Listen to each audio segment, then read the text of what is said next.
only illusions.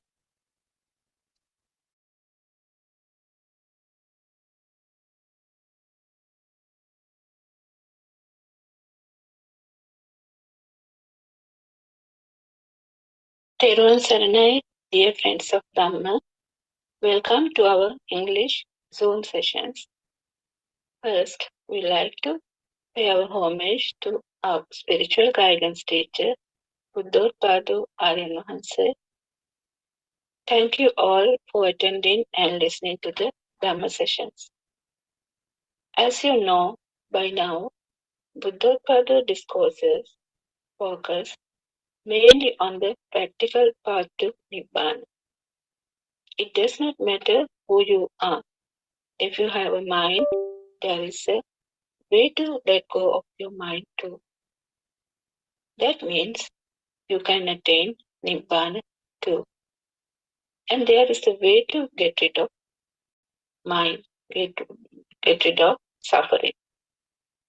Till we know the truth, we are really helpless. As long as we are ignorant about true Dharma that the Lord Buddha has preached, we have a false view of the world, which means we are ignorant. So, we will try to get out of this ignorant, mundane world by listening to Buddothpada sermons. Buddothpada sermons will guide us to Nibbana through Vidarshana meditation. Vidarshana means the ability to see through the illusion of the mind and to be able to see through in every thought. When you practice Vidarshana meditation day to day and it improves, you will realize that all what you see outside are only thoughts. And as you know by now, thoughts are only illusions. Then you would stop believing in the outside world and gain the wisdom that all what you experience and outside as outside is an illusion or a vijnana maya. So now our Buddothpada Dharma friend will continue the sessions. Teruvan Saranai.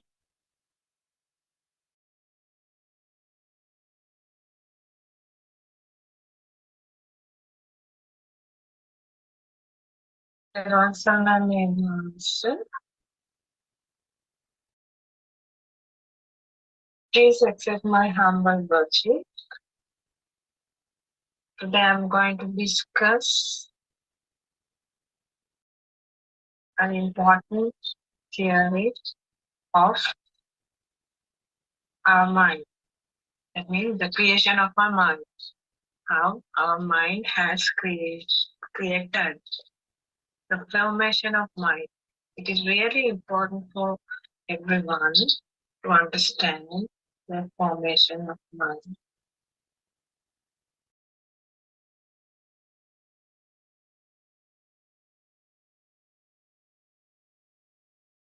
Anyone Sarnak for everyone. Today I want to discuss one of the main issues we have when we go on this Dhamma path, summoned by Buddothpada and Mahansa.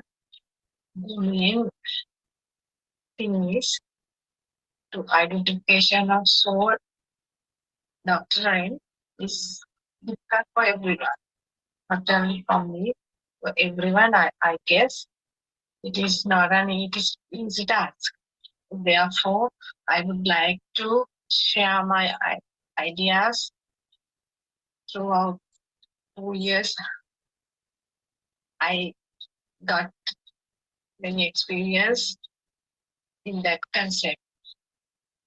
So, first of all, we should know what is our soul. That understanding comes through Sattva Jnanaya. most of the time our Buddothpada says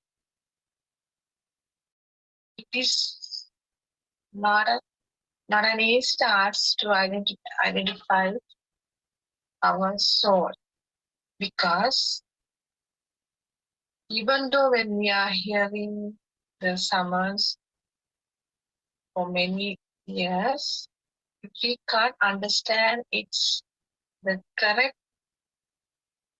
meaning of it, I think we have some difficulties to identify our soul. So, first of all, we should know what is soul. In Sinhala it says Atma Sanyava. What is soul? Soul means when you have a feeling of something, you have a soul there. Even though I tell this, you won't be able to understand why. Well, what is the soul? Now, when you see a book, for an example, when you see a book, the soul is there. When you hear something, the soul is there. When you taste something, your soul is there. Why Buddothpada answer? Explain it. Every single moment we are living with our soul.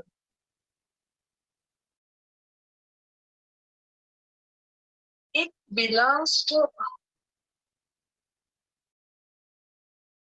our thoughts. That means the soul is always connected with our thoughts or feelings. Now, we know we have 5 organs, senses.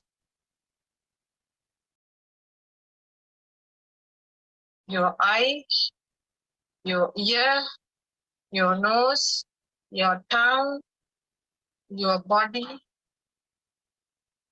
and the other part is your mind. Everything comes together, the mind creates, right? So, when you think, when you examine carefully, if one organ, carefully observe one organ in your body, I think you will be able to understand the concept of soul.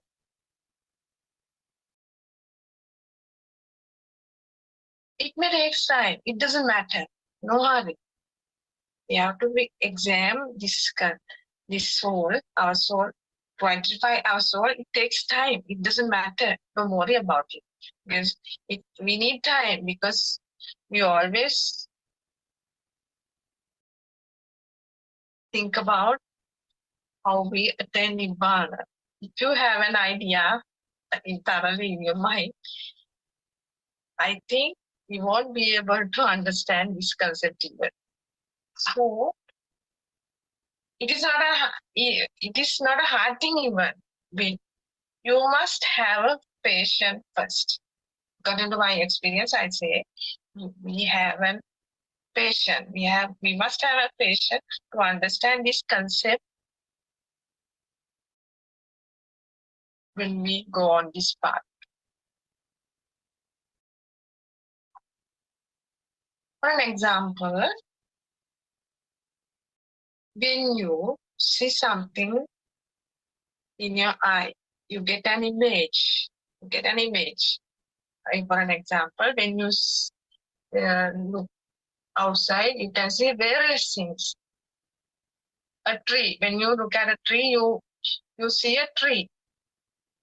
But we say there is a tree outside. That's a tree outside, because we can see a tree. We can't say there's nothing outside. But when you see a tree,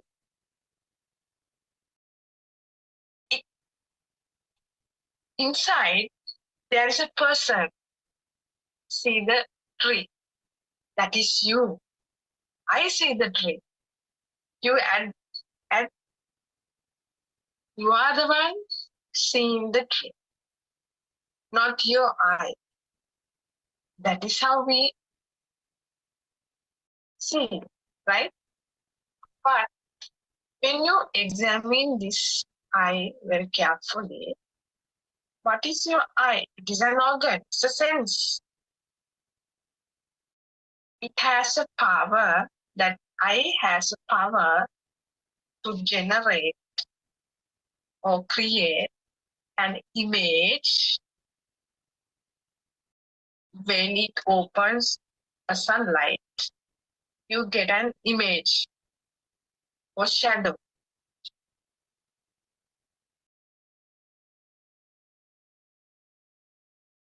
Into your eye. When light comes into your eye, you can see a shadow.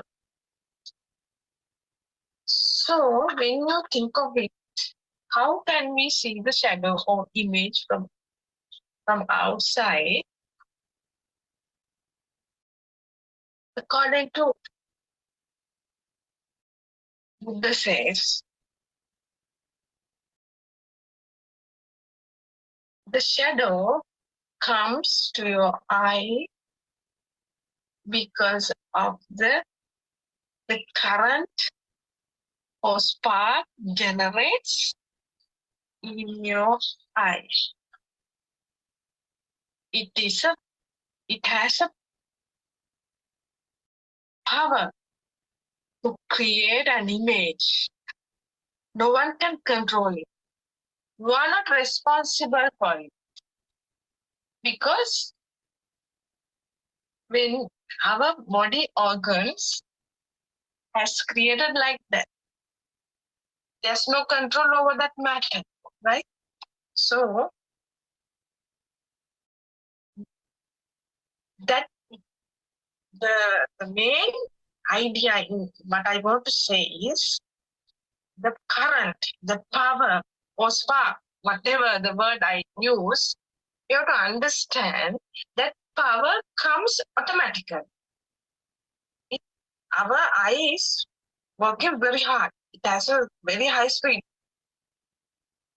Cannot even imagine, cannot even say that power, the spark generates or can create an image.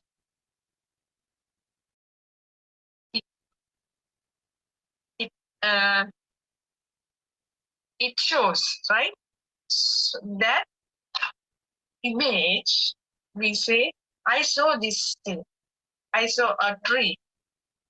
But tree doesn't know that that is a tree. It is a tree. The eye doesn't know. I doesn't know it's a tree. Who says tree? We are the one. We are the one calling it is as a tree. Why? What's the reason? When you are born as a child, you don't know anything, but at least you don't know you have born it, right? You are one kind of a system, right? Like that. The tree doesn't know the tree is there. The eye doesn't know the tree is there. The eye doesn't know the tree. The tree is there, and the light doesn't know the tree is there. The power doesn't know the tree is there. No one is responsible for tree because of the word we heard before. It is a tree. We continuously saying it is a tree. But truth is not there. Only your eye has a power to generate an image. It comes automatically. No one can control it, right? So this power always be combined with I am the one looking at, I can see, I am there. My eye, I can see the tree outside. That is the thing it has, that our ignorance. We don't know it is, because earlier I was thought there's a tree outside. We can see many things, but there's, it has two extremes. When you see a tree, there's a tree outside, and there's a person inside. You can see two extremes are there. So when you have two extremes, you won't be able to see the correct way of Dharma, Anatma doctrine, Anatta Sanya. When you see how it has formed, the tree has formed, basically the formation of your mind, you can definitely understand how your soul has formed by yourself. Understand what I said? So every time you have to examine through your organs. There is no person in that. Only it has, your organ has a power, or it has a current to generate an image, a sound, a taste, a feel, and a thoughts. It happens automatically. When you add some words, when you see, this is the wrong way. That leads to create soul doctrine.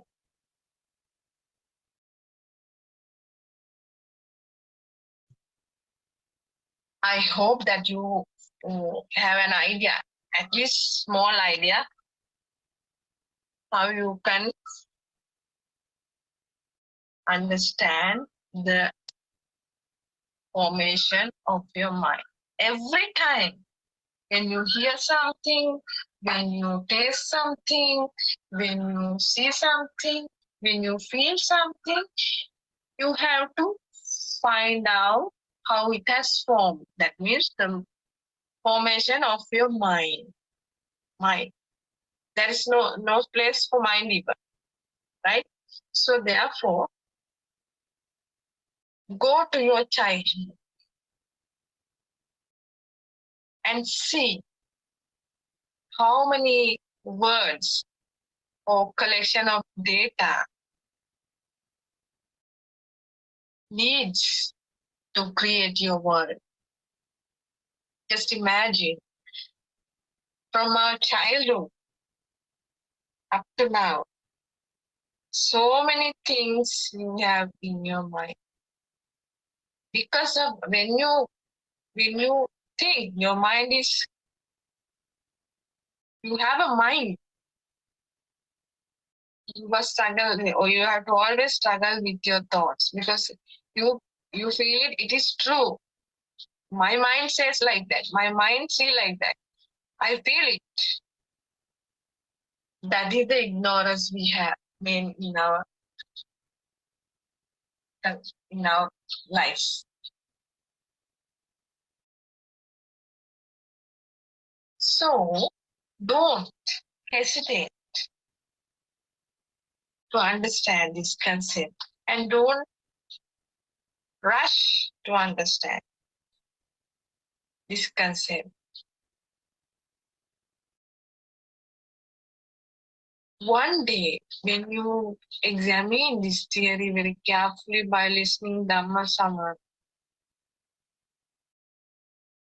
you will be able to understand this is true. The I, that means I has a power to generate an image. The ear has power to generate sound. The tongue has a power to generate taste. The nose has to power of create an fragrance. The body has power to feel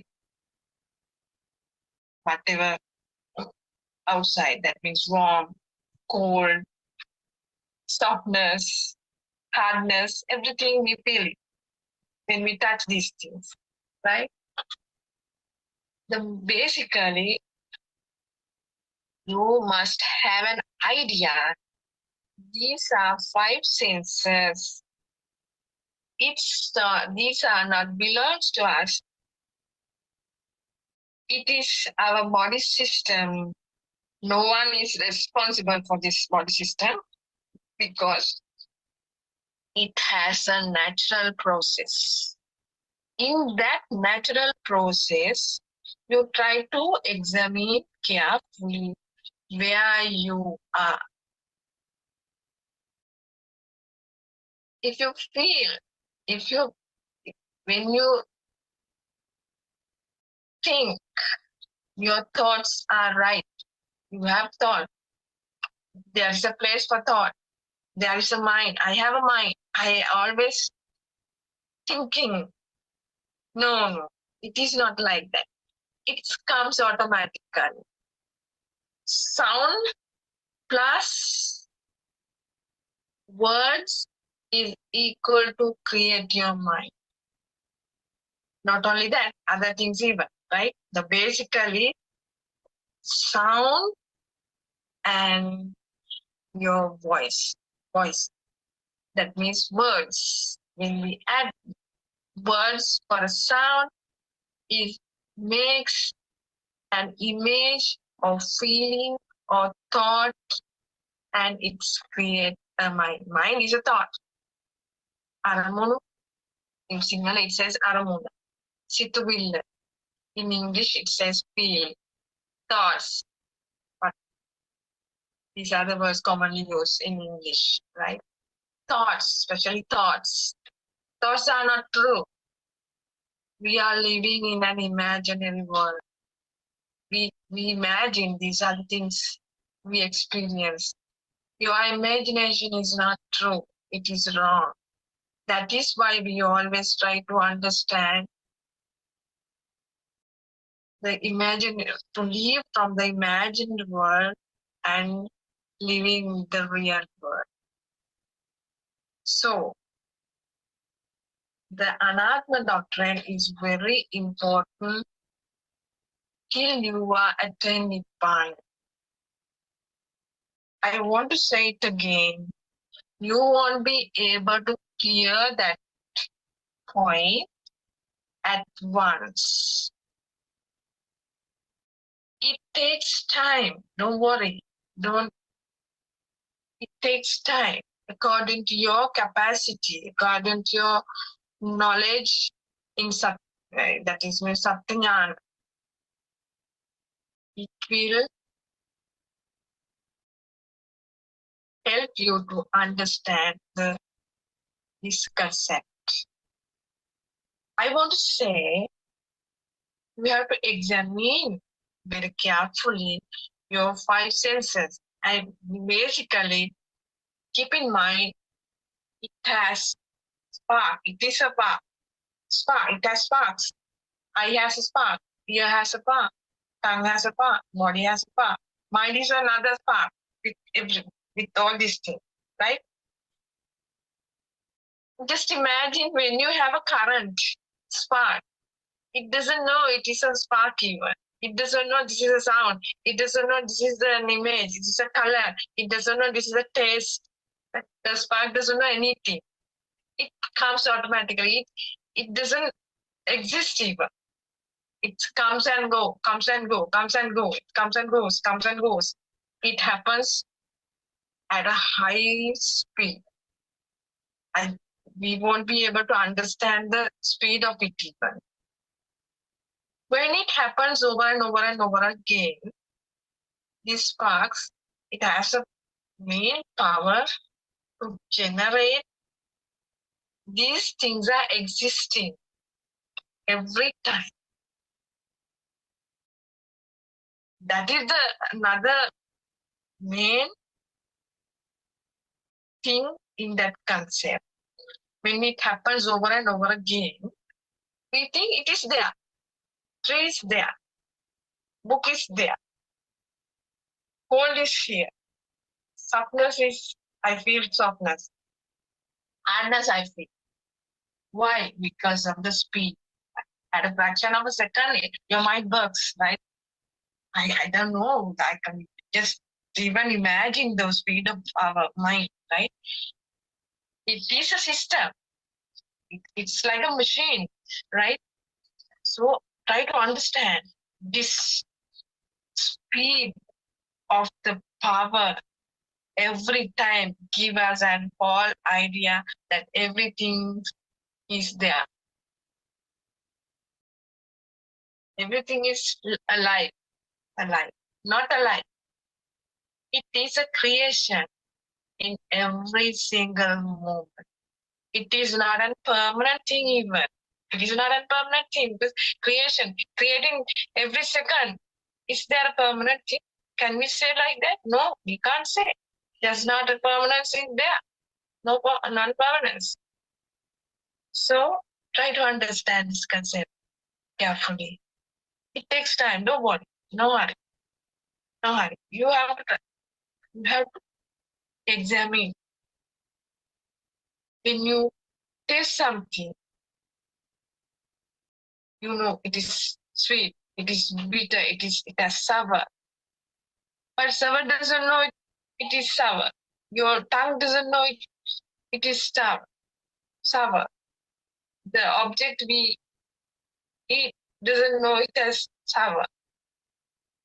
How? Who says sour? Your mind. Because you have previous experiences in your mind. You have a lot of collection of data. When something touch in your tongue, you know this is sour, this is sweet, this is and not sweet, and taste, not taste even. Your mind says because of the data you have in your mind. The data is not complete to give a true idea of your mind. The word you have put to that for that spark giving you an false idea. That is the hidden thing inside this concept. I think you get at least a small, at least a small idea what is anatma sanya, anatma doctrine. Try to understand this. Try to understand this noble truth. Our RN Master always try to explain you for everyone, not only you, for me, for everyone in Zoom discussion, the identification of your soul. Every time we think, when you think, the soul is there. There's a person inside, there's a living being inside, but there is no one is inside. Your feelings are, it's a fantasy.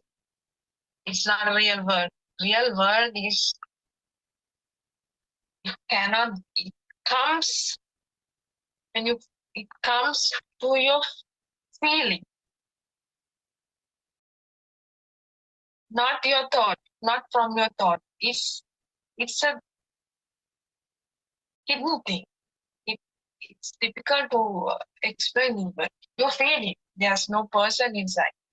There is no taste inside. It's only a spark. It's only a sense we have.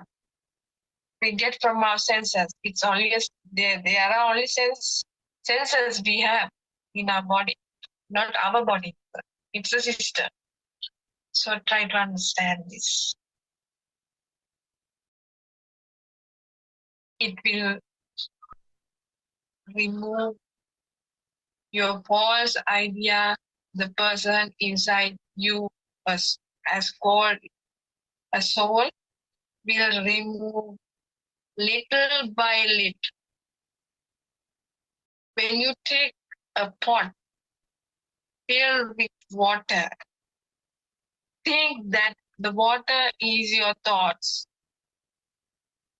When you take one drop from that pot to outside, one day the pot will be empty. The data, all the data you have put in your mind will be deleted. There's no, in that process even, no one is doing it. It happens automatically. When you go Patishotta, when you, it happens automatically. No one is doing it. There's no person. It does not belong to a person. It happens automatically. Actually, I'm telling the truth. According to my experiences, it takes time. It doesn't matter for me. When you are in a hurry, you won't be able to feel it. You won't be able to understand it. Take your own time and try to understand this concept, the soul concept. How does it form? How your mind has formed.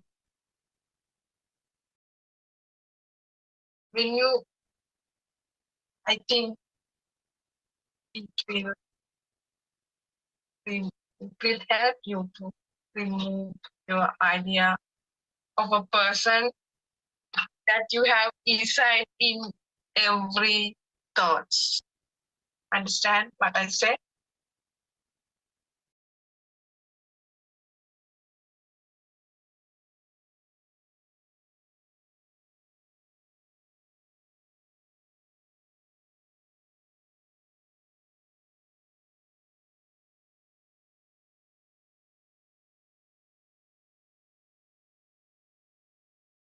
So when you think of your eye, that is the main organ we have. No?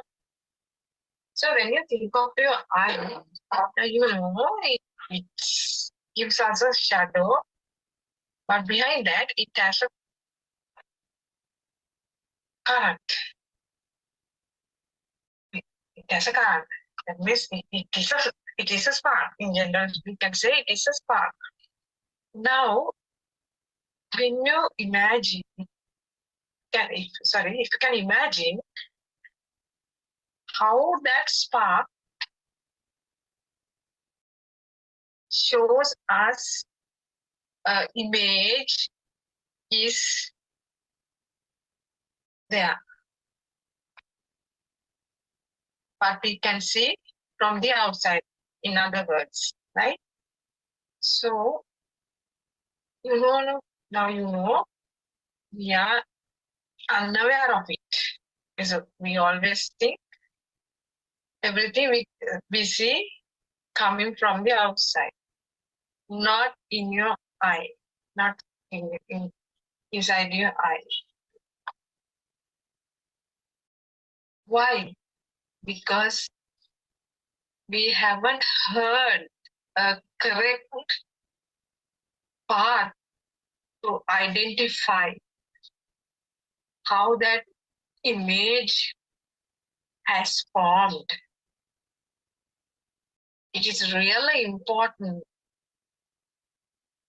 to know how we can see that image or shadow from outside, and we consider it is always coming from the outside. But out there is an object we see from our eye. That object also doesn't know Now example, take an example. It is a book. It doesn't say, now you are going to see me. I am a book, right? Your lens in your eye doesn't say, doesn't indicate, I am the one doing this part. Because of me, you can see the book. It doesn't say, right? And the power that generates inside the eye doesn't say, no, you two are wrong. I am the one generating this image. You have only one duty. I am the one making it as an image. Who says like that? No one. Any of your part in your eye doesn't say anything. Doesn't say anything. It is a mechanical system. It's a mechanical system. So, in that mechanical system, no one knows what is their part. No one knows their part. It's happening eventually. That means it's occurring all the time. But we are unaware of it. We don't know it is happening all the time. But we are living with the thoughts. These are true. These are the things we can see outside. Is there always with us. When it's very hard to live from these things because we were attached so much in different ways. It's the sad part. I mean, when you are attached so much to somebody else or to someone, maybe your family, maybe your friends, maybe some objects in your house, valuable things. If you have a car, you love it, right? You love to drive your car. You love to have your car. And when you take a person, for an example, we love our mother, father. If you have children, you love your children. You can't leave them, right? Because you are always thinking these people are always with us, right? These people are always with us. This is the real world we live in. It is not like that. That is what it is, an imaginary world. Imaginary world make us fool. Our foolishness. That foolishness can be eradicated little by little, step by step, by understanding the way of creating an image inside your eye. But I want to say something. Have you ever heard the eye say, I am the eye? No, right? We are the one put that name, that organ. This is my eye. This is my tongue. This is my nose. Right? In Sinhala, asa kana nase, sharire, like that. In other language, they say in their language. In Tamil, it belongs to their language, right? It is a simple thing, because you can understand the words we put on these organs or ends or everything is not true. According to the countries, according to the languages they speak, differ. Because of that, they explain these organs are in different ways, right? That is also you have to understand. It's a simple thing, no? It's not a hard thing to understand this concept, right? When you examine this theory, in your mind. You have to think it in your mind, right? Little by little, you will get to know the truth, the noble truth of Lord Buddha said, right? Now take another, when you think of our ear, it's a main organ. We cannot hear anything without this sensor. It's a main sensor in our body, right? Now, ear doesn't know it's a ear. Ear doesn't know it makes sounds.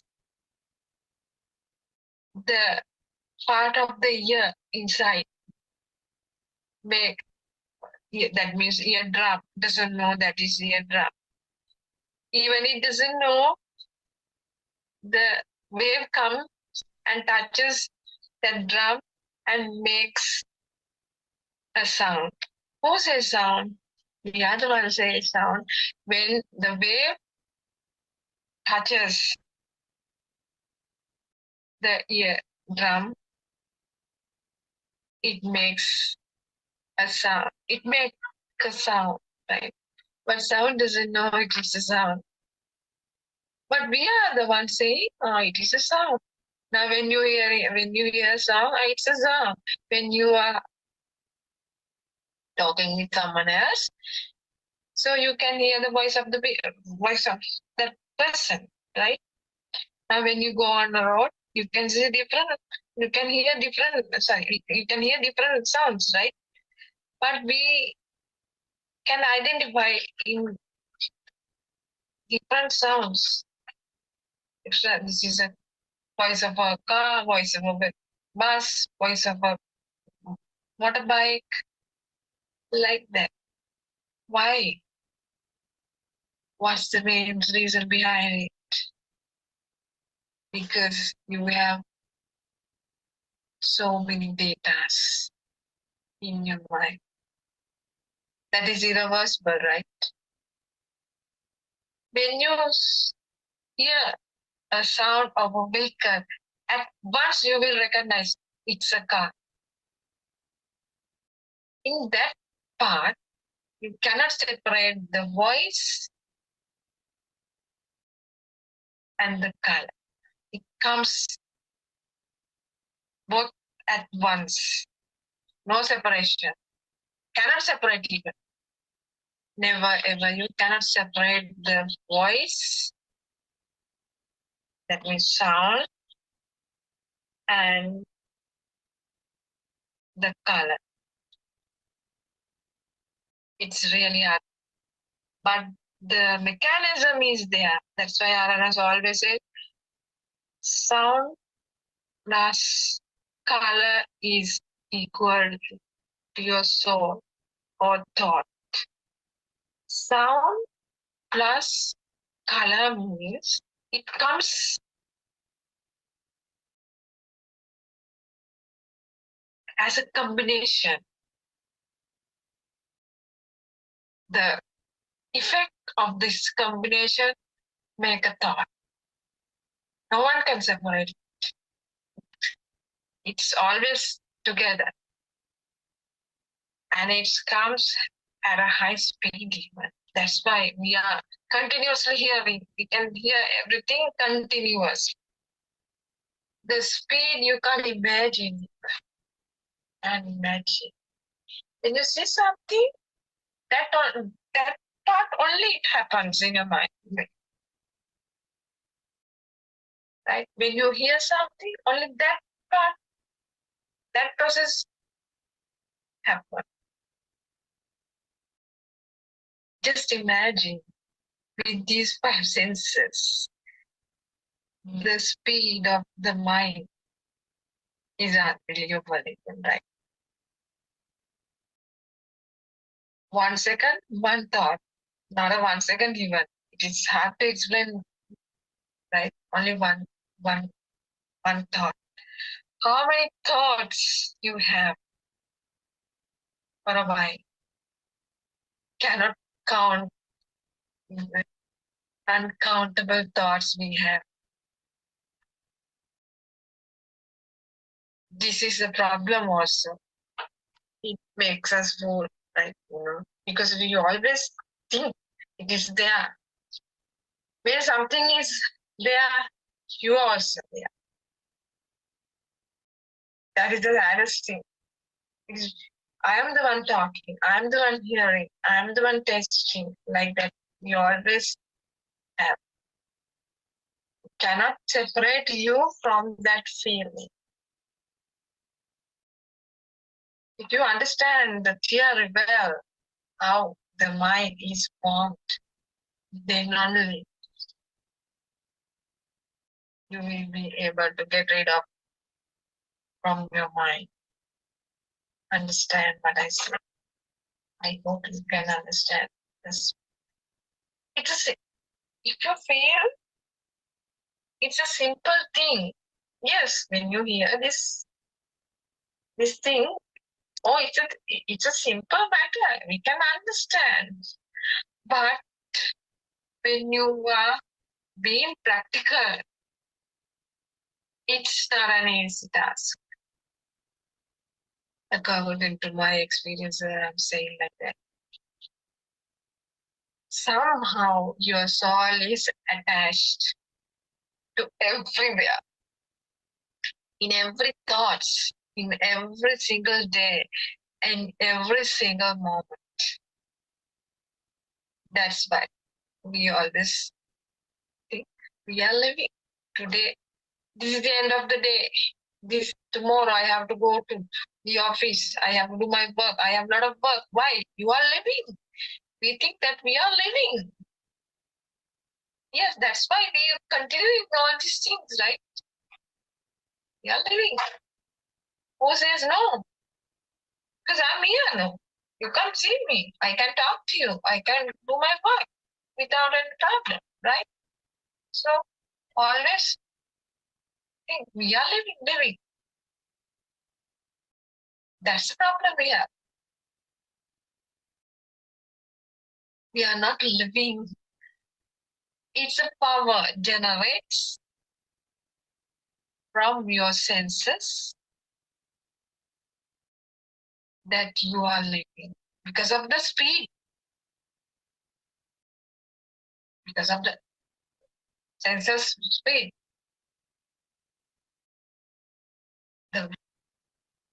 It happens.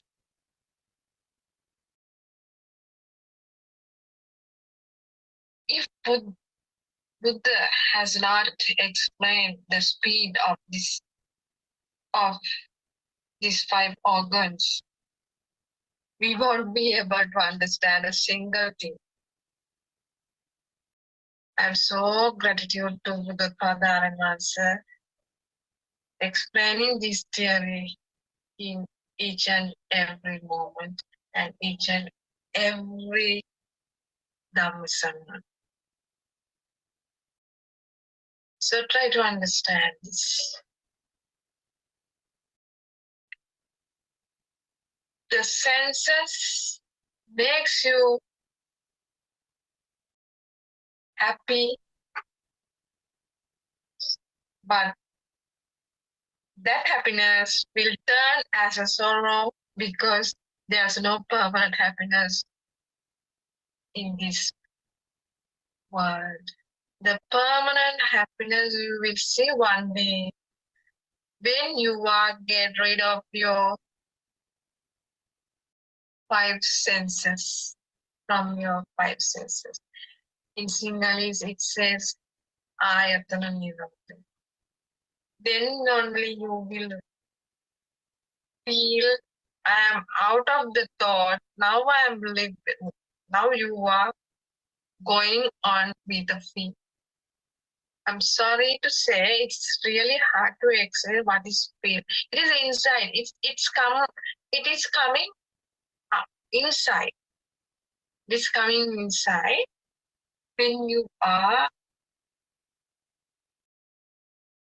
get rid of from your five organs. You know, this world is not true world. this is an imaginary world. Initially, you have to think of it. This is not the real thing. What I am using, what I am talking, what I am seeing. But after listening this Dhamma, you will be able to handle this situation without thinking it. When you think, that means you are there. It is not a fear. Try to understand. What I'm explaining is really hard to explain, right? Thought and the feel. It's entirely different thing, right? Thought always gives a false idea. Without thought, you will get a feel. You feel it. Now, for an example, when you get into the water, you feel cold, right? How can you explain it that is cold? Only your body can feel, right? The coldness. When you go under the sun, you feel hot, right? That is a feeling. That's a feeling. When you feel hungry, it's a feeling, right? Like that. It's very hard to explain what is feeling. Thought is not a real word. When you have feel, that means there is no soul in that. There is no soul in that, right? According to my experience, that feel is so beautiful. Even though I explain it's beautiful, then someone is there, no. Right? It is a different experience. It is a different experience what I have undergoing, what I have going through, right? Without mind and living with a feeling. It is no, in this situation, we cannot expose me, I am like that, I'm there, I'm living. No, there is no one in that way. It is a peaceful thing, right? We are not unnecessarily involving or anything. And you see everything, occurrence, the things things are happening, I'm doing it, not like that. Things are happening, and you do only your responsibility without you, and that means you are get rid of your mind. Mind is off there, right? Simple thing I'm saying. Your mind is off in that situation. Mind is not working actually. You are living with a fear. Not you actually. There's no person in that. It comes automatically. The system generates that, right? That system generates that the feeling. It is also when the power of your thought is reducing, that feeling comes. No one is doing it. That is also happening automatically. There is an automatic system. Understand what I say? I think some people can understand to a certain limit. It has a limitations because according to your knowledge, satjnana, and when you compare this Dhamma with your uh, experiences, that feeling, that understanding of what is feel, what is thought, will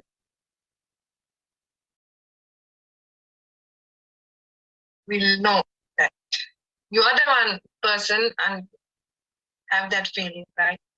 I cannot say you exactly this person, this man has this feeling on what one experience in that situation, right?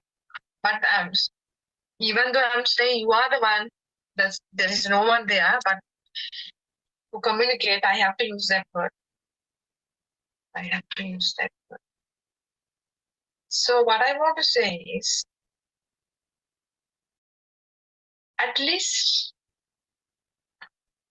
take a few minutes when you are practicing this Dhamma. You have to examine your five organs or senses carefully.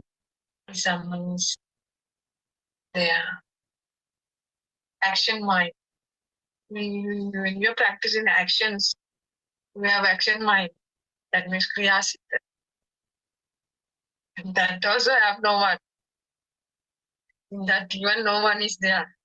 I am sorry, it's very hard to explain that no one is there. That is also happening automatically.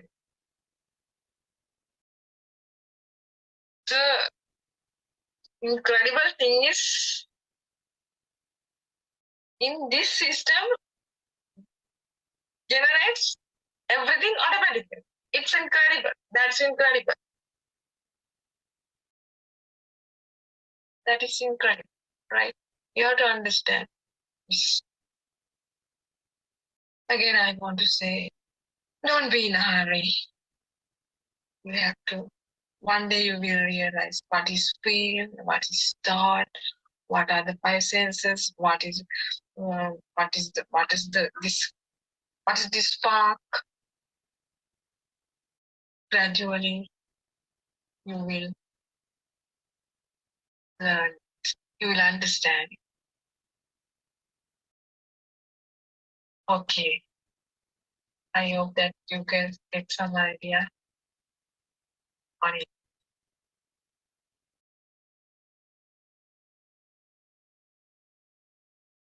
I hope that you have an idea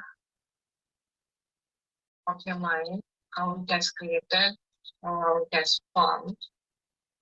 So it's really important in your life to understand this concept. That is what we should know, basically, and mainly. So I'm going to conclude my discussion now. We will meet another day, discuss something more than this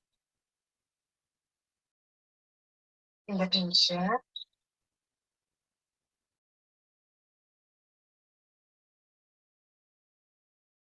Therwan Saranay Aran Mahansa. Therwan Saranay Mahansa. Therwan Saranay for all of you.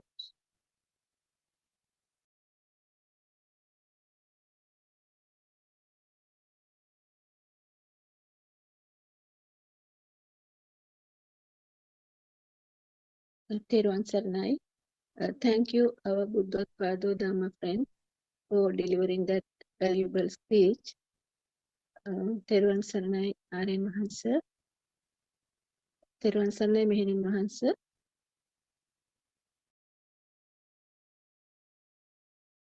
Therwan Saranai Mehenin Mahansa. Can you hear me?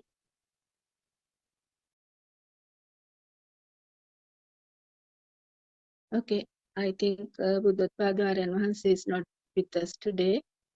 So, shall we conclude our sessions for today?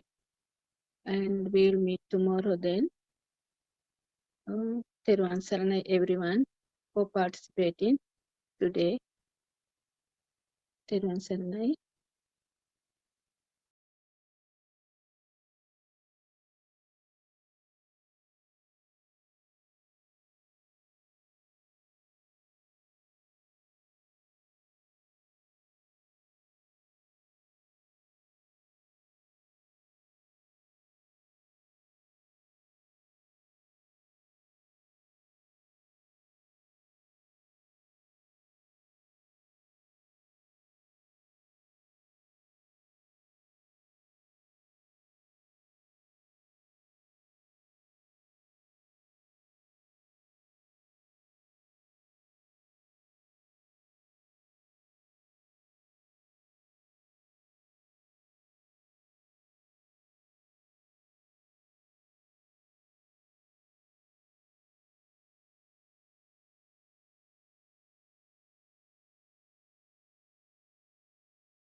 Everyone, Saranai, the Dhamma friend, welcome to our English home talk. First, we like to pay our Buddothpada spiritual Dhamma guidance teacher, and we also like to thank you for attending this Dhamma discussion. Today we discuss about Dhamma. Arana joint person. Uh, the our supreme teacher Lord Buddha asked the monks, "Chakung nichato anichato," they answered, "Nicham bhante." The Buddha asked the monks if the seeing is a permanent thing or not. The monks replied, "That is not a permanent thing. It is an illusion that never exists." Seeing means what we see. They see a book, a table, a bed, a daughter, a son, the sun, the moon. A process of seeing means we see things, we see shapes. It is a rupa aramane, an input from the eye senses.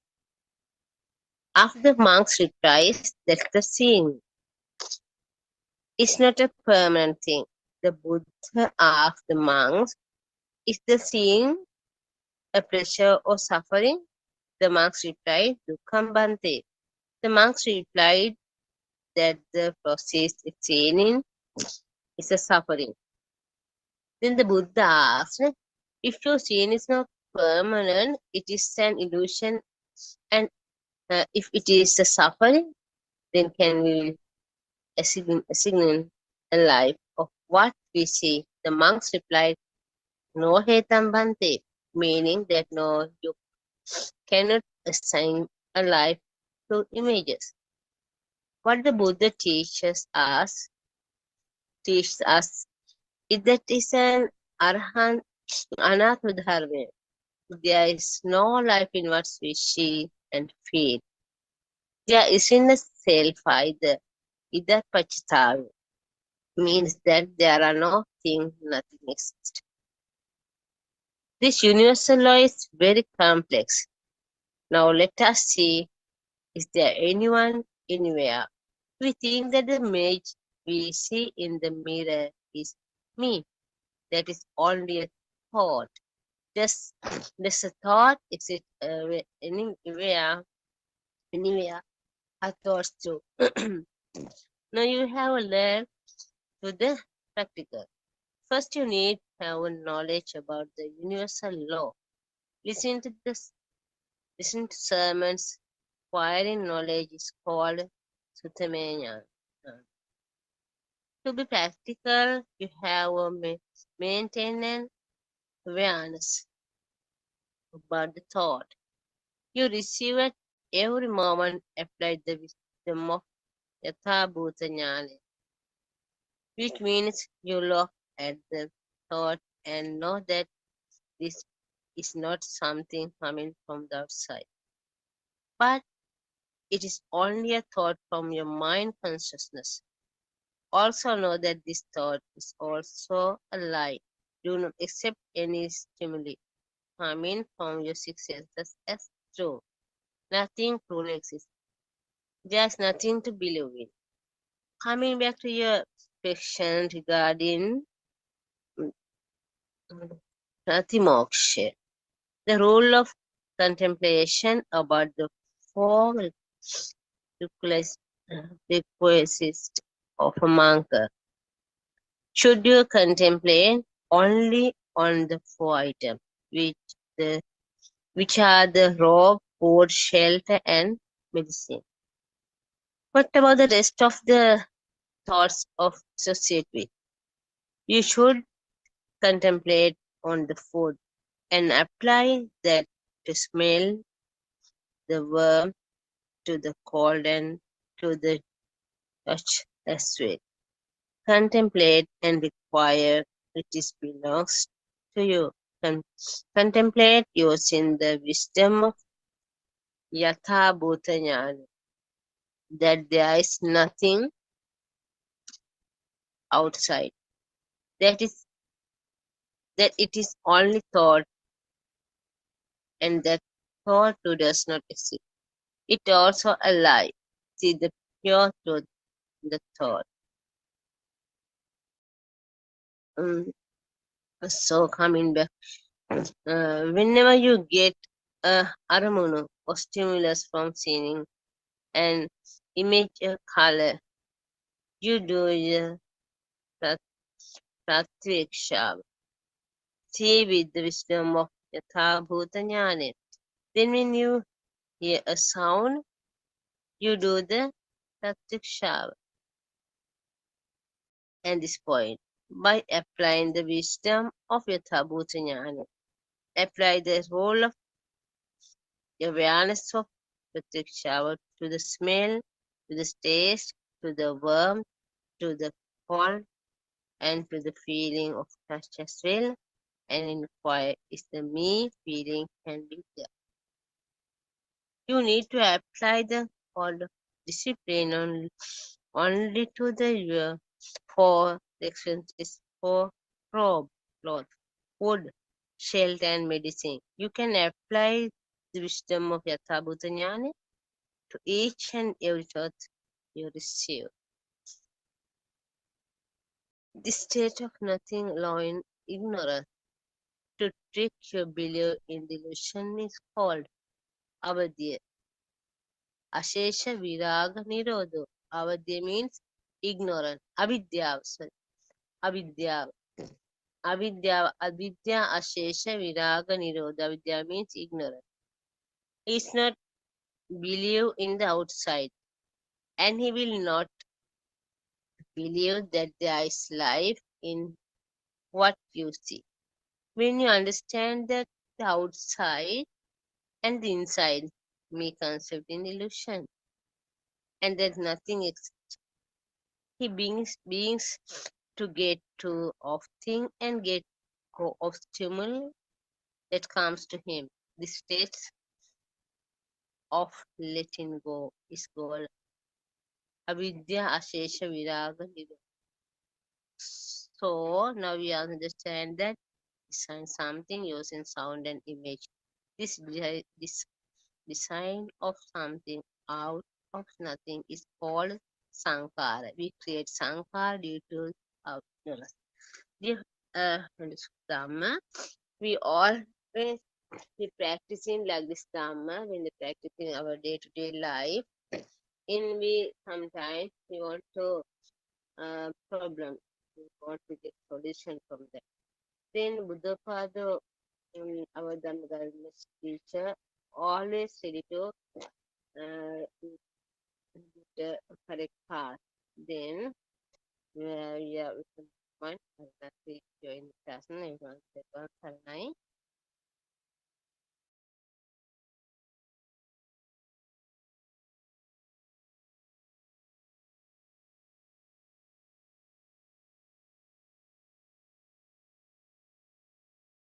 Thirwan Saranai Manian Mahansa.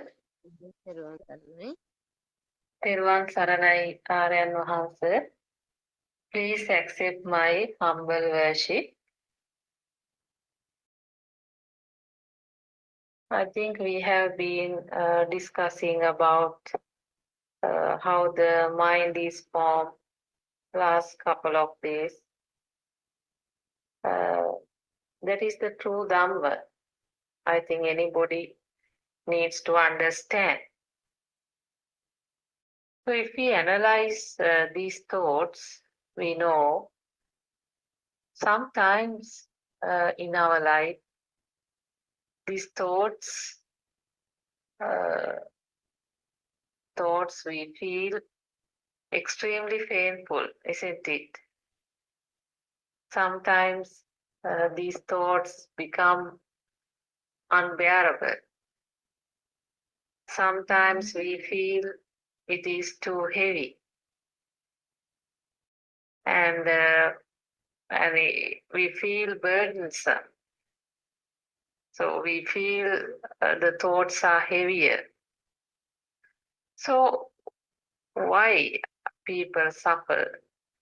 Actually, people suffer in their thoughts. But if you really understand the nature of the thought or how the thoughts are formed, then I'm sure most of you will able to free from your thought. So you'll basically able to avoid any pain or any suffering arise from the thought. Because flow of thought is a very natural process. One after the other, thoughts will continue to flow. Nobody can control. So mind is just like another sensor. We call mind sensor. So there will be continuous flow of thoughts. But are these thoughts real? That is the question you need to ask yourself. So if you know these thoughts and also your so-called soul, you think yourself exists, so your soul and also your mind, your thought, all these are a vibration, just a vibration. So if you understand this, I'm sure you will able to get rid of most of your problems. So now let me explain. So we will try to understand what is a vibration, because you will get to know everything is in the universe is a vibration. Even your soul, even your mind, even yourself, every object in this world is a vibration. So once you understand that, it will be very helpful for you to see the reality of your thoughts or reality of your soul. So what is a vibration? Now, to understand what is a vibration, what you can do is, for example, I say, you can hang any object with a string. You can hang any object you wish with a string. And then what you can do is, you can move it back and forth from a equilibrium point. So there is a equilibrium position, so that will hang from a particular position, and then in some rhythm move, you will move it back and forth. So what will happen? Now let's say you just do it little while and then you stop. Then after that, you will see a motion of the string, isn't it? Without any help, that string moves back and forth. So no one is doing that motion. So that string itself moves back and forth. So can you see a motion there? Can you see a energy to move back and forth now in the string? Yes. Now this motion we call vibration. Right? That is the vibration. So vibration means not a thing. Vibration means a speed or a kind of a motion, because that motion drives the energy. It is the vibration. So vibration, we can say it is a kind of energy, or it is a kind of a speed. So you can see the frequency of the motion, number of times that this moves. So that frequency of the vibration, or the frequency, or the vibration, or the energy move, now we can measure, no? We can measure it, that's we call the frequency. So now you take anything in this world, every outside thing, I mean everything you see as material things, because you have given names for everything. Sun, moon, chairs, desks, tables, mountains, rain, water, soil, then sand, grass, ocean. So all names, isn't it? Can you remember when you were at nursery, you were introduced with several names. You were shown a picture and then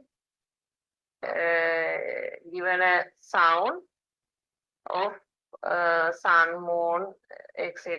And then kind of a sound and form was formed in yourself, kind of a vibration. So do we really find chairs, desks, table, rocks, mountains?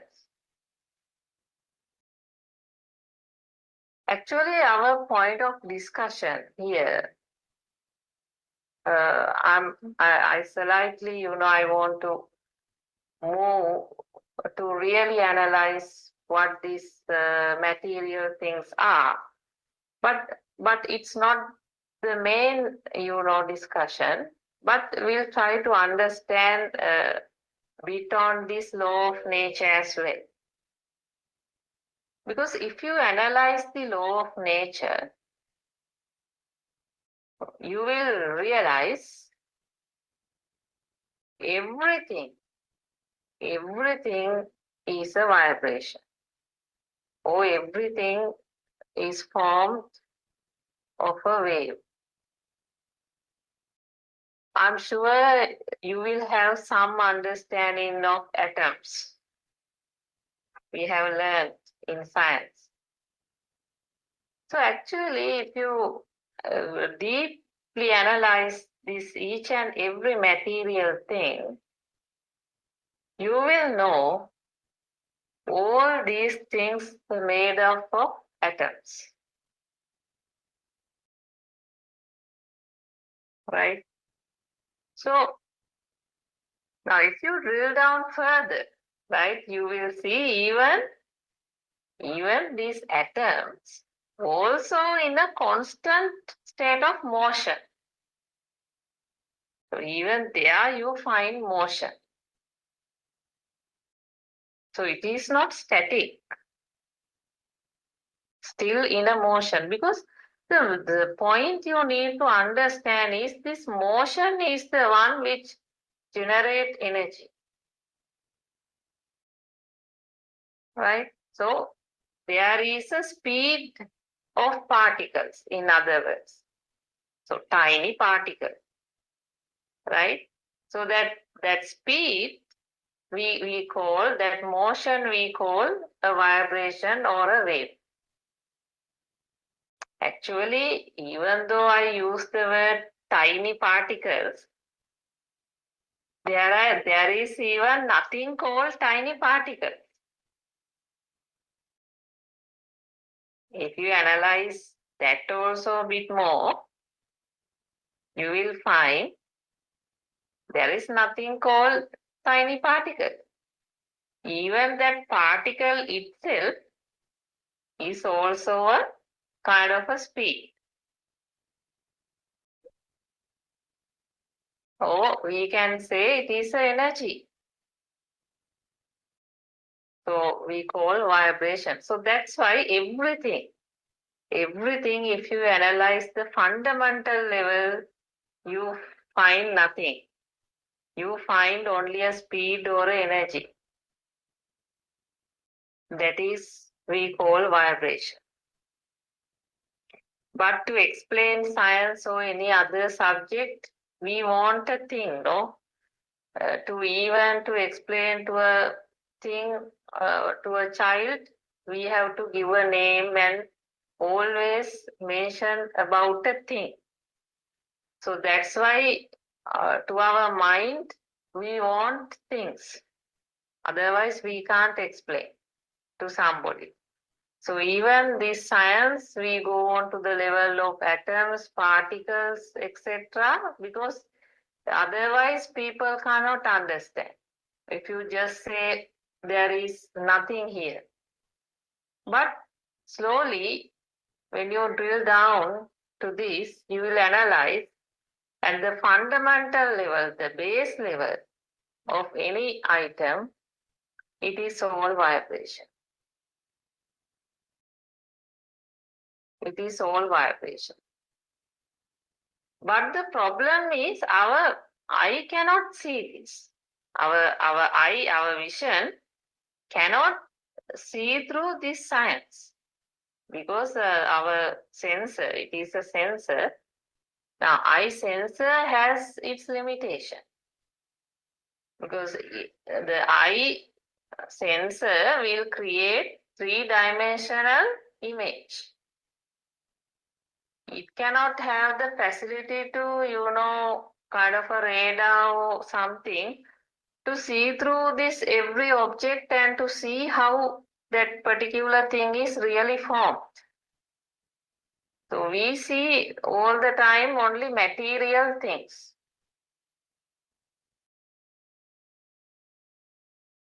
So we see soil. We see liquid, right?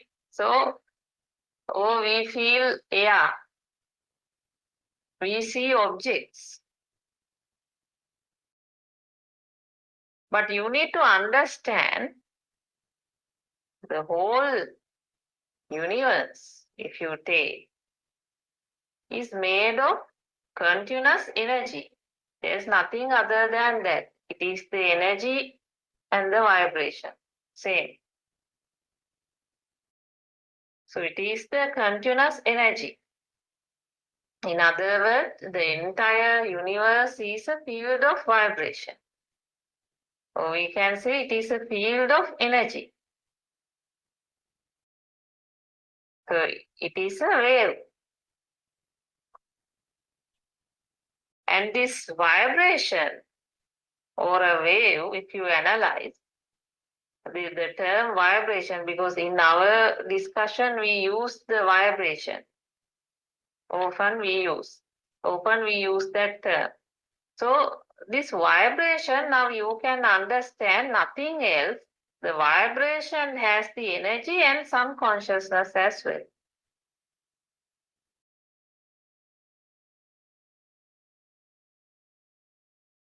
So we can measure the vibration. So that means what's the number of waves occurred in a given unit of time. So I think you all know that is measured as frequency, hertz. Now, for example, we can measure the frequency of a sound wave. So our eardrum vibrate for a sound wave. So our ear sensor level, our eardrum vibrate for a sound wave. So sound wave means what? So you understand sound wave is a vibration in the air. There's nothing, no material thing. It's a vibration in the air. And what happened? Our eardrum too vibrate in a similar frequency. And then generate the sound object, or we call hearing. Then we say, I hear. Right? I hear something. So now this vibration, when you take, I mean, even if you take the earth, right? So our earth also rotates. So this again, there is a motion. Can you see a motion? So the earth rotates and then it generates gravity power. So now in this discussion so far, you can understand this everything has a motion and generates some energy, right? So mind, if you take, mind is also what? Mind is also a vibration. So before 2600 years back, Lord Buddha explained this to the world. Yo banti vichitvana majje manta nalipati. So that explains the mental power, how the mental power generated. Can you understand that? Like the earth rotate and they generate the gravity power, same thing happened in ourselves as well. Our soul or our mind is also similar process. So that mental power generated. So you need to understand the science. Now if you understand this, I'm sure you will able to understand that your mind is also nothing else. It is also just another form of a vibration.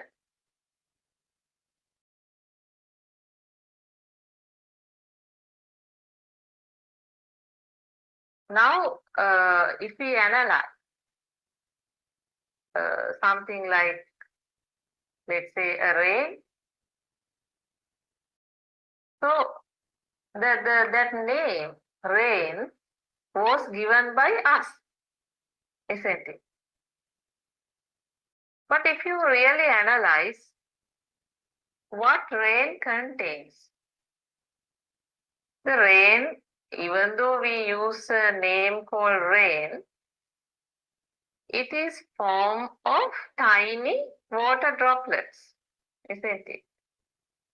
So some trillion, billions, tiny water droplets. But we don't say it is a water droplet. We say it is rain. Can you understand? We have given names for everything, for identification.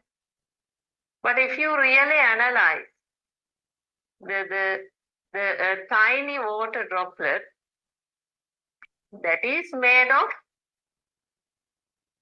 huge number of water molecules.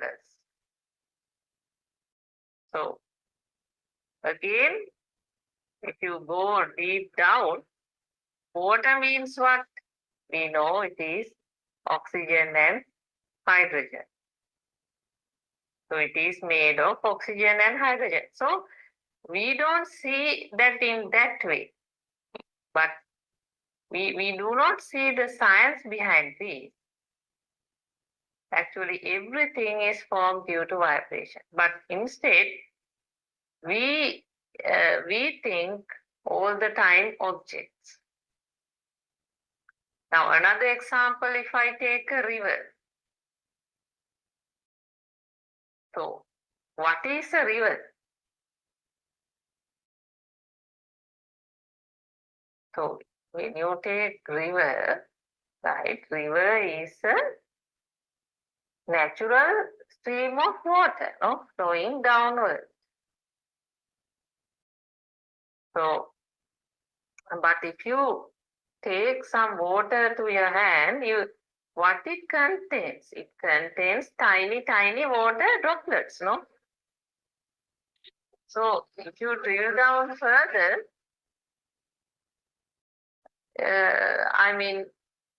back again, water is made of hydrogen and oxygen. So now, can you understand? It is we who have given a name called the river for the identification, because we want names, objects to identify it. But if you analyze the base of all the universal things, it is none other than vibration. It is a speed. It is a motion.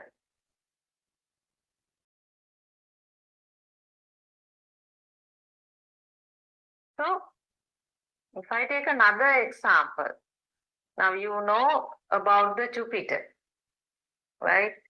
So, Jupiter is the largest planet on the Earth, which has formed with dust and gas. You don't find any material thing there. But can you see some, you feel it is the largest, planet. So we have given a name also to identify it. But what it contains? Gas and dust. So it rotates faster, and these small particles will take some time to build a solid base. Still it is in the form of gas and dust. So it will take some years to build a surface, solid surface. So this is what we need to understand. So everything, even though you see soil, rock in the earth, so behind all these, you have to understand it is the speed. Even if you analyze the soil, rock, everything, if you drill down and analyze, you will find all these made of atoms. And even there's nothing called atoms or small particles. Finally, what you have is kind of a motion there. Kind of a motion, and we generate some energy. So only problem is our eye cannot understand this. So basically everything outside, everything in the universe is a motion. So the one who learned science will know this very well. But our point of discussion here is, we know, we are not saying outside does not exist. We don't say even outside exists. Those two are extremes. Really, no point of, seeing any impermanency. For your knowledge, it is important.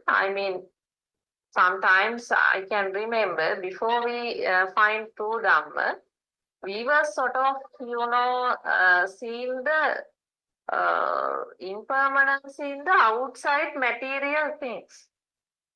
So we have been practicing it for some long, but that's not the correct path. Why? Now, if you take, for example, we can see children are dying, and also elderly, anybody will die. So we see that is also a kind of impermanence, isn't it? So we see that. But does that indicate any, reduction of our defilements? So even though we know for sure we are going to die, still we have the jealousy. Still we have the aversion. Still we have the delusion. So, I mean, we struggle, we fight, you see, and we have a greater need to satisfy ourselves than the others. So our ego, that matter for us a lot, because we need to maintain our ego. So we don't want any harmful thing to see or to happen to our ego. The moment our ego is damaged or hurt, we are terribly upset. So this is the problem. Actually, these two extremes are not the solution. So the fact that there is an outside world or fact that there is no outside world, both are not the path. Those are two extremes. What is important is understanding the cause and effect. Cause and effect means we need to understand our soul or our mind is created this moment. That is the important thing. So world created this moment and it disappeared this moment because there is a thing called chitta niyamaya. So because those are like permanent things where you can't control it. So whenever a thought occurs, or we say your mind is formed then and there, but that thought cannot last even a second.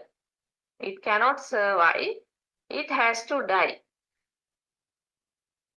So no one can change it, not a science or not a doctor or another specialist can change it.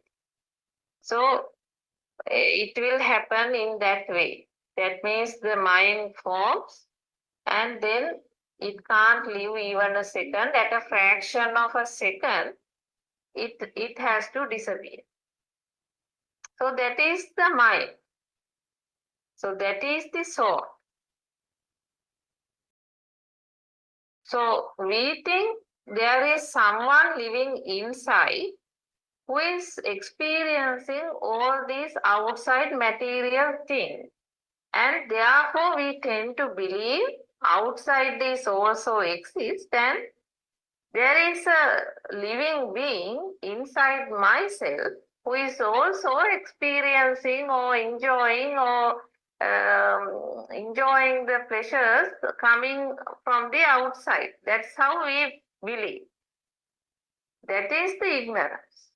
The problem is we can continue to do in that way, but someday we realize that this is not going to work. So I have my friends. I have spoken to them because some people, they spend a happy life, but the moment there is a problem to one of their loved ones, or if there is a demise of one of their loved ones, they can't bear it. After that, they can't spend their normal life. I mean, however then they go various places to make up their mind and they are finding solutions. Some people take medicines, you see. And then what happened? So the thoughts becoming extremely painful. Sometimes it becomes very unbearable. That's why some people suicide themselves. Do you think people suicide for fun? Because there is an inner burn of the thought and they can't, they do not know what's happening here.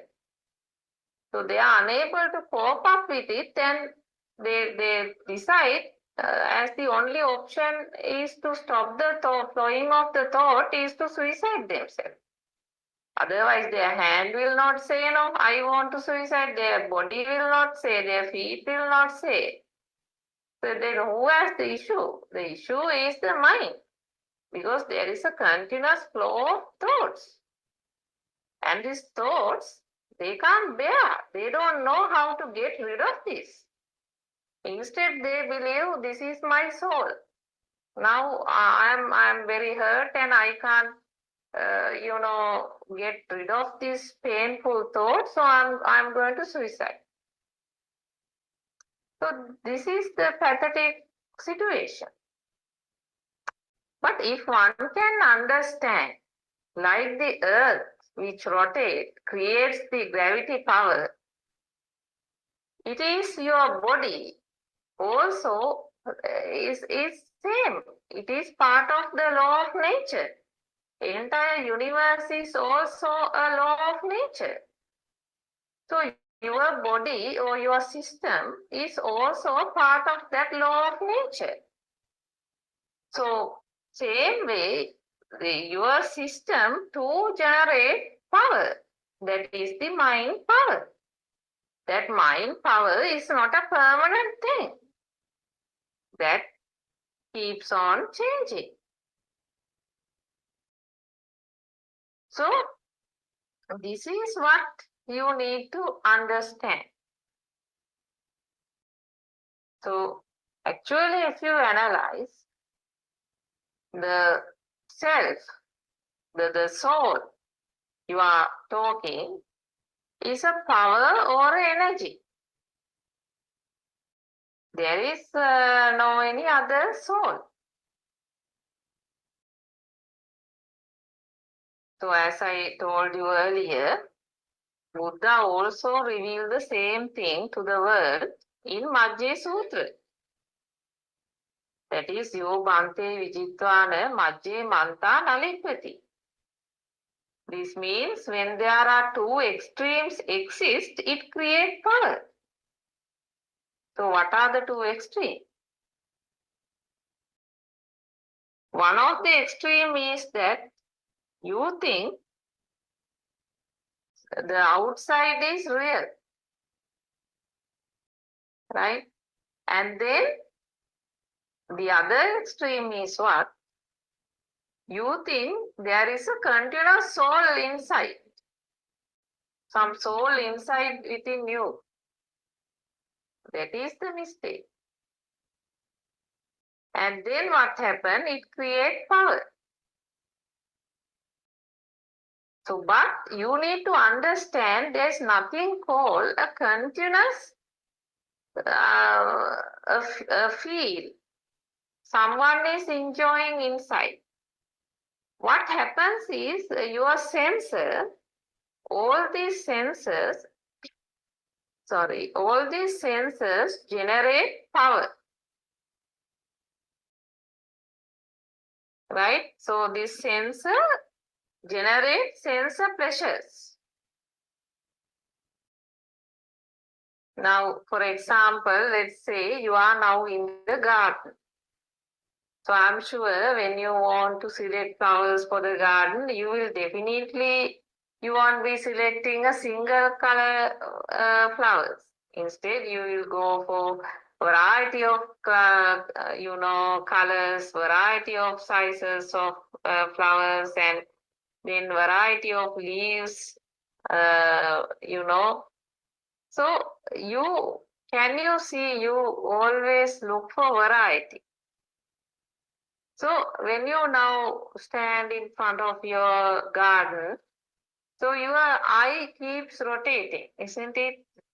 Now, once you look for the white rose, you can't keep your eye on there for a long time.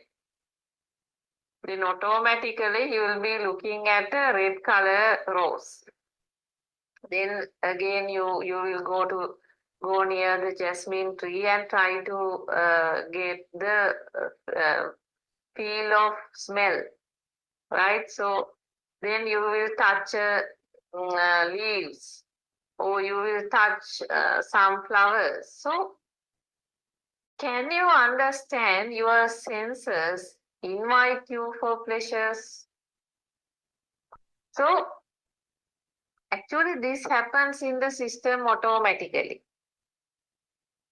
So at your sensor level, if you analyze how your sensor works, now your eye sensor, at your eye level, it doesn't identify whether it is a red rose or a white rose or whether it is jasmine. It cannot identify. But there is some kind of a feel of awareness arises, like something, some light or some color is formed, and that on that there is some consciousness. We call I consciousness arises. But the I consciousness, it is a feel of something there, but it will not able to identify what the flower is. Whether it is a flower even, it doesn't know. Whether it is red or white, it doesn't know. The name of the flower, it doesn't know. Right? So what happens here is, I'm sure in your younger age, if you go to your childhood, you will remember the very first day you learned about colors, red, white, blue, green, right? And also the first day you learned about roses, jasmines. So what happened? Now in your system, somebody needs to, tell you this is rose, this is jasmine. So what happens is, at your eye level, kind of a form created, and then the sound is given as rose. So it is a different vibration at your ear level, and then without your knowledge, nobody is doing this. Without your knowledge, another vibration occurs, combining these two vibrations. So even though we say it is two vibration, you have to understand. So when you experience the rose, definitely you experience the color and you experience even the touch feeling. So your body also, so all that sensor feelings will come together. And then kind of a combined feeling, kind of a vibration form. So that is the arise of the mind consciousness. So nobody is doing this. It is like a current. Moment, automatically the sound and forms connected. And now there is a flower called rose in your system, right? So if it is,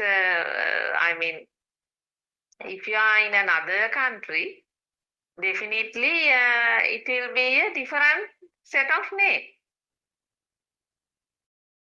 But now in your system, there is a thing called a rose,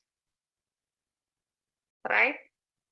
So for example, when we say mother, so mother was also introduced into your system in the same way. Son, this is mother. So at your eye level, there is a kind of a form. And then at your ear level, sound of the mother. And then what happened? Nobody is doing this automatically. That is the law of nature. Because that two vibration and this two vibration combine and form to a different vibration. So that is the rise of the mind consciousness. But if you are, let's say, if you are born in a Japanese family, they will not say mother.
Good evening, everybody.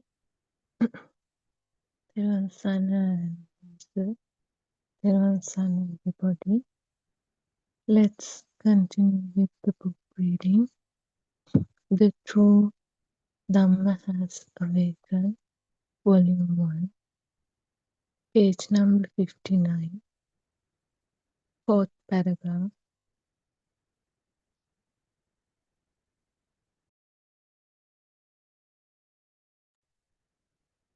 Aryan Mahansi, the moment you realize the pure truth, you also realize that there is no self.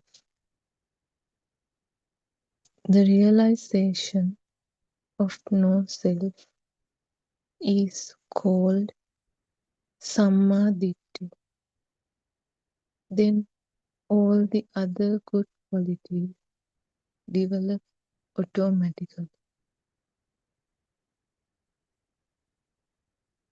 With the help of the mindfulness of the Yathabhuta,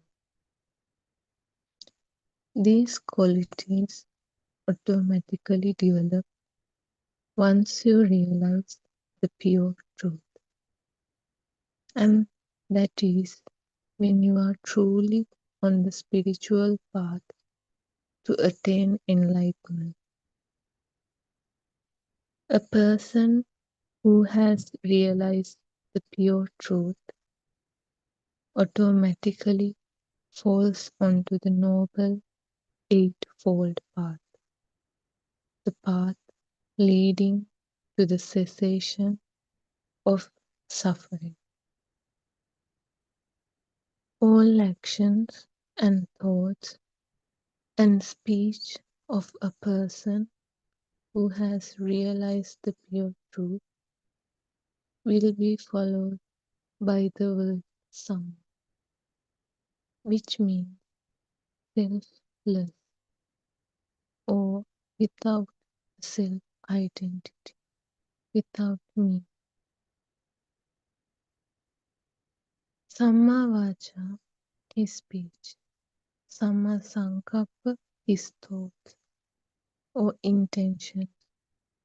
And Samma Ajiva is livelihood. All will be very well executed and conducted according to the Yatha Bhuta Jnana, without attachments and defilements. Samma Vaya, Samma Samadhi are also good qualities that one automatically develops when one is on the noble eightfold path. Samma Vaya is the effort made to realize the pure truth. Samma Samadhi is the continuous awareness of the illusion, so that one can be on the spiritual path to attain enlightenment. Meherin Mahansi, you could use the rule of Pratyavikshava in everything you do in your life. Meherin Mahansi, yes, Honorable Sir, everything is clear to me. Aryan Mahansi, Meherin Mahansi, according to the level you are at now, I feel that you are knowledgeable enough to start practicing wisdom of Yatha Bhuta Jnana in your daily life. Meherin Mahansi, Sadhu, Sadhu, Sadhu. Yes, Honorable Sir. Also, if you can explain to me what it means by Kriya Sit, please. Aryan Mahansi, Meherin Mahansi, these are not very strange things to understand. Once you realize the pure truth, your thoughts will be very pure. without defilement, greed, ill will, and delusion. Then you will not be tricked by the illusion and believe in the stimuli coming from the outside or from the inside. You will not be disturbed by anything. It is when you do things without getting affected by thoughts. You do not react to thoughts as you already know that they are all an illusion. After you have realized the pure truth, you will do things without giving any value to thoughts.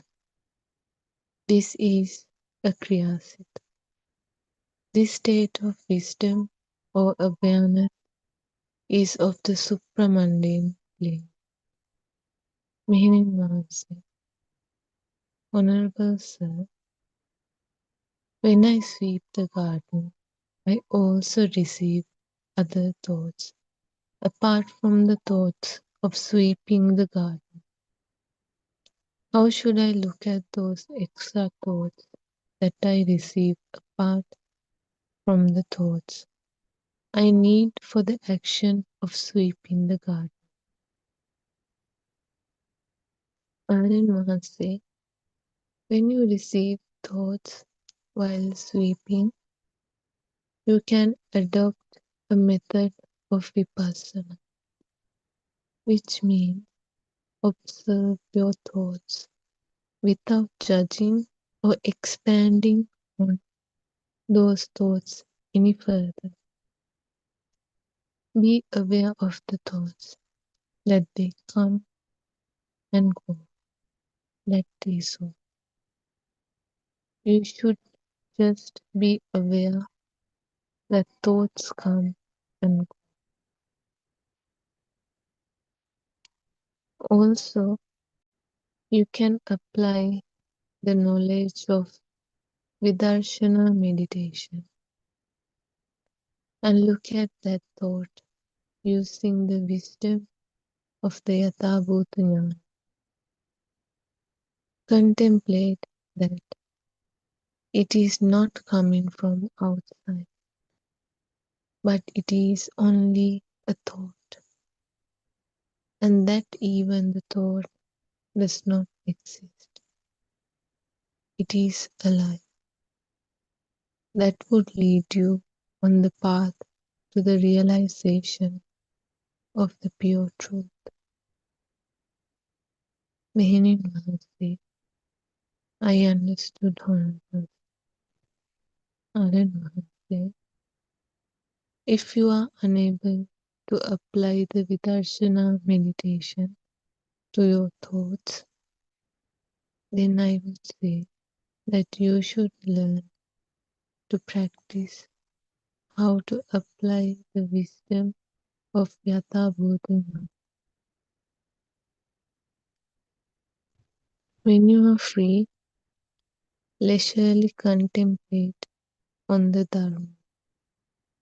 Dharma is the truth that everything is only a thought that arises and passes away.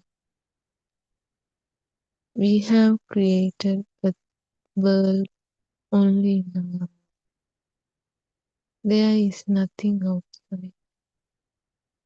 We create an outside and an inside, a duality, which is also all a lie. And the thought is also a lie. Meaning Mahanse, yes, Honorable Sir. Aryan Mahanse, meaning Mahanse, being aware of your thought that you receive at this moment, also known as Vipassana, and contemplating about the thought you receive with Yathabhuta Jnana, Vidarshana, are two different things. When you look at the thought that you receive and do a deeper investigation using Vidarshana, it leads to awakening or enlightenment. This investigation of the Dhamma is called Dhamma Vihaya, which is one of the factors that needs to be developed within the 7 factors of enlightenment. Dhamma is one of the 7 factors of enlightenment, also known as Sattva. Mehenin Mahanse, Honorable Sir, I am still not able to understand what to do about other thoughts I receive that has nothing to do with sweeping of the garden.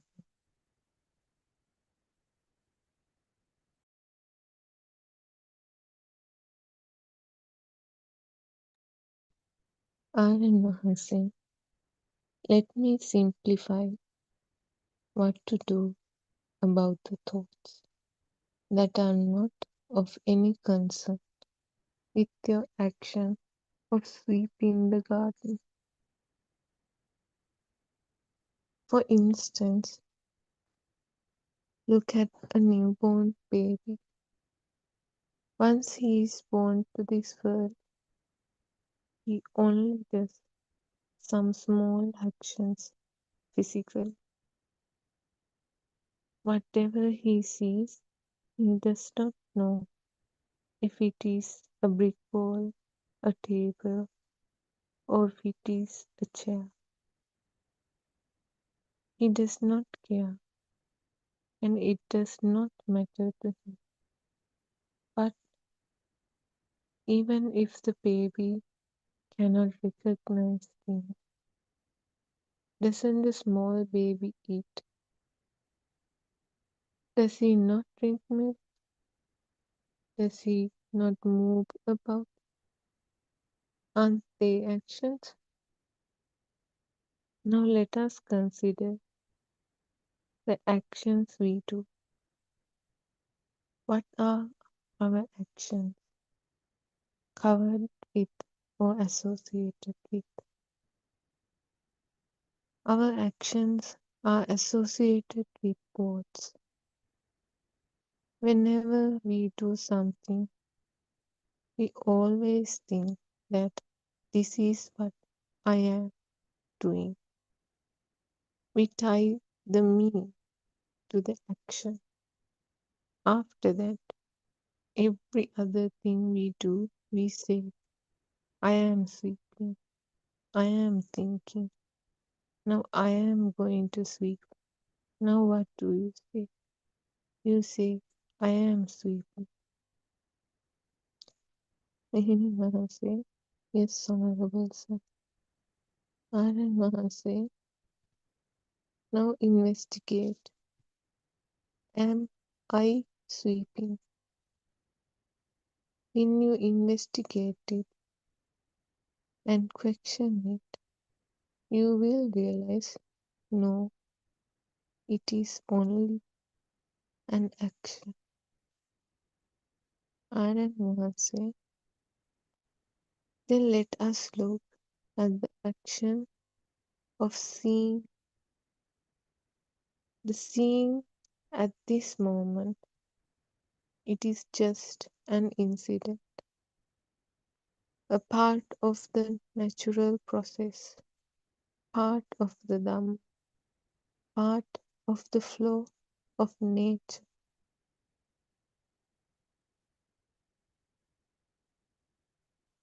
You are not blind, are you? You can see. You are not deaf, are you? You can hear. You do have a very good understanding about the six senses. So, with this understanding,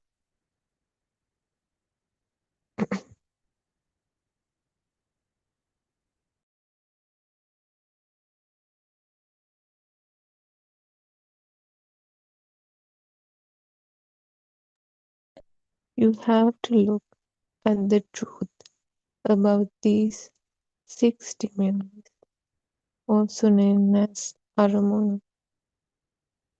You have to maintain awareness that they don't exist outside. When you see the truth in it, you let go of that thought with understanding. You are aware that they are not from outside.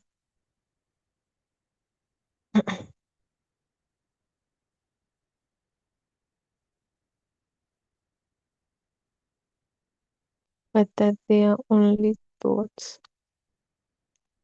This investigation and letting go of thoughts without giving them any value is called Sankirtana Nipitaya. You don't accept or entertain that thought and generate more thoughts. Not entering into or not magnifying on a thought is called Sabbe Dhamma Nalam Abhinivesan. Mehanin Mahase, yes, Honorable Sir, there should not be any connection with the action, but the action will happen on its own. Narayan Mahase, a lot of things will happen. First, you will see things.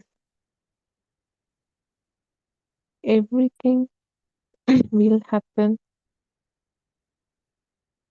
You will also laugh. You will also speak. Everything will happen with mindfulness. You should not generate more thoughts. Just let it go.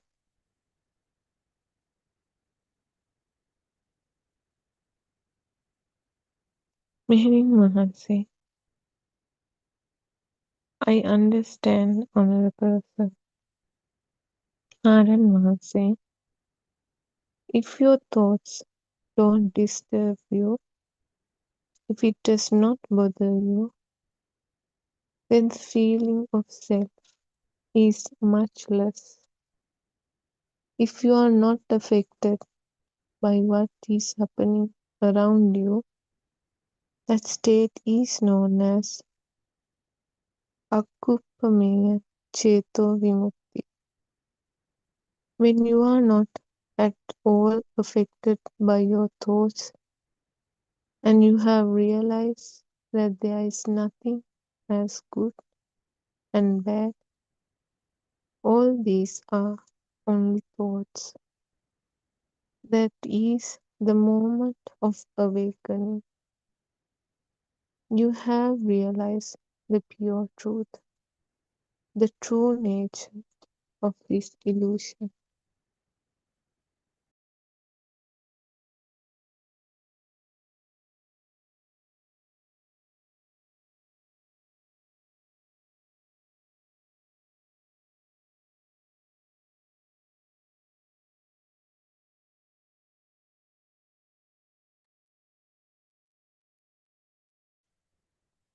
This is the moment when you have truly realized the illusion of the outside world and the illusion of the inside, which is the me concept. You don't get affected by thoughts. You have gone beyond the illusory nature of mind.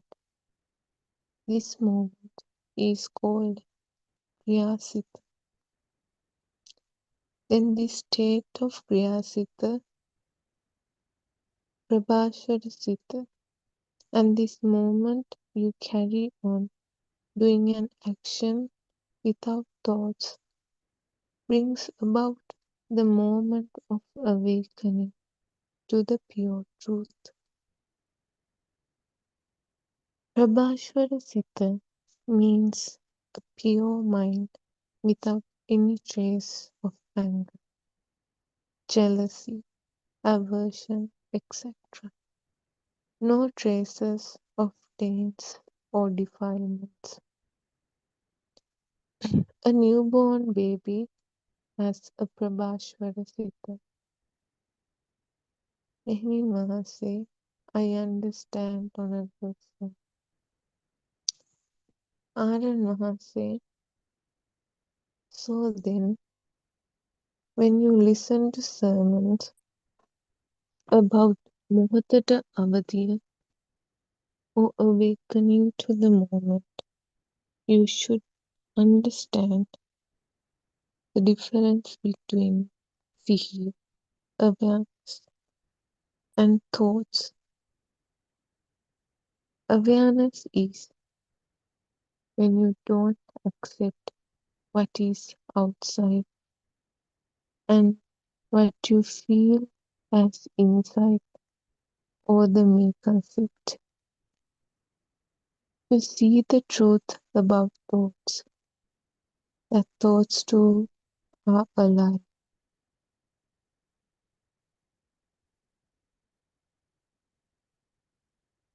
When you are aware about the illusory nature of the thoughts, then won't react towards the thoughts. When you see something, it is only seen. There is nobody who sees it, neither is there anything to see. No more generation of more thoughts, nor should you contemplate on thoughts. Nehri Mahasi, yes, Honorable Sir. R.N. Mahasi,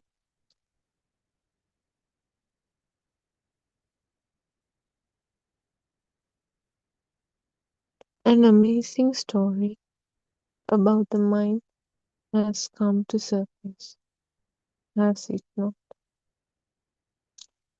All this time, we have falsely believed that a self existed. When you realize the true nature of things, you feel very pure, like a flower that is in bloom.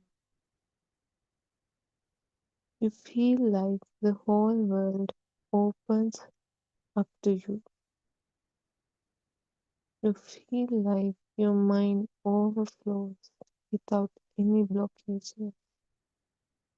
You don't feel restricted to this body. Where am I? I am nowhere to be found.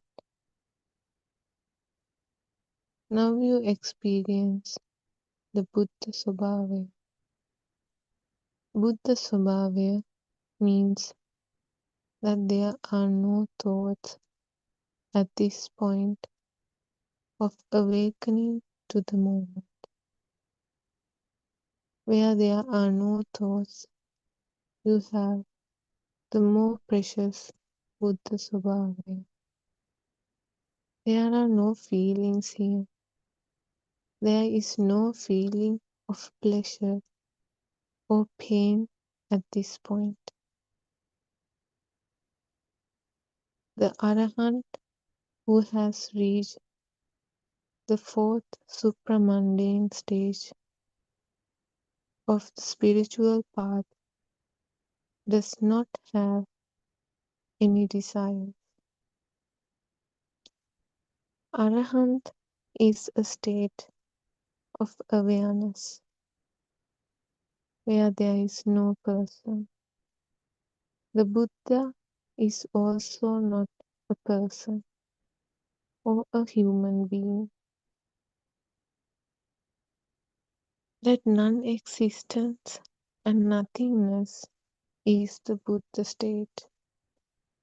Within the Buddha state, a person cannot exist, and you cannot draw, picture, or mold a statue because there is no person or a shape for that.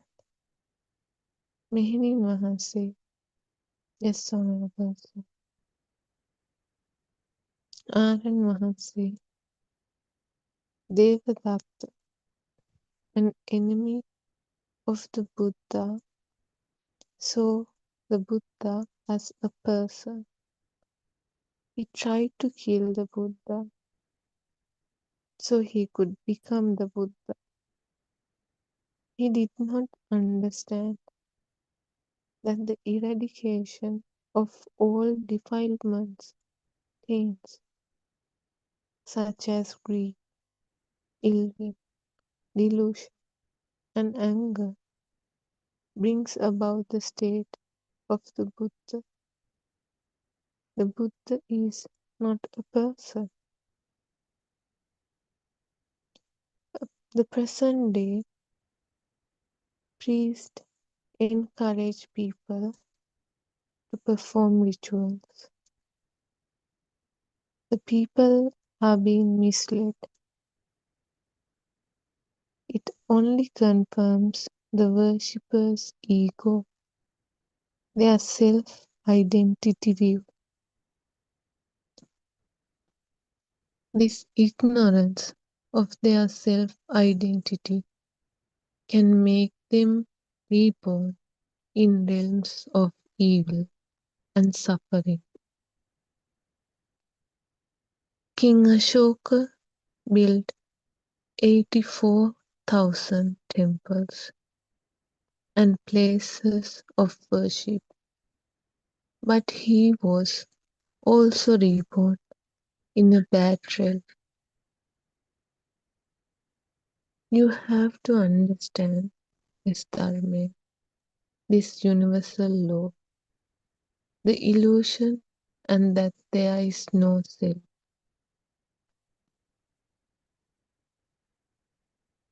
If not,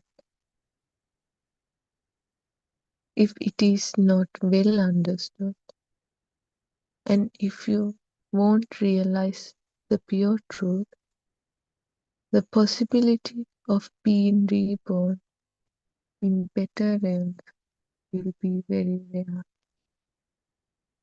Queen Mallika gave the biggest almsgiving to the Buddha and his disciples with utmost magnificence and richness. This kind of almsgiving will only increase one's ego and self-identity. They give alms to the priests, believing that the outside is true. They believe that they are conducting a meritorious deed.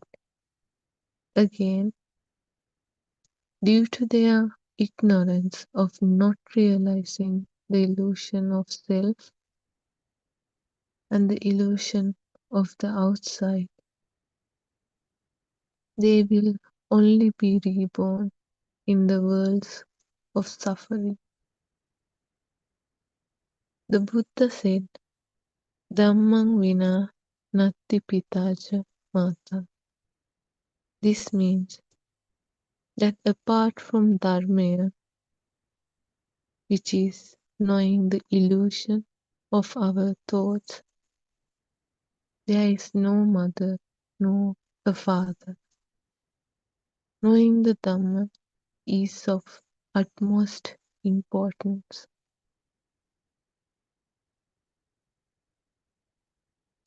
We honor and respect our parents very much. Yet for all, the Buddha said, if you realize the pure truth, you will realize that there is no mother nor a father.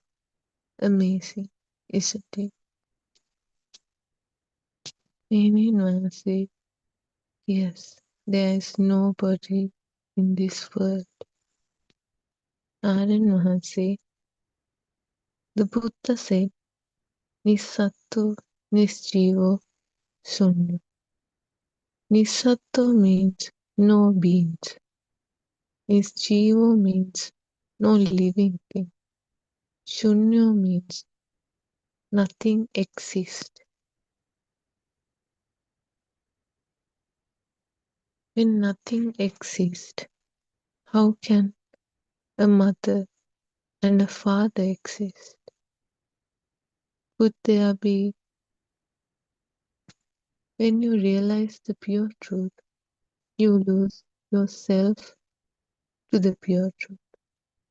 Realizing the pure truth is the only way you can be assured not to be reborn in suffering hells. If you have realized the pure truth and has an awareness of the supramundane spiritual path, you are safe from suffering hells. Mehenin Mahanse, yes, Honorables. Arden Mahanse, until you realize the pure truth, you can never enter the supramundane spiritual path. In almost all the teachings of the Buddha asks only one question. Rupang Nichchato Anicchato. The Buddha asks if the stimulus from the six senses are they permanent or impermanent. Then his disciples replies Anicham Bhante, meaning that all the stimuli we receive from outside and inside are impermanent. There is a very deep meaning to this question. If you think that there are things outside, you have not realized the pure truth. The Buddha said, Ida bhikkhave bhikkhu. The Buddha says that the path to enlightenment, the path to realize the pure truth, is taught only in the teachings of a Buddha. No other religion or spiritual teacher teach about the cessation of suffering. The path to realization of the pure truth can be realized only if we see that the outside does not exist. That is the way to eradicate this cycle of suffering and rebirth. What we have to realize is that this is only a Dharmatavya, and it is an illusion. There is no living being, nor is there a person. It is only a thought, which is also an illusion. We drink and we eat food. It is only a thought. We only associate with thoughts. The vijnana or the mind consciousness is an illusion. We think that this body is me. We think that we are eating a pineapple. We think that we are wearing beautiful clothes. We think that we are beautiful. All these are just only thoughts. Meaning Mahanse, yes, Honorable Sir. Aaron Mahanse, what dies? Does the body die? Or does the mind die? The mind dies, doesn't it? Does the mind have a body? No. That is why we say it does not matter if a finger, a leg, or both arms are cut off. We say that the whole earth can destroy. Where is the mind? Does the mind exist? When the sound stimulus and the image or the color stimulus separates, when there is no sound for the image seen, there is nothing. Then there is no thing to be seen. If there is nothing to be seen, then the me doesn't exist either. If something exists, that very same thing is me. The concept of me is not the body.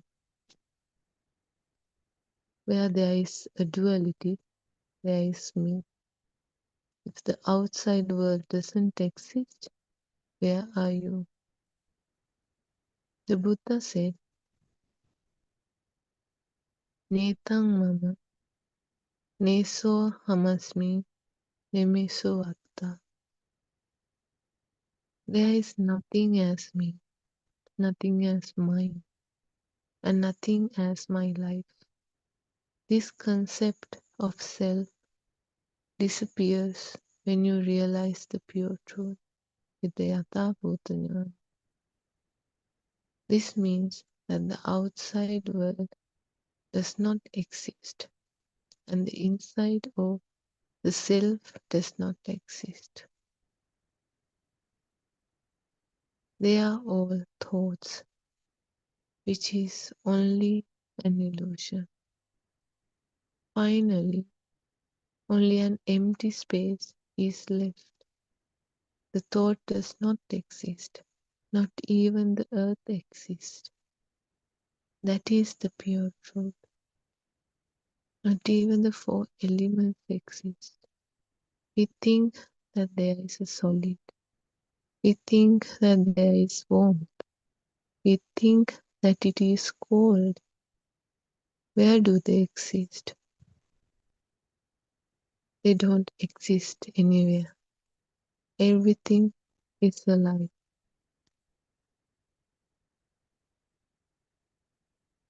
Meaning Mahanse, Theruvan Saranayan Mahanse. May you always be well and happy. Aaron Mahanse, Theruvan Saranayan. May the blessings of Noble Triple Gem be upon you. Meaning Mahanse, Aaron Mahanse. I had spoken to you earlier, and you helped me to understand the path to enlightenment very well. I try to be practical as much as possible. I try to see the pure truth in every angle and in everything I see. In the process of my thoughts, I try to concentrate on the teachings of the Dhamma. In here, Dhamma means that nothing is there, nothing exists. I try to see the illusion in every thought. I feel that everything is a Sobhadam, which is all nature, all these people, and all what we see outside. I feel they are all part of nature. I really don't feel much sorrow, neither do I feel much happiness. I contemplate about the Dhamma. My question is, Do I need to do any type of meditation, Honorable Sir? Aaron Mahasi, after listening to your talk, I feel that there is some blockage somewhere.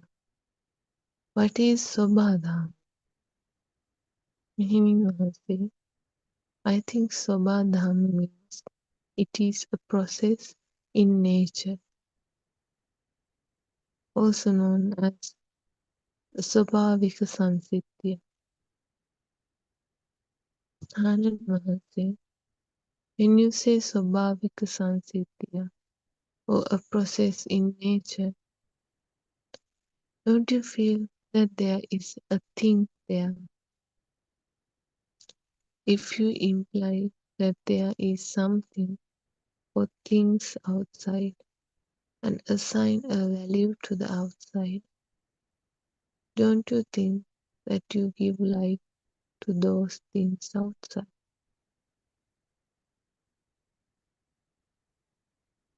What I'm trying to say is, when you think to tell something, it becomes a thought.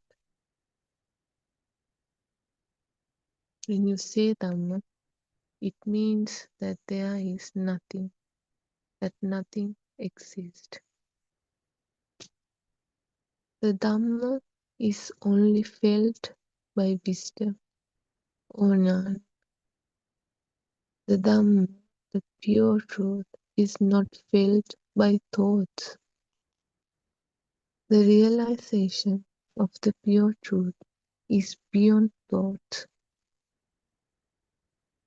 Nibbana, the total abandonment and elimination of all forms of craving, cannot be achieved by thought.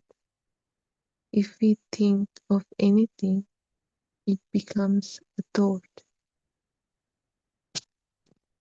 Meaning Mahansi, I understand, Honorable Sir.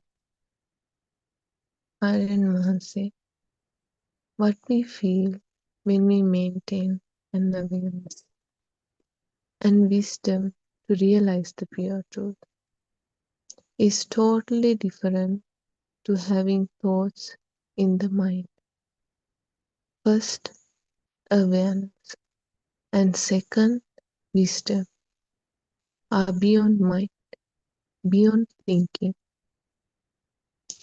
Awareness or mindfulness is what we need to realize the pure truth.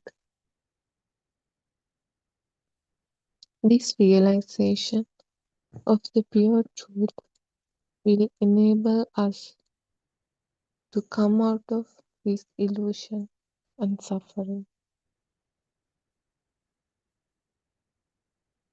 Let us say, for example,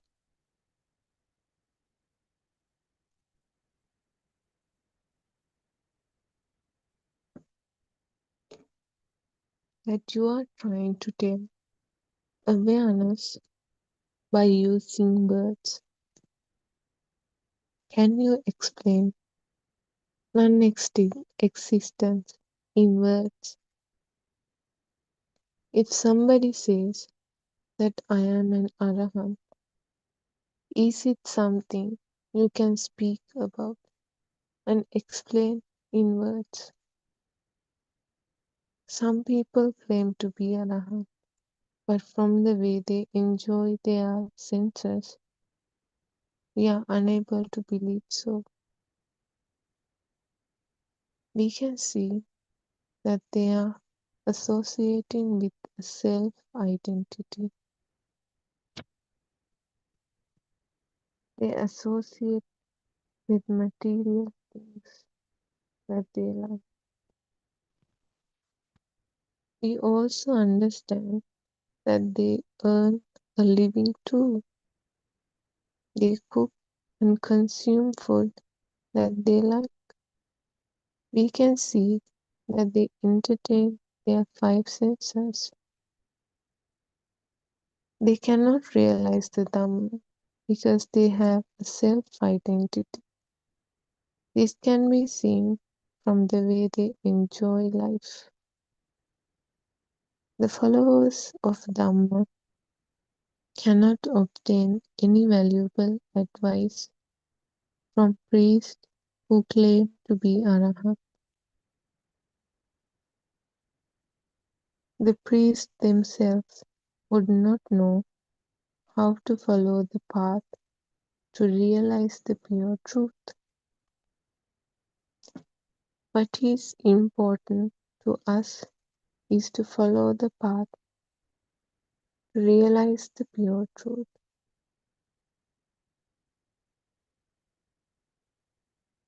When we are on the path, we need not bother about the four supramundane stages of the spiritual path.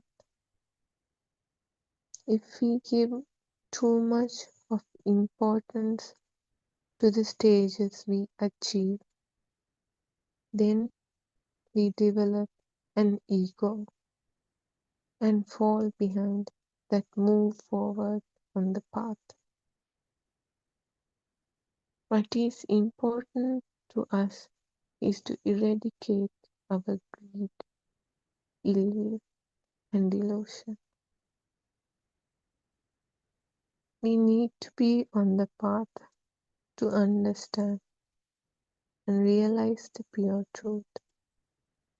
We have to develop an awareness to the pure truth.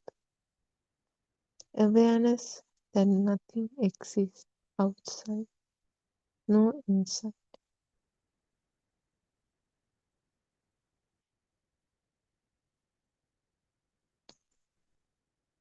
We have to know that everything is a thought and that the thought is too not true. It is a lie.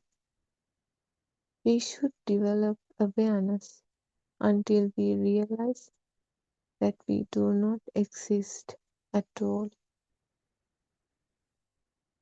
When you realize that you do not exist, that is when you will totally drop your self-identity about yourself. Then is there anybody to become an arahant? When you are at a stage of an arahant, you cannot say that you will not be born again.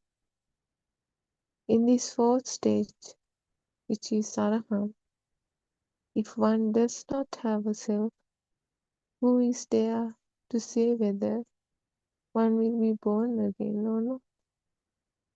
If there is no one, then who is there to be born again? Now what should we understand?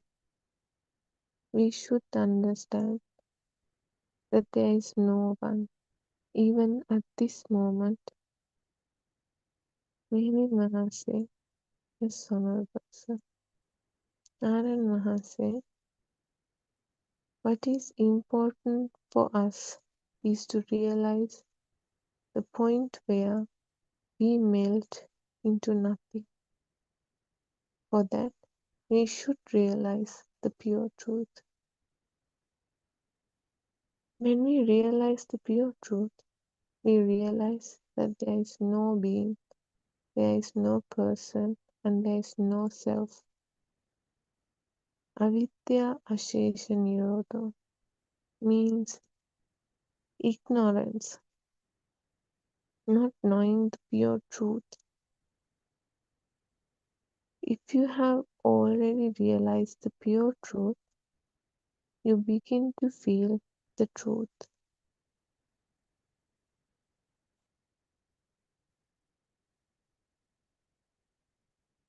When you feel the truth, then nothing exists outside, and that everything is a thought.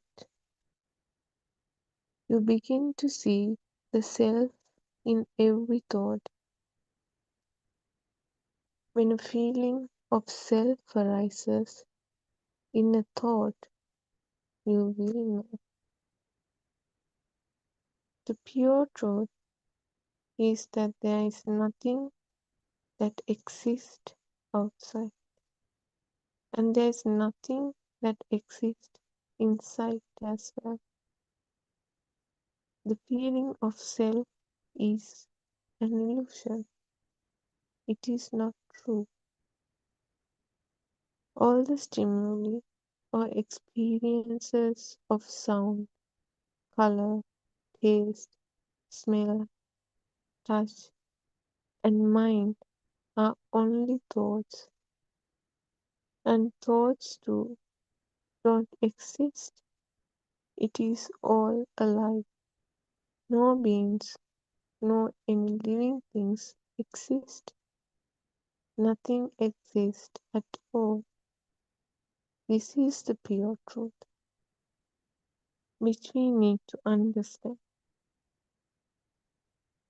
and you must maintain this awareness or mindfulness of the truth whenever you have thoughts.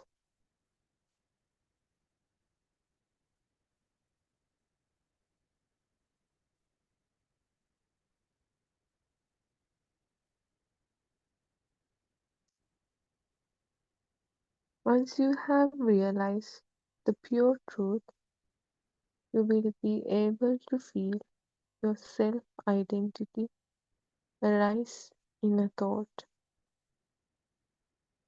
You will be able to recognize it. That is wisdom. Being aware or being mindful is wisdom. If you like something, if you want to acquire something, that means that there is a feeling of self there.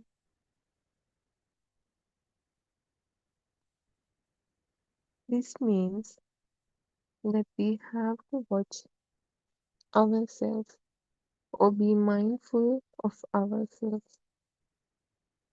We have to focus on ourselves, not the outside. We have to always be mindful and constantly check if our I-ness arises. We have to see if we have a feeling of self-identity.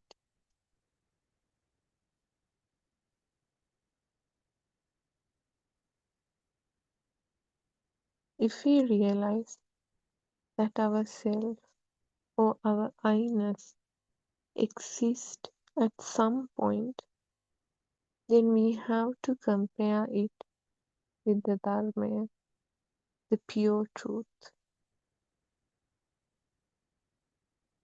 Then we have to question ourselves. If nothing exists, then how is it that I feel that I am here? If the pure truth means that there is no body,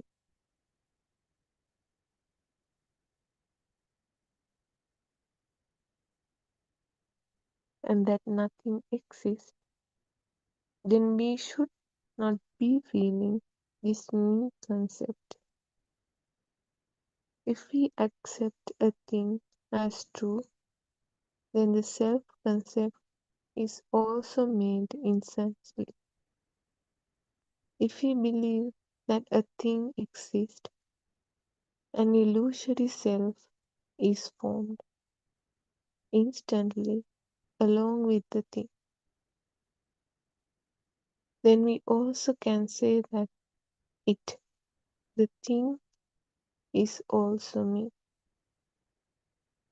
If the pure truth means that there is no body and that nothing exists, then we should not be feeling this me concept at all.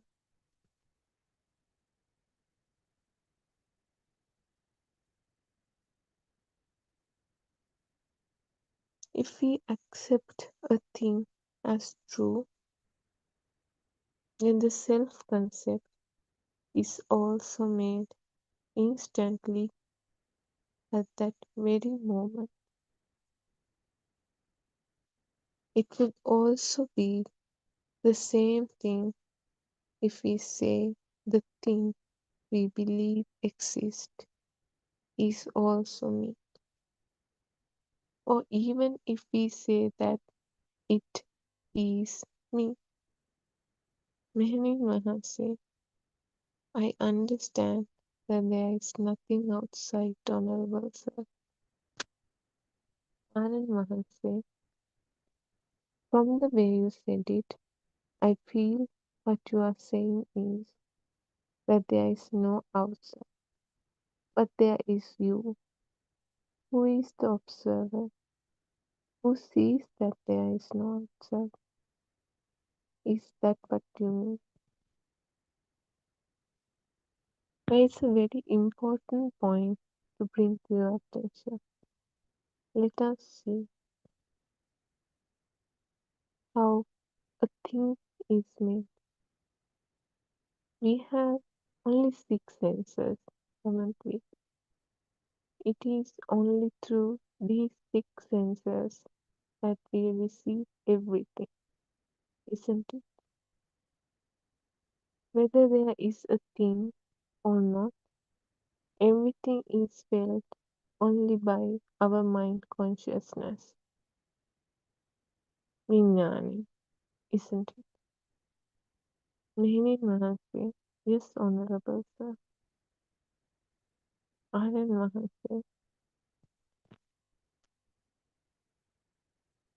now let us understand how the mind consciousness is made. Let us try to understand how a thing is created in the mind consciousness. The mind consciousness receives only sparks from the 6 senses. The 6 senses are sight, hearing, smell, taste, touch, and thoughts from the mind consciousness. A spark that comes from the sight and a spark that comes from hearing creates a thing in the mind consciousness. When we say a book, it is a thing that we truly believe that exists outside. But what it is actually, it is a spark from the sight and a spark from the hearing sense. And these 2 sparks come together and create a book to us, which we believe truly exists outside. We name the thought that is created with a shape, a color, spark, plus a sound spark as a book. Therwan Sarnai, everybody.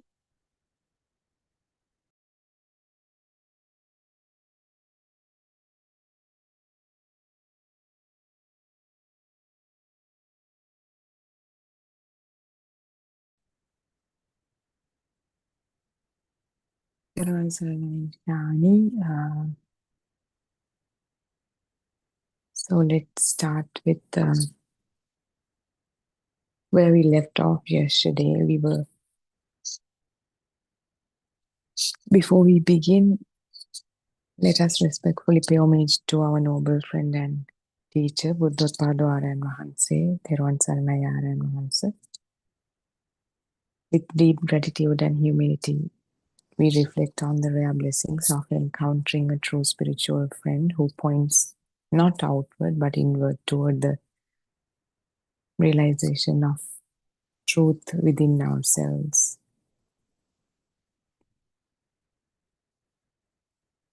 Therwan Saranai, and may you live long.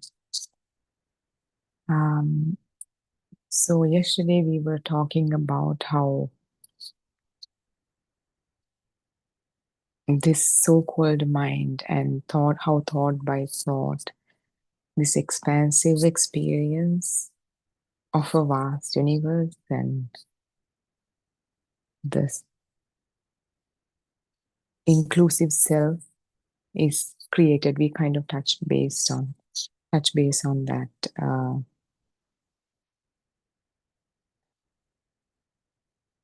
There's no thing called the past. Whatever you think about the past, whatever you talk about the past, whatever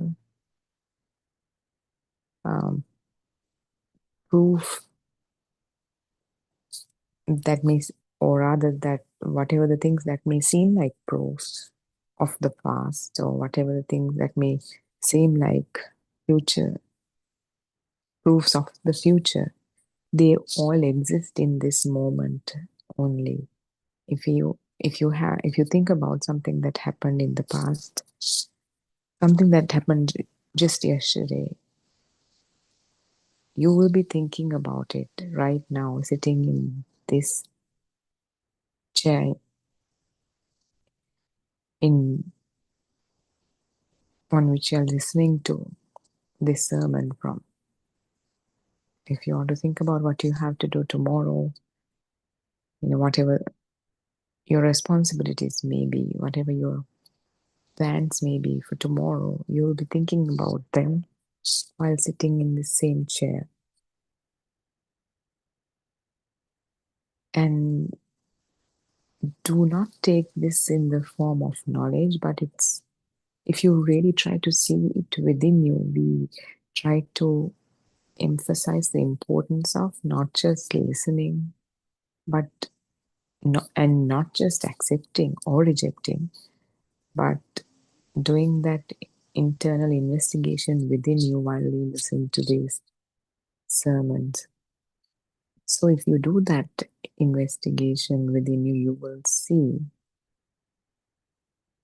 the so-called past and the so-called future collapses down just to a thought in this moment.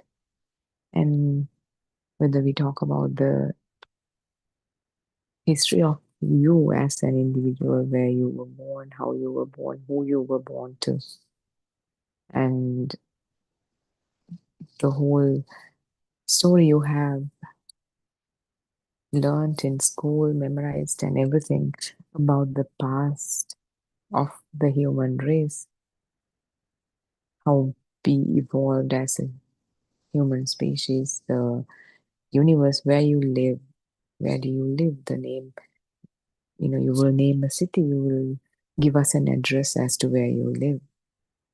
You will tell us you're tuning in from this particular country, UK, India, US, wherever it may be. You will tell us you're part of this planet, part of this solar system, wherever. However, you will answer that question. If you pay attention to your experience right now, that is a bunch of thoughts that is arisen in your awareness right now. You will tell us, I'm Harry, David, I am Emily, or whoever it is, and I am an artist, I am an activist, I'm a teacher, doctor. If there's someone passing by who has no idea about who you are, in that situation, what you're thinking about yourself is, if you can see the big picture, it's just a thought that's arisen in this moment in your awareness. If prior to this moment, prior to this investigation, these kinds of thoughts did not even come alive, come into existence. Prior to this moment, your previous thought was about a past and a future. So these thoughts, when we think about them, when we think them into existence, they come alive. Yet we have an idea that these thoughts exist somewhere. These thoughts, whatever the meaning that's been attributed to these words with which we think, they exist somewhere, which is also a thought. Whatever you can think about yourself, whatever you can think about this so-called world, whatever you think about the past, future, your surroundings, your family, your environment, anything cannot be thought about without thoughts. And they are just that. They are just merely thoughts. When you say, I am a doctor, or I am an engineer, or I am a teacher, I am whatever blank, whatever the profession, or whoever, those words do not contain the meaning that you're trying to convey in those meanings, those words or those thoughts themselves. A thought that says doctor, does it contain a doctor? A thought that says elephant, does it contain an elephant? We talked about signpost, a signpost that, a board, billboard, whatever you want to call it, that's letting us know that you're entering New York or New Delhi or wherever it is that signpost that says New York itself. The signpost is not the actual thing itself. So are thoughts. The thought that says I'm a doctor is not carrying that meaning. It's just a signpost. So thoughts essentially don't have any meaning. Hold that thought for a while, for a bit. And if you pay attention to, okay, now the present collapses. The past collapses, the future collapses. Now we are on to the present moment. Right now, the story you have about yourself, I'm so and so sitting in this house located in a certain address, and I'm in the living area, I'm sitting on the sofa, or I'm in the bedroom, sitting in the bedroom. If you close your eyes, there's, what do you see? Some black, some darkness, however you want to call it. But that idea where you are, isn't it in the form of a thought again?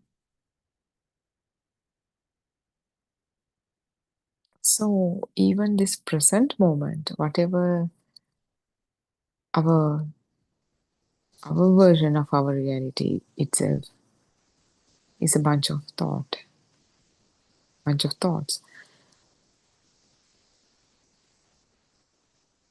And if you look around, you will see a wall, a TV, a dresser, whatever it is, a pillow. Let's take the example of a wall. If you look at the wall, when you're alone, you don't keep telling yourself it's a wall. You don't utter that word aloud, but in silence, within the thought, you know that it is a wall. There's a certain kind of an awareness. And you can close your eyes, you can see that same wall in the eye of the mind with the exact same color. And in that same mental image, you can know the name of that image is a wall. There's a certain roughness to it. There's a certain solidity to it. There's a certain temperature to it. There's a if you touch it the way it feels under the skin of your finger, you have an idea as to how it would feel. You have an idea that you have smelled as a kid, probably. You must have smelled walls enough many times now, you know. It doesn't necessarily have a smell, or it probably has this scent of fresh paint if it's painted recently. While your eyes being closed, these thoughts could be thought about the wall you saw when your eyes were closed. I mean, open, when your eyes were open.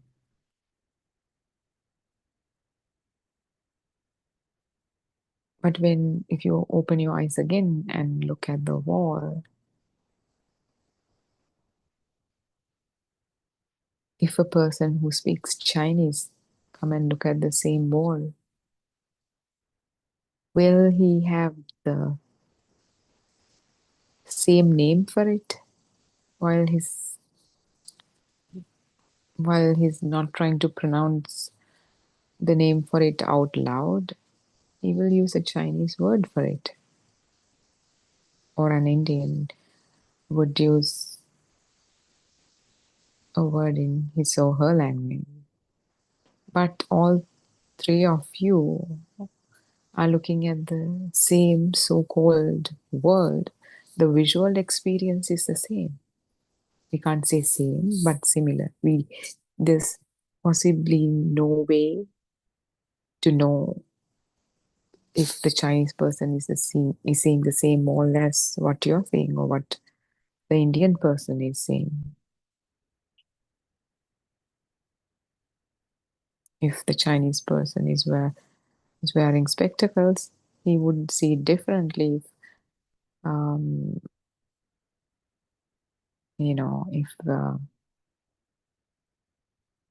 you have you're colorblind, then you will see it differently. So the common thing we have amongst the three people is that there's a common acceptance of the meaning of the word, but not even the word which gives rise to the thought. So is the wall really out there, or is it a mental construct? The Chinese person's thought about the so-called wall would be his internal experience, because he's not uttering the word, he's not pronouncing the word. Even if he did, it will be a different word which carries a different thought underlying it. Same goes for the Indian person and you. So there's no wall out there. There's something out there with some colors, with probably similar colors, with similar textures, similar smell, but we can't exactly be sure. All three of you all see the same exact wall, smell the same exact wall, have the same exact idea about the texture, or what it's called. We are momentarily sharing a seemingly common experience, but we do not have the same experience.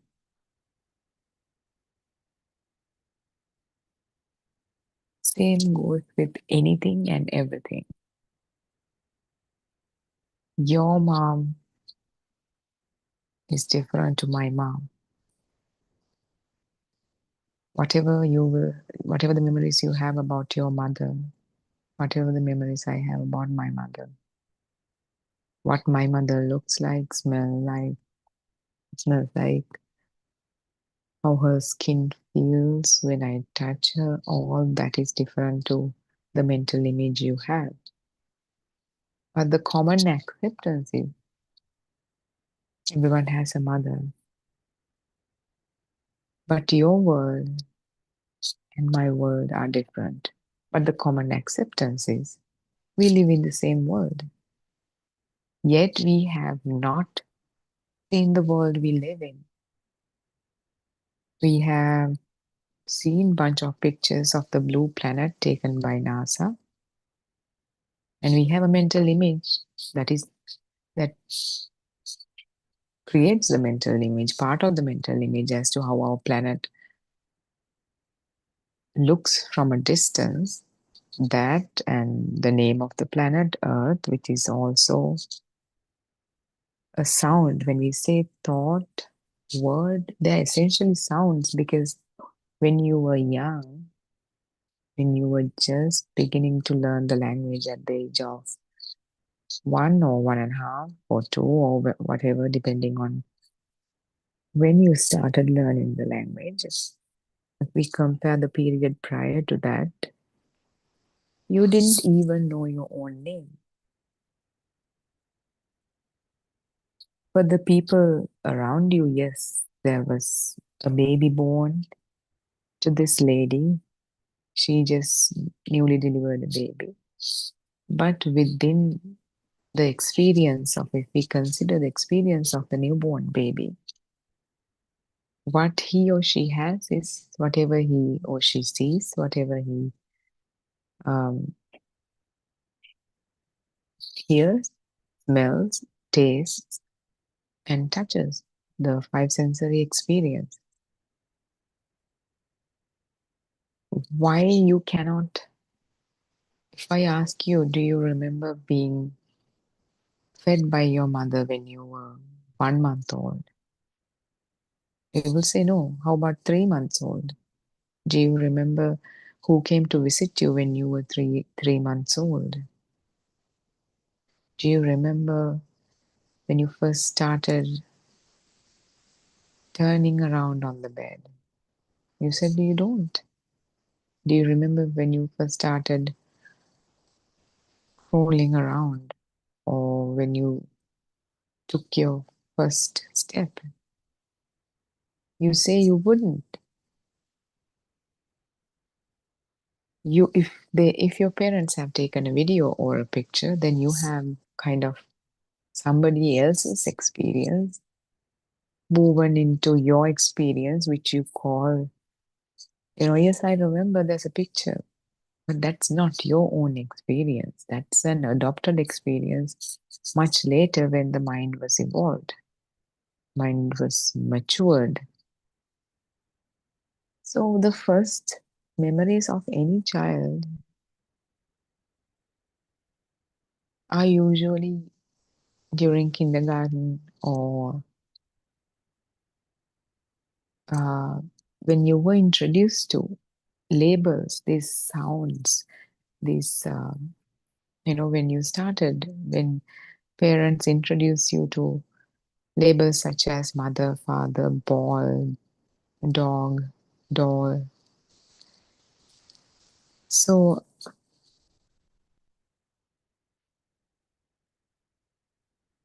before that,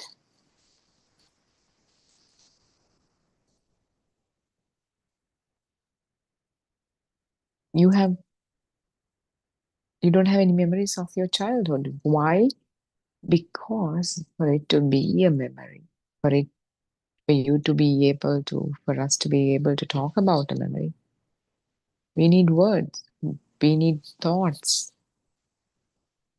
Without thoughts, you have a very raw sensory experience that cannot be talked about without the help of the words. So initially, most often than not, babies are introduced to the labels, the label, the mother, mom, mommy, mama, whatever it is. So the baby is being taken care of by the mother, which the other people around the baby knows, but the baby has no idea. This image, if we kind of focus our attention how the baby's experience is evolved. There's a raw sensory experience and there's a familiar image. The baby doesn't know to call this image a mother yet. So this familiar image, the others know, the mother comes to feed the baby, to clean the baby, to pamper the baby, whatever she does. In the experience of the baby, the familiar image comes and goes, comes and goes. Baby has no idea where this image goes. Just from time to time it appears. This image, which is experienced through the eyes, with time, the mother herself calls herself mother, mummy, ma, or in our language we call amma. So this is done enough many times. Every time this image appears into the baby's experience, in the awareness of the baby, this image is given a sound. The mother introduces herself to the baby, but in the experience of the baby has no idea. Baby just sees an image and hears a sound. Mother, mother, mother. We know a sound is a vibration. It has a frequency. And this is said enough many times. And with time, the image, and any image we know we have colors based on science. We know we have colors because they're in the visible range of light, which has bunch of different frequencies. Red has a different frequency to yellow. Brown has a different frequency. Black has a different frequency. So these are again vibrations, different forms of vibrations. Sound is a vibration, image is a vibration. So with time, these get entangled, the sound and the image. And with it comes a child when the mother feeds him or her. When there are close interactions, we know the babies lick the mothers, smell the mothers. So the whole raw sensory experience of the so-called mother is experienced. Now it's been given a name, a label, the mother, in terms of sound. So all these inputs of the sensory experience, the image, sound, smell, taste, touch, predominantly the image and the sound get entangled to create the thought. That is, a thought is nothing but the entanglement of image, sound, smell, taste, and touch. Do not take it in the form of the knowledge. Just inquire, isn't it so? If you think about, right, when I say mother right now, you have in your awareness, you have an image of your mother, which has a bunch of colors. Just like the first day when the thought of the mother is created in the baby's awareness, the word, the sound mother can bring into the awareness of you, the mental image of the mother right now, even today, after many, many years. It's been altered, it's been evolved, that mental image has been evolved based on whatever the interactions you had with your mother throughout the time. But even today, when I say the mother, a mental image is created. The sound is capable of bringing into the awareness a mental image that is related to that sound, that is entangled with that sound, the mother.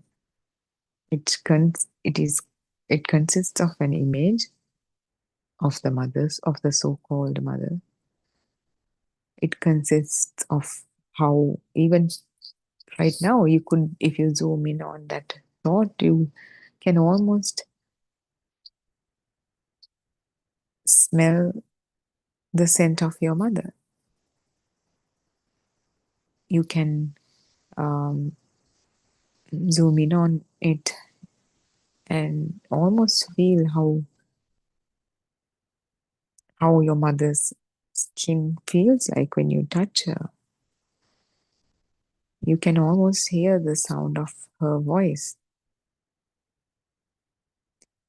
And prior to this moment, prior to the moment we started talking about the mother, your mother, you had no idea. You probably didn't even think about your mother for the entire day.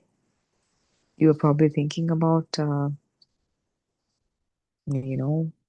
what you have to do today, what's left of to be accomplished in your to-do list. So the thought of the mother that was called into existence in the awareness right now has an image, has a sound, has a smell, taste, and touch. That is nothing but the thought. A thought is a coming together of the five sensory inputs to create the sixth one, which is the thought.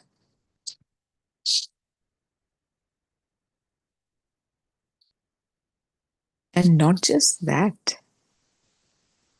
when you started thinking about the thought, it felt like mother really exists somewhere.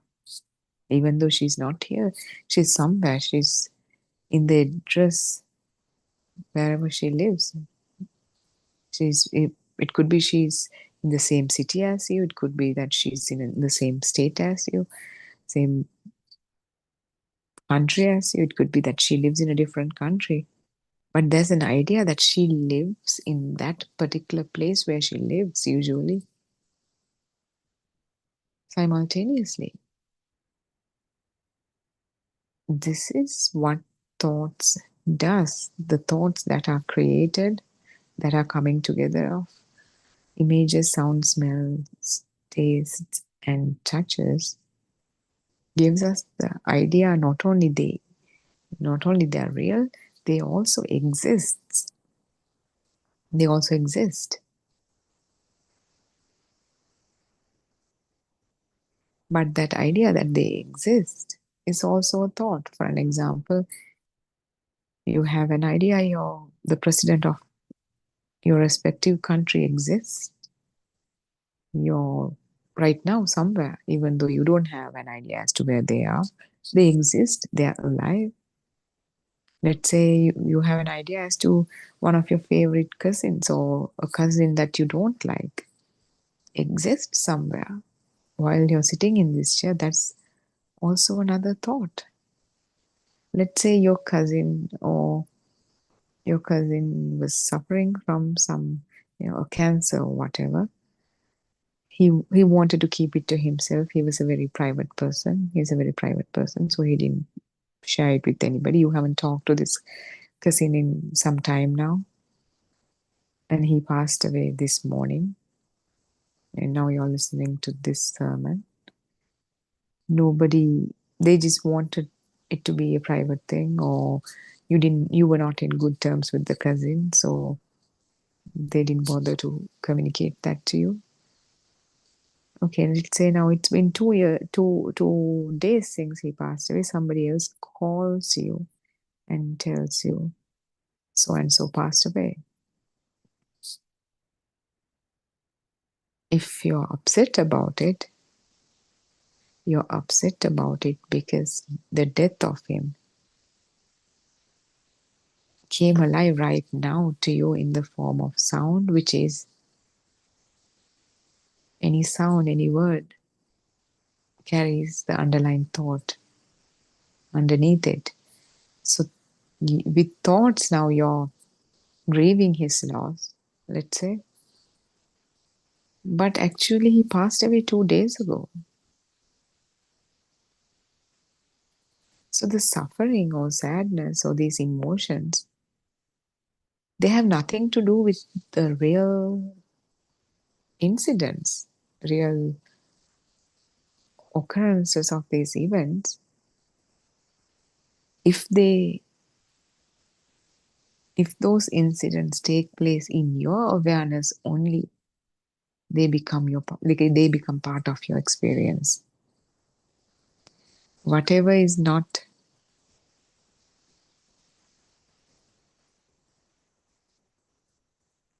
part of your experience.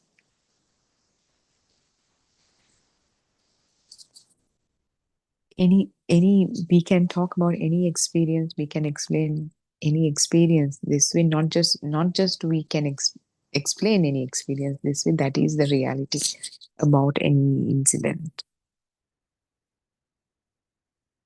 It could be you hear about some social injustice that's been happening in some part of the world for decades, and you're now learning about it. There's like hatred, there's like confusion, there's like frustration after listening to it, after hearing about it. But before, where was it? Did it not happen? It has been happening for decades before you learned about it. So these thoughts are the ones that bring emotions. Not in the past, not in the future, in this moment in time. Let's say your father passed away some time ago. Now you think about it now. You have probably, overcome the grief. You have probably processed your emotions. Now, since we started talking about it, now you remember it. That whatever the emotion you have about it, it could be, he was a good person. He did so much for me and I'm so grateful. Or I couldn't be there for him as much as I wanted. Or he was not a good person. He was abusive, or whatever the story. In terms of thought, you will not even open your mouth to talk about it, but it comes alive in this moment. The suffering, the happiness, the sadness, whatever emotions are brought upon with these thoughts, they come alive in this moment.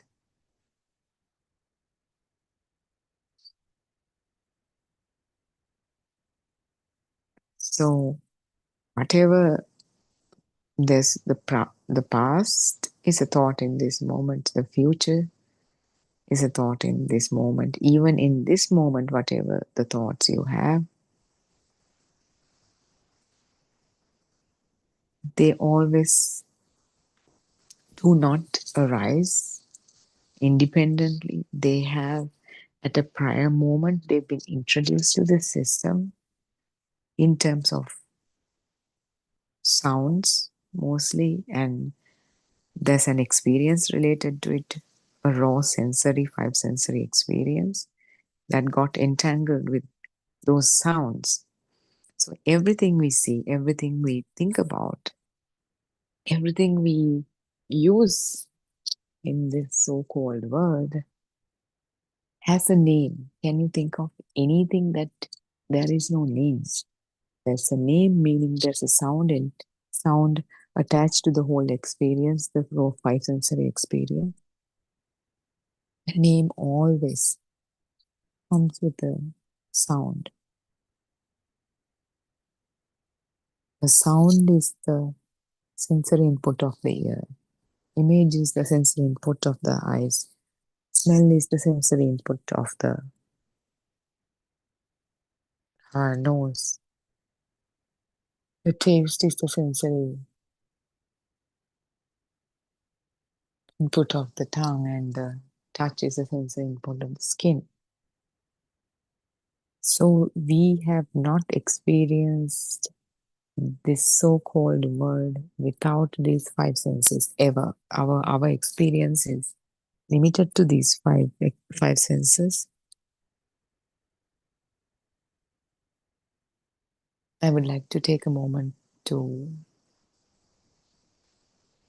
bring into the attention that whatever we discuss here, we would really invite you to listen to it without relating to something you have heard, some other kinds of teachings that you have previously heard, without relating it to them, because we are trying to show a different angle here.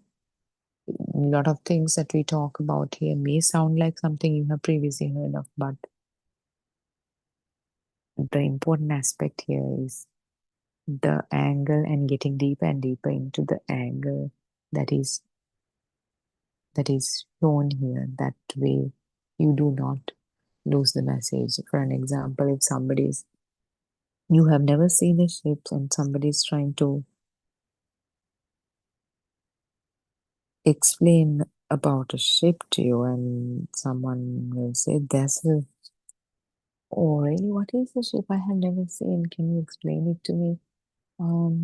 Ship is a big thing. It's like made up of wood, made up of wood, and it has like a base and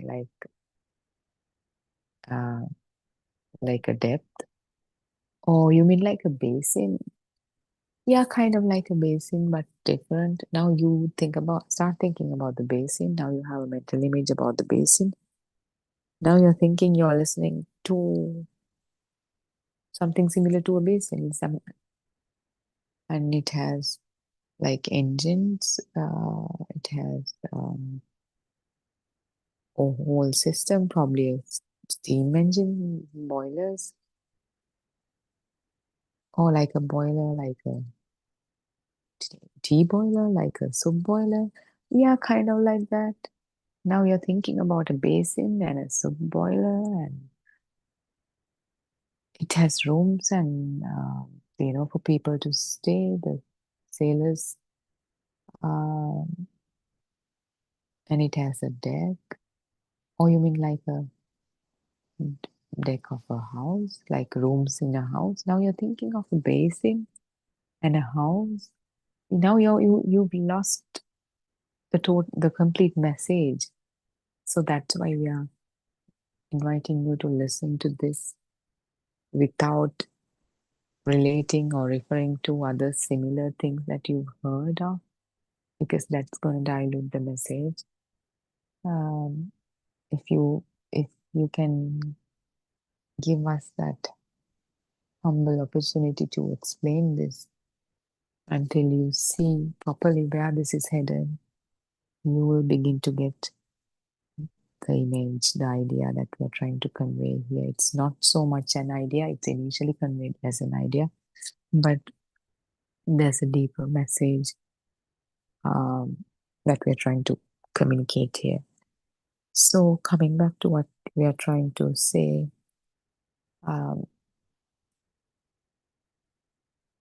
the past and the future is collapsed.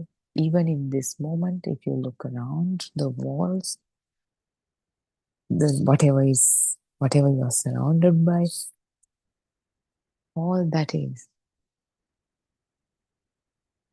it has like a previous label that's been introduced to talk about them, to introduce you to them. As a child, most labels we learn as children. As we grow, initially we learn mother, father, bad, boy, that kind of very simple kind of labels, simple kind of images, square, triangle. As we grow older, we learn. So now we have thoughts about these things: square, triangle, mother, father, the ball, the teacher, doctor, nurse. And as we grow older, we have more complex kind of thoughts that that don't even have a physical presence at all. In the case of the mother, father, we at least can um, point our fingers and show you some image. But as we grow old, we learn about uh, democracy, about marriage, about a company that's been incorporated, about socialism, about capitalism, about about gaslighting, about manipulation. Most of the things we learn in our adult life, we can't even give them a proper, seemingly physical image to them. It's kind of a created, when I say democracy, it's kind of a created image based on what ideas you have about democracy. There's like some mental image, but it's not something that's been given to you because there's some physical thing that could be shown as democracy. The in mental image of democracy, when I say democracy, it comes from whatever the ideas you have about democracy, how they in a democracy, how they treat people, what kind of decision making is involved. These are all mental images created from some basic form of seemingly physical image. So when I say democracy, there's some mental image. Now I say socialism, there's some mental image. Even though you can't eat, smell, taste, there are certain ideas as to, these are not things that you can touch. That idea is there in that mental image, embedded in that mental image. There are ideas as to democracy cannot be smelled. It's not something that you smell to get an understanding about a democracy. That idea is also in that mental image. So either there's some sort of sensory input in this mental image, or there's an idea as to there cannot be a sensory input related to these mental images that tells us these things exist, that tells us democracy exists. The mental image we have about the democracy tells us the democracy exists. So these sensory inputs and thoughts and words and signposts, they're kind of entangled. This is the mind. When we open our eyes and look at the wall in front of us, and we are aware that it is a wall. The image we see right now, we have an idea that it is very solid, it's right in front of me.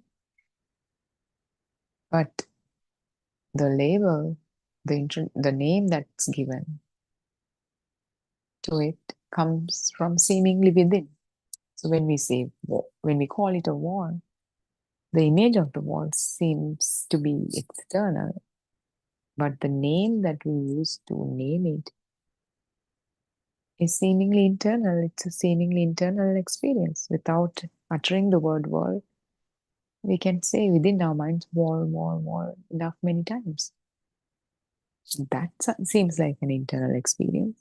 So does the wall belong to the external world, or the world belong to the internal world?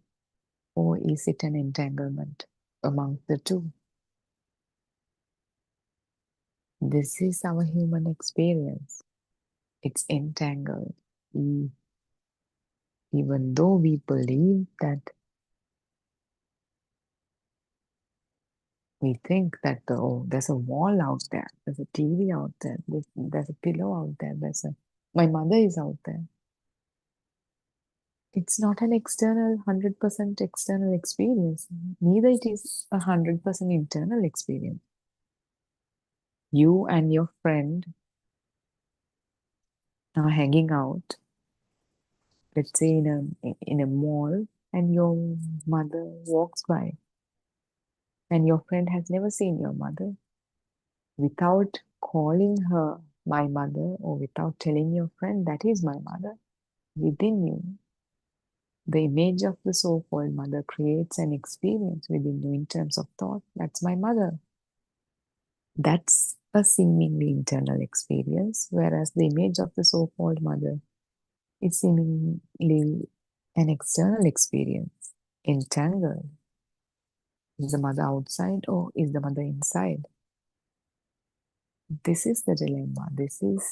Have we ever thought about our experience in this manner, or have we ever tried to understand and realize how the human experience is created in this manner?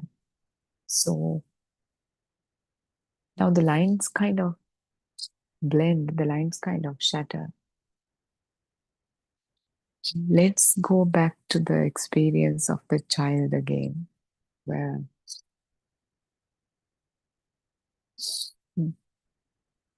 the earliest memories of a child are created. So the familiar image of the mother, and the mother asks the baby to call her a mother, mother, say ma, ma, The baby initially blabbers for a long time without being able to pronounce the word mother properly or mom properly. It takes a long time for the image, which is a vibration, the sound, which is a vibration, to entangle. If we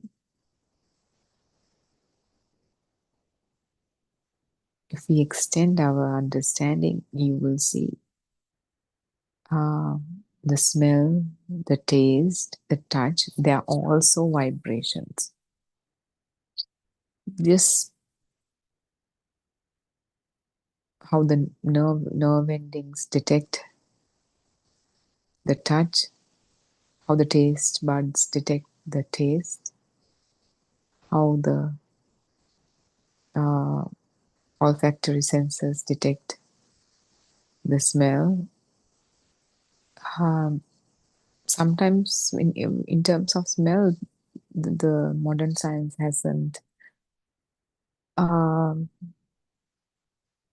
clearly understood how smell works. They think only certain elements have a smell, certain don't. And there's a new theory about understanding smell as vibrations. But we're telling you they're all vibrations. They're different manifestations of vibrations, different ranges of frequency, detected differently through the five senses. Whatever you don't understand, or whatever you do not accept or on board with us, smell, taste, touch as vibrations, you don't have to accept right away. You will see eventually whatever you understand, whatever you agree on. Let's go with that to extend our understanding and realization to the areas that we do not understand at this point in time. So, but at this point, we are telling all the sensory inputs are different manifestations of vibrations entangled to create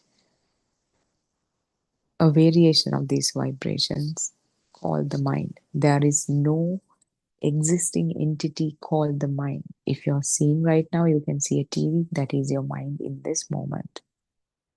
It may sound more real than thinking about a TV, because the mental image is a mental image, and it doesn't feel like a three-dimensional solid object that's right in front of you. Fair enough, but it's the same experience. The mental image of of a TV and the real, looking at the real TV, it's the same mind. If you hear something right now, you're listening to it with the mind. When a cat meows, we usually, if you're a person who are not familiar with cats, you don't understand a thing the cat is trying to say. It's just a sound. If you are a cat person, you've been them for a while, you understand certain meows, you know what it's trying to communicate. Then you probably will not understand all the sounds it makes, but at least a couple of different versions of meows. It means that. Now that means in your awareness, the thoughts are created connecting those sounds to language, to meaning. Just like for the baby, when it's been said, the mother, mom, it doesn't make sense. The baby blindly, it's not doing off actually the baby also. This is how the mind is created. This is the mechanism in which minds work. Any mind would work the same way. The mechanism of any mind, whether it's a doctor or whether you're blue collar or white collar, whether you're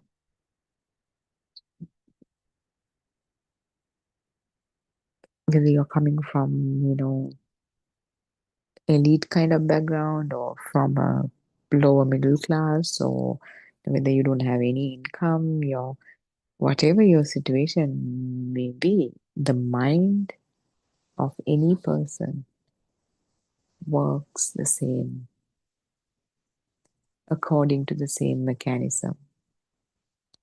If we do not understand the mechanism in which the mind works,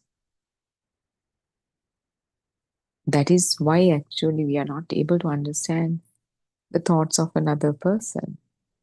All this time we are talking about emotional intelligence, understanding people, being compassionate, trying to be in the shoes of another person and what they're going through. But they're all kind of knowledge-based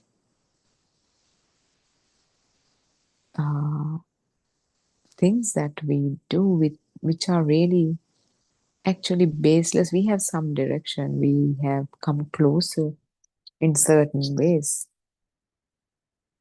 but we haven't really properly understood how you think, how the other person thinks, because we do not understand the mechanism in which the mind works. So the child is given the image and the sound, the mother, and then the next thing, the baby is introduced to another label, father, another familiar image, father, father, father. The smell, taste, touch, everything gets entangled.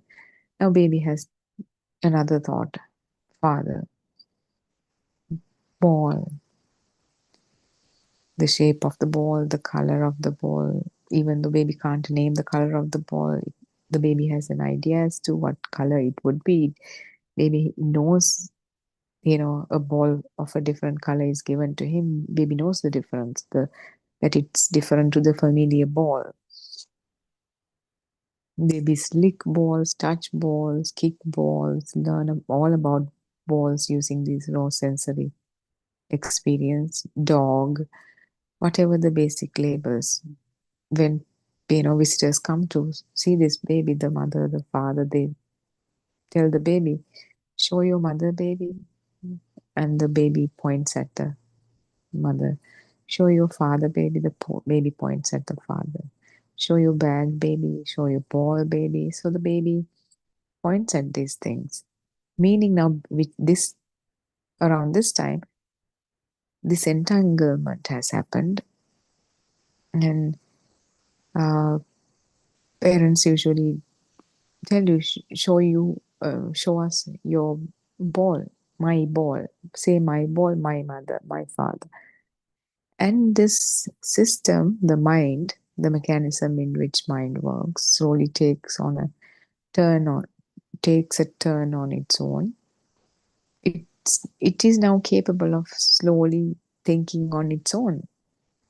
If there's this initial thought, if you can kind of revisit how your mind started this journey to your earliest memories, you will see this thought that baby has. If that is my mother, if that is my father, if that is my bag, my mother, my father, my bag, all my, all related to my.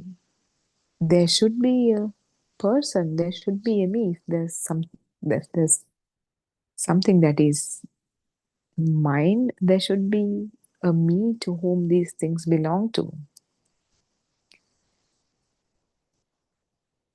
Oh, that should be me, the one who sees, one who looks around, turns his head to look around, one who hears these sounds, one who smells these things, one who touches, who's able to touch and feel these things. That should be me. And not only that, around this time, the parents train a baby to tell his name. Baby, what's your name? I'm David, Paul, whatever it is. And the baby, now this thinking system, the thoughts that are generated now on its own, if that is my mother, if that is my father, if that is my bag, there should be a me. That me is whatever the name they ask me to repeat. David, I am David. One who sees, one who hears, one who smells, one who tastes, one who touches, one who feels. So this is the self-identifying view. In Pali, we say Sakkaya Ditti.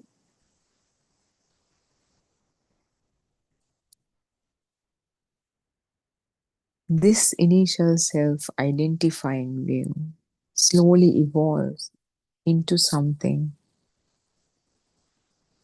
much more expansive, much more vast, much more selfish. We call this the ego, but a lot of people use the word ego in the context if someone is so proud or too proud. We will say he or she has a lot of ego, egoistic or whatever, but ego is whatever the thoughts that create a border around the so-called self to differentiate this so-called self from everything else. Why we call it a so-called self? It was non-existent. It was a misidentification based on it's a thought deduced based on logic, which is the system in which the mind works, the mechanism in which the mind works. But there hasn't been a self ever.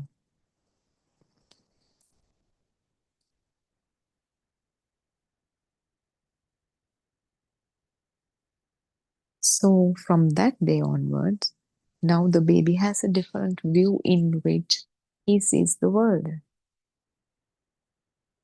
And as he grows, the people come. Now the baby is talking a little bit more. People come to him and ask, "Baby, what do you want to do when you grow up? Do you want to be a doctor?" And the baby has no idea who a doctor is. Who's a doctor? And they will show you something on TV with a stethoscope. You know, when he gets sick the next time, when he goes to the doctor, the mother will show this is a doctor. Say hi to the doctor. He's going to take care of you. He gives medicine. So these ideas, all these thoughts, all these sounds entangled with now the baby slowly and surely his so-called world is now being filled with different kinds of labels. Whatever the visuals are kind of entangled with whatever the words that are given to him based on the language. You know, two different babies talking two different languages could have two different internal thought systems. But whatever they see, smell, taste, kind of are similar, closely similar, but they're not 100% similar. We cannot say that with 100% certainty because we are limited by the capabilities of the eyes. If you're colorblind, if you have certain kind of, if you're nearsighted, farsighted, our vision, you and I will have different visions, different images for the same seemingly existing image. So same with the sound. Some people wear hearing aids, some people are hearing impaired. So, they will hear the seemingly same kind of thing in different ways, differently, slightly differently, maybe drastically differently. So our experience seems like it's the same experience that everyone lives in a world where Donald Trump is the president of America and President Putin is the president of Russia. And, there's China, there's India, there's UK, there's United States. We think everybody live in the same world, but our individual experience, my individual experience is different to yours, totally different, based on where you're coming from, who your parents are, what kind of labels and environments you're exposed to, what kind of value system you're exposed to. So we are thinking we are living in the same world, but we are not. So I think that's a fine point for us to conclude our discussion today. Theruvan Sarnai, everyone, for joining in today. And Theruvan Sarnai, Dr. Ravi. Theruvan Sarnai, Miss Harshi. Yes, so I was listening to your explanation, so that was great. And so, as you said, the mind is the so powerful thing, as Harshi said. The mind is the most powerful thing. But as yes, first of all, I must pay my homage before I start my discussion or the explanation. I worship Buddothpada and Hanse at his feet, and Theruvan Sarnai to all of you. Yes, Lord Buddha said, rather than going to, rather than seeking someone else, things about someone else, it is really worth of seeing the self of yourself. So, what is this self? It comes the question, but what is this self? How it has been made. Most of the people tend to think the mind is so unique to each and every person. So that is true. But way they think, the problem is with that, the way they think about it, way they see it, the angle that they see about their mind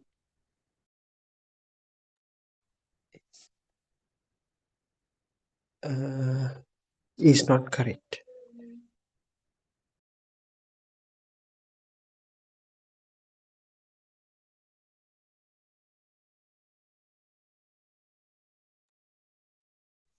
The way they tend to think that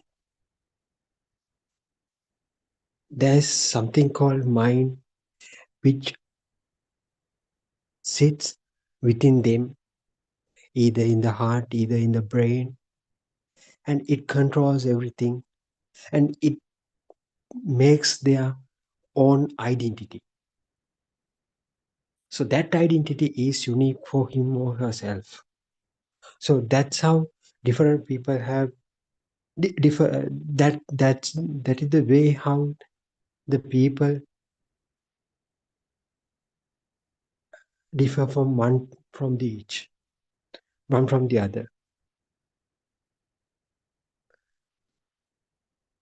So that is the problem that normal people have. Lord Buddha saw this, and he told, think, he told people to think differently. So he asked the people to think that the mind belongs to you or not. People tend to think, this mind is mine. I know the way I am thinking. So it is so unique. So my thoughts are very different from yours. So my mind will stay within me until I die. So Lord Buddha asked, asked people, yes, that is good. That is a good point to start with. Go and try to find what is that the mind. Because mind created the self. Mind created this uniqueness. So it is worth of exploring about the mind. For that will help you to see what the self is. That will help you to understand what the self is. Because understanding mind invariably assists you to help, assists you to understand this yourself. So as Harshisha said, the ego, the I-ness, the self-centeredness, the self-identity has been developed within the mind. So people tend to think that this mind is so unique and it belongs to me. So if you are, so it shapes up the self-identity. So it is worth to, it is so, it is very needed to see the composition of the mind, how this mind gets created. It is a very, very valuable point. So once you could understand how this mind gets created, unknowingly you will understand yourself as well. So understanding the self or self-identity will help you to understand the non-existence of this self. So this is the correct way of seeing this Dhamma. This is the correct angle of seeing this Dhamma. Dhamma, in the sense, it's not written, it's not confined to a set of stanza, gatha or sutra. So it is something to be comprehended. As Lord Buddha has, what Lord Buddha has revealed into the world is not a set of sutra to be memorized. Sutra tells everything about the self and how this self gets created and why, and ultimately after realizing, you will understand that there is no such a thing called self.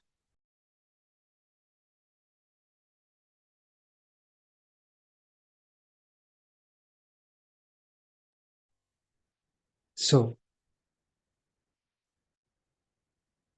in the people from the ancient, from the past, even before the Buddha's era, people were seeking about these things. There were certain people who tried to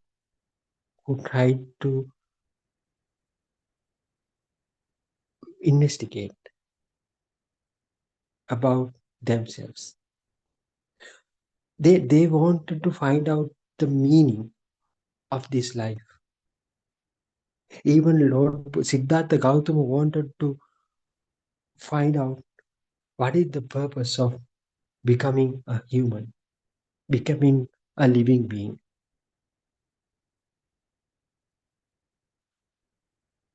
People were seeking the truth, but unfortunately, most of the people were the thinking like the keeping their mind suppressed as much as possible will help them to get liberated from this entire suffering. But so that's why they were trying to do certain meditation practices. So they try to get away. They got away from their homes and families, and they went to the forest and they tried to meditate. Some people try to practice certain rituals. From that, they from those things they try to have some kind of a relief for their mind, because most of the they identify the mind is the troublemaker, is as the troublemaker. So they wanted to get rid of it. Some people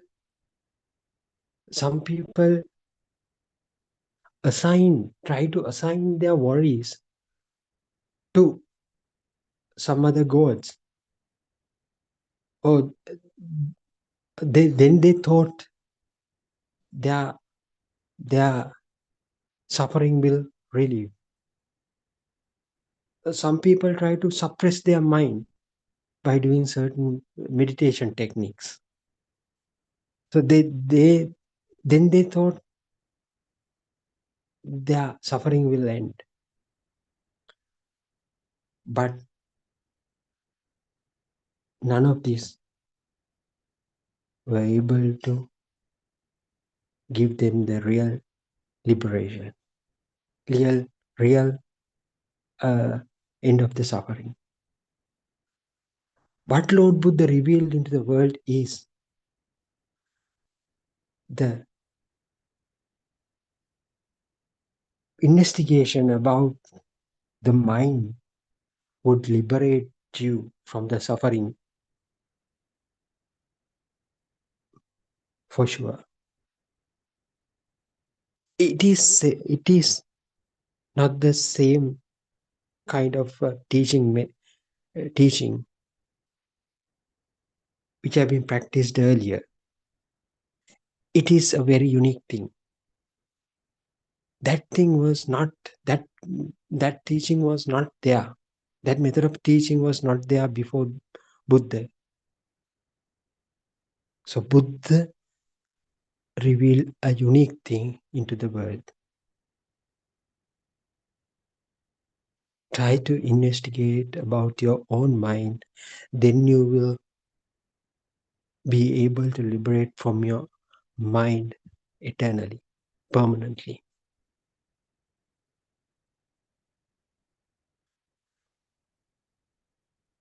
That is the way how one would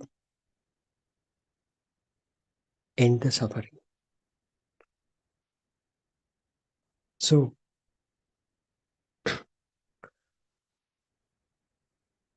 in that case, so we can see the understanding the mind is very important here.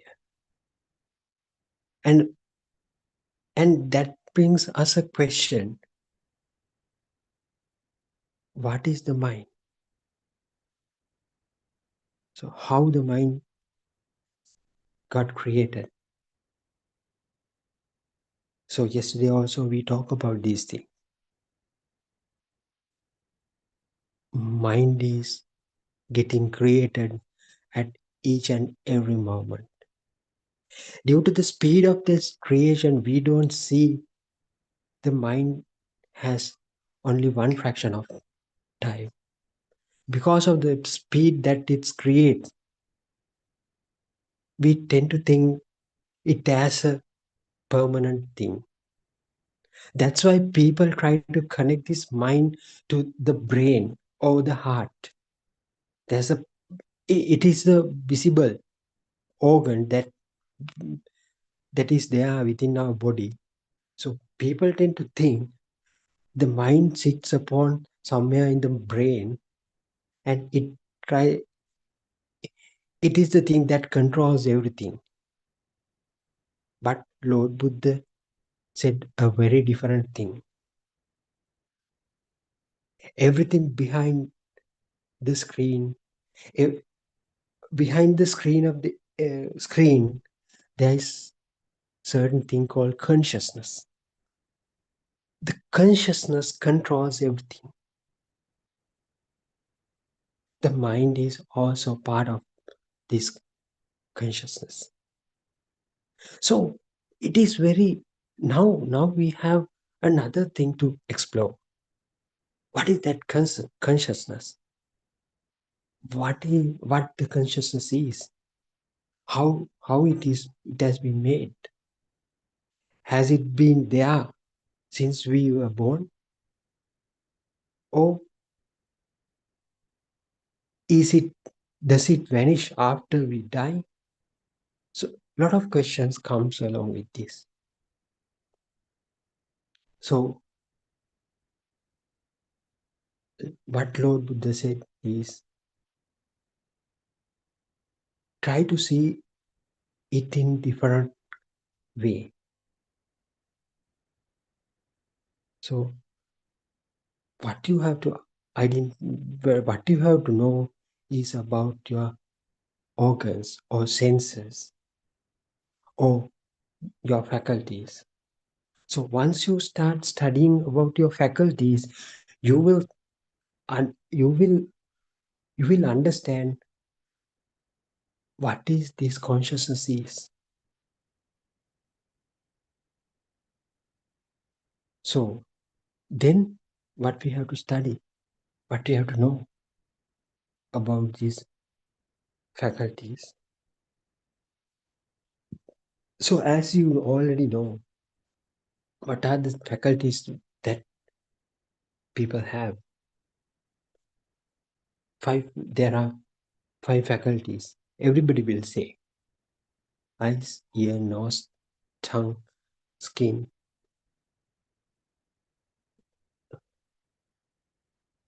Yes, those things. But rather than that, there is one more thing, the mind. So Lord Buddha explained this, the creation of the mind is in different way.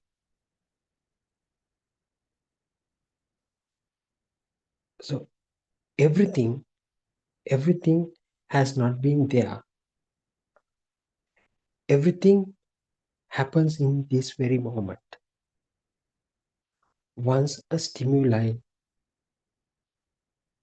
happen in one of or within multiple senses, it can create some kind of an impulse within that sensor or the organ. So it is an electrical impulse. So yesterday we talked in depth how these electrical impulses get generated. It is due to the telepathization. If two frequencies tally each other, it they start to resonate each other. So once the resonance occur, once the telepathization occur, it will create some kind of a feel, some kind of a consciousness that something is there, that something is there. That feel will create you some kind of a projection. Once this field has been projected as a light, we call that very particular moment, it is the vision. If an organ is capable of giving you kind of vision, we call it as that is your eye. If some organ is capable of generating sound for you, that is your ear.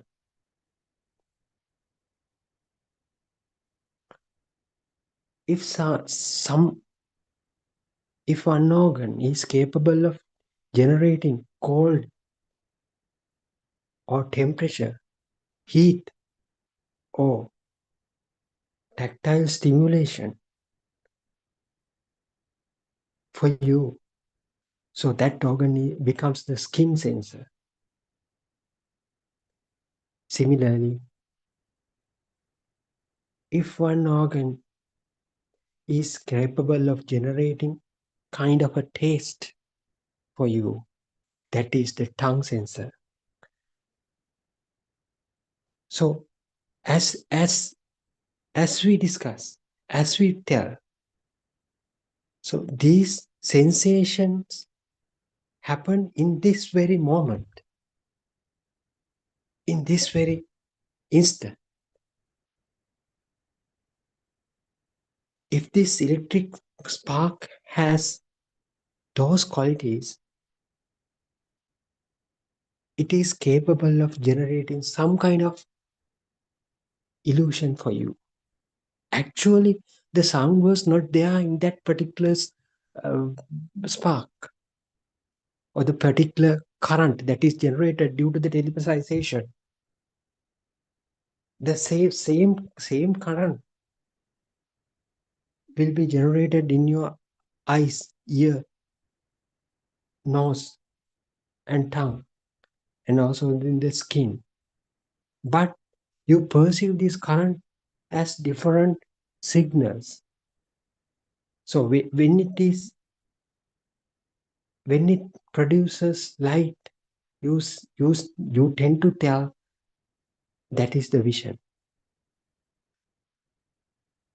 And when it produces, when that electric current or signal produces hearing or the sound, so for that instance we can say the ear sensor has been created. This is the very moment, at the same moment that everything's get created. So it can be clearly explained. Aryan Mahase takes this a nice example to explain this scenario very well. If positive and negatively charged wires are connected each other, so you will see a spark there. This spark, but you just bring both two ends together. So those two ends hadn't any kind of light, sound, smell or taste earlier. But as soon as you touch each other, electric spark will come up. Then try to analyze what are there within that electric spark. So you will see a white color within that spark. It was not there, but that current generated the white spark, white color, light generated. At that very moment, the vision had taken place. And also, we, as soon as it get connected to each other, when two ends get connected to each other, you hear a sound, chatas like sound. So the sound was not there, but that electrical spark could generate the sound at that very moment. So that is the ear. And also you will smell some kind of a roasted smell. That is the moment that your nose sensor gets created. And also if you touch that spot, you will feel the temperature. It is very hot there in that particular spot. So that is the where your skin got created. So this electric spark is capable of generating everything at within a fraction of time. That is the way how your senses also behave. Absence of light, can you ever tell in a place where there is no light, can you ever tell that the vision is there? No. When the light is there, only you can see things. So vision and light goes hand in hand. But the light is the projection of the electrical spark. It has not been there within that electricity. So can you see the electricity flowing within these wires? No. But when two ends come together, positive and negative, so it will produce some kind of a spark. So it is like white in color or red in color. So it is capable of generating something that was not there. And also it is capable of generating sound which was not there earlier. When these two ends come together, that is, it can produce various sensations. That's why Lord Buddha said in what is the sutra? I can't remember. Yes, the Lord Buddha said when two different ends come together, they will create this projection. Yobante viditwana. That means two different ends. Whenever the two different ends get created, that is the very moment where this entire illusion takes place.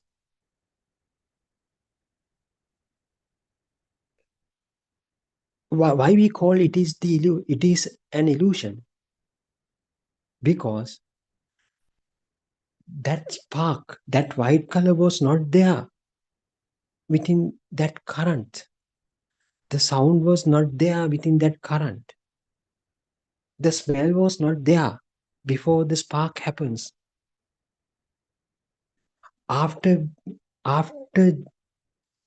touching both ends together, it created the sound. It created the light. It created the smell, and also the temperature. So, as Lord Buddha said, whenever there are two different ends come together, it is capable of generating the illusion. It is capable of generating these senses or the faculties. That is the point where your five faculties are born. The five faculties were not there in the current.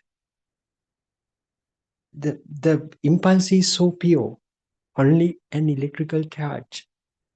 But unknowingly, it projects, it creates something else. So, if all these things, if those five illusions, when those five illusions come together and produces something else, that is the second part of the magic. First part is generating the light, sound, smell, taste from the electrical impulse. Second part is, after combining each and everything, it gives another kind of illusion. It projects another kind of illusion. That is the second half of this illusion. What is that? That is the world that are, in that point, the worldly objects get created. The chair, the bed, the house, the vehicle, the tree. If you analyze how the chair has been made, the chair has those five initial illusions. You see the chair in front of you as a red chair. So from where the red comes? Red comes from that basic illusion, the light. The light is red color. The light that comes from the chair is red color. Yeah, that's true. The shape. So how this shape gets created? Due to the different shades of the color, you get the particular shape of the chair. So it is the visual magic. It is the visual illusion. Different shades of the color will make you the shape of the chair. So then you can identify this as this as an object, but you still don't know what it is. When you are young, when you were young, mother has taught you, if this projection happens, you tell this projection, you address this projection as a chair. So that is the moment that this ear entity comes in. Then as soon as you see this chair, as soon as this spark happens, two things come together: the shape comes from the different shades of color and the name which has been taught in your younger ages. All comes at the very instance. And also, so you have experienced this chair as a solid one, because earlier you have experience of experience by touching it. The firmness you already have been felt. You have felt that firmness of the chair. You know it is a solid thing. In that very spark, this solidity also there. So think how the magic happens, how this illusion get created. First, you get light, sound, and the consistent feeling of this consistency all combines at that very moment and creates a realistic chair which stays in front of you. So that is the moment that you tend to feel that that chair is really existing. So it is actually speaking, it is the projection of the chair comes as the result of your projected illusion. All these electric spark happens at this very moment, but it has a capability of creating an illusion for you, which was not there at in the initial spark. Then you think this is a chair. That is the point where your mind gets created. That is the point where your mind gets created. So think, were there kind of involvement in the mind earlier? No. Mind got created at this very moment with the help of these 5 senses.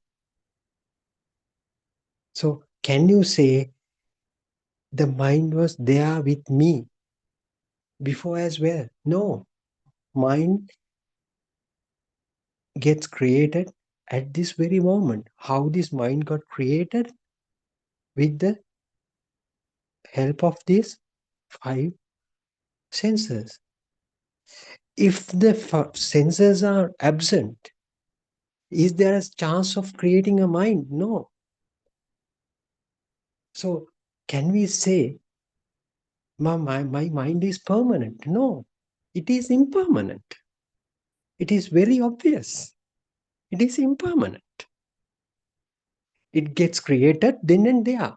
Whenever there is sensory inputs, so they combine each other, then it creates another kind of a projection. For that we call the mind. It comes from the second cycle. Vattang Vatta, the second cycle. For that, Lord Buddha said, that is Manadhamma. That is the point where your mind gets created. But the magic is not that thing. Each and every projected illusion has some kind of underlying feel. That is so subtle. to understand. Even you see at the very moment that you see the light, you will feel that light is real. As the light is real, at that very moment you will feel it is existing. So existing light combines with this kind of existing sound. After combination, you will see a chair that existing externally. So that existent feeling is also incorporated within that projected illusion. But that is so very subtle. For that we call the consciousness.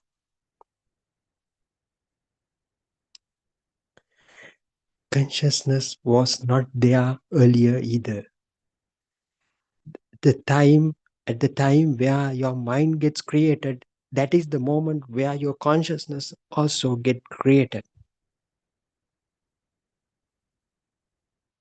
See, has it been a living being earlier? No. This very moment is the moment that the alive feeling comes real for you. If there is no such kind of a alive feeling, would you feel that you are a living being? No. The live feeling is the main fact that you to feel like that you are existing. This existent feeling is the problematic thing. We all have. Any creature in this world has this. Every creature. That they feel that they are living. But it comes from a spark.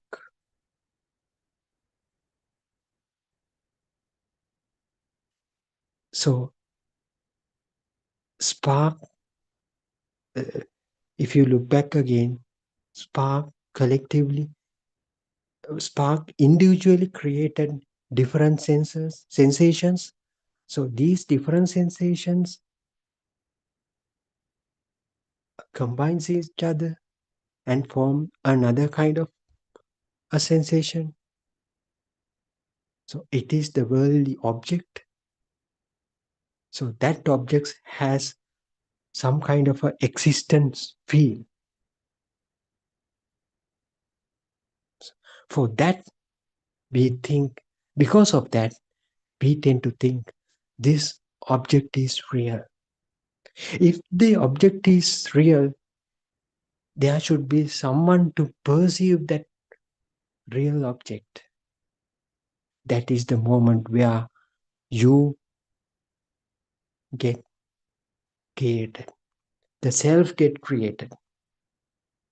Absence of a living object, existing object, there won't be any chance of creating self from the other side, on the other side.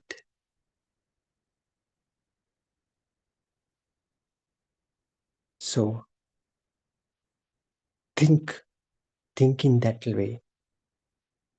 The cell, if the object gets created, the existent field gets created then and there, at this very particular moment, the feeling of self is also would be will also get created at the very same time, very same moment. So we can say there had been no self earlier. Self gets generated at this very moment with the help of 5 or 6 faculties. So if we talk about these human beings, so we have 5 faculties basically, where they receive the stimuli, where so if you If you take a earthworm, they might be having one faculty, only the skin sensor they have. They have the only the skin sensor. So from that skin sensor, they it creates a world for them. So in turn, it will create some kind of a living feeling, a live feeling for them. And also certain animal might have more sensors than us. 5, 6, 7. They might be feeling the gravitational force as well. Unfortunately, we don't feel the gravitational force. And also we can't feel the magnetic fields. There may be animals that they feel these magnetic fields. So their sensor have been developed in that particular way. They will capture the magnet, the rays of the magnet. But we can't. So their world may be different from ours. And also there may be some animals, they may feel the pressure. We also feel the pressure, but there may be certain animals, they may feel another kind of an electrical fields. So unless we touch a electric wire, we don't feel this wire is conducting electricity or not. Unless we feel, unless we touch and see. But some animals might feel the electrical field as well. Especially the elephants we know. They feel the electrical fences where the electricity is switched on or not. From the distance they can feel. So their faculties are different from ours. The world that has been created with the help of that those sensors would be totally different from ours. So we live in our own worlds. The world that has been created by sensors. So we have only 5 sensors. So we can't say it captures everything in this world. No, they only capture very little amount of the world. So can we ever say that we see everything in this world? No, we can't ever say. So do we know what happens underground? We don't know. We don't have sensors. But the animal who live underground, they live happily. They do same things as we do. They breathe, they eat, they breed. So they move here and there. Everything will be done. So we'll take a fish in the water. So they swim, they find their partners, they know they are children. So everything happens as humans. So, but they have different senses. Their world is very different from us. So if we all live in one single world, so how can we perceive that world in different way? If the world is existing, if for instance just think this world is real.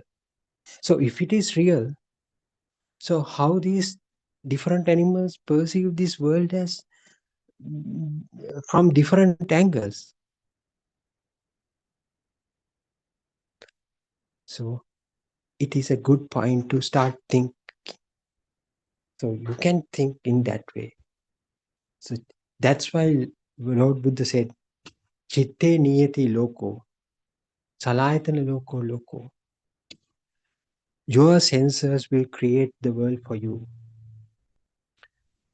Beyond that level, you will not be able to perceive anything. Your perception is limited to the capability, the ability of your senses. Senses in the sense, the faculty. Why we call it is a faculty. It is actually a factory. Your sensor is actually a factory. So it can produce different kind of signals from the initial current. It is a factory. Sure, your eye is a factory. So how we can say it's a factory? Because the initial impulse, electrical impulse, is converted to the light. This initial impulse, once it is converted to the light, it can be reverted into the electric signal as well. So the same thing happens in your ears either. Your ear is also a faculty, a factory. So it can generate the sound from the initial electric impulse. All this sound, taste, and light comes together and forms another kind of projection. That is the object that you see in front of you right now. Even you see your own reflection in the mirror which sits in front of you. That is the projection of your own senses. So can you ever say the image, the reflection that you see in front of you as real? No, it is your projection. It is the projection of your own senses. So would it be real? No. Because your senses are your five faculties are the culprits. They collectively create some kind of an illusion for you and project in front of you. So you tend to think that that projection is real. How? So that is well said in the Buddothpada, in the law of dependent origination that has been revealed by Lord Buddha.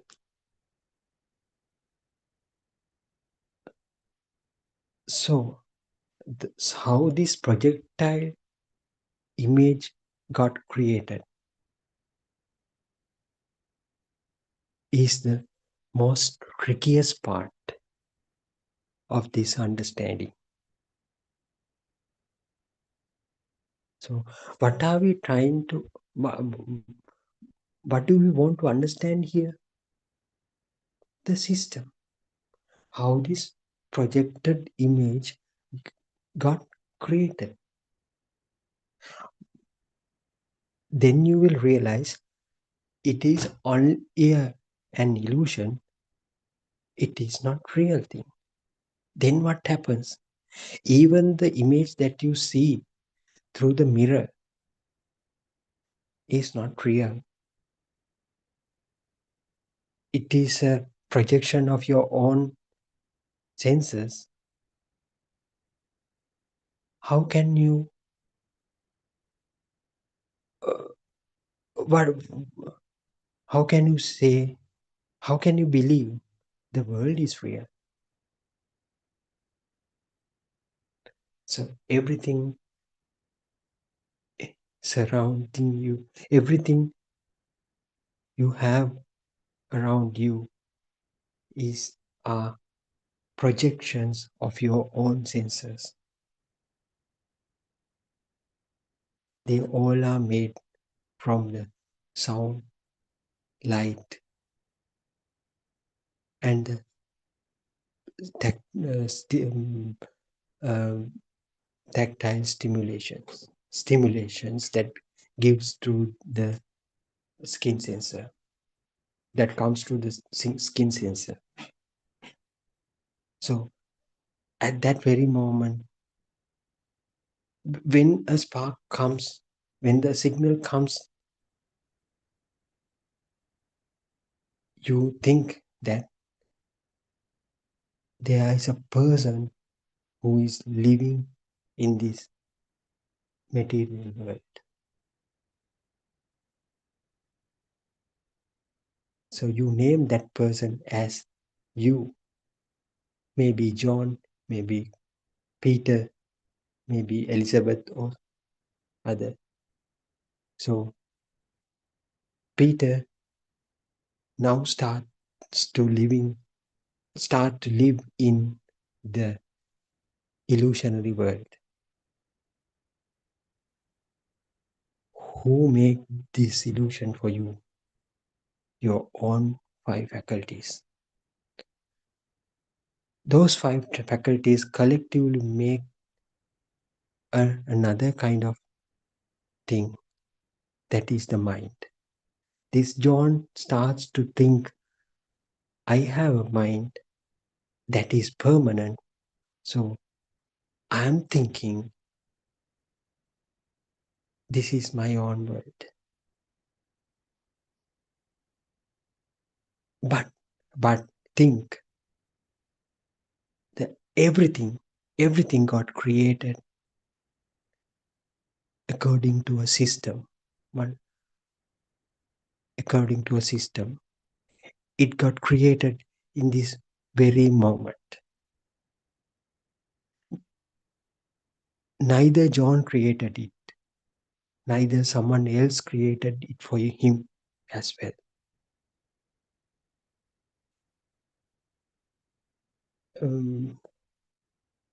Naidang Parakatang, I can't remember the exact word. This image has not been created by someone else, no, or by you as well. This illusion had created spontaneously. That is the Chittanyama. So that is well said by Lord Buddha about 2500 years back. This is the illusion, and you got trapped from the day you have born. You have trapped in that great illusion. So whatever you think, whatever you do, whatever you speak, in each and every activity, the illusion, you do those activities within that illusion. If you want to understand this, the truth, you have to get out of from that illusion and try to look at from the outside.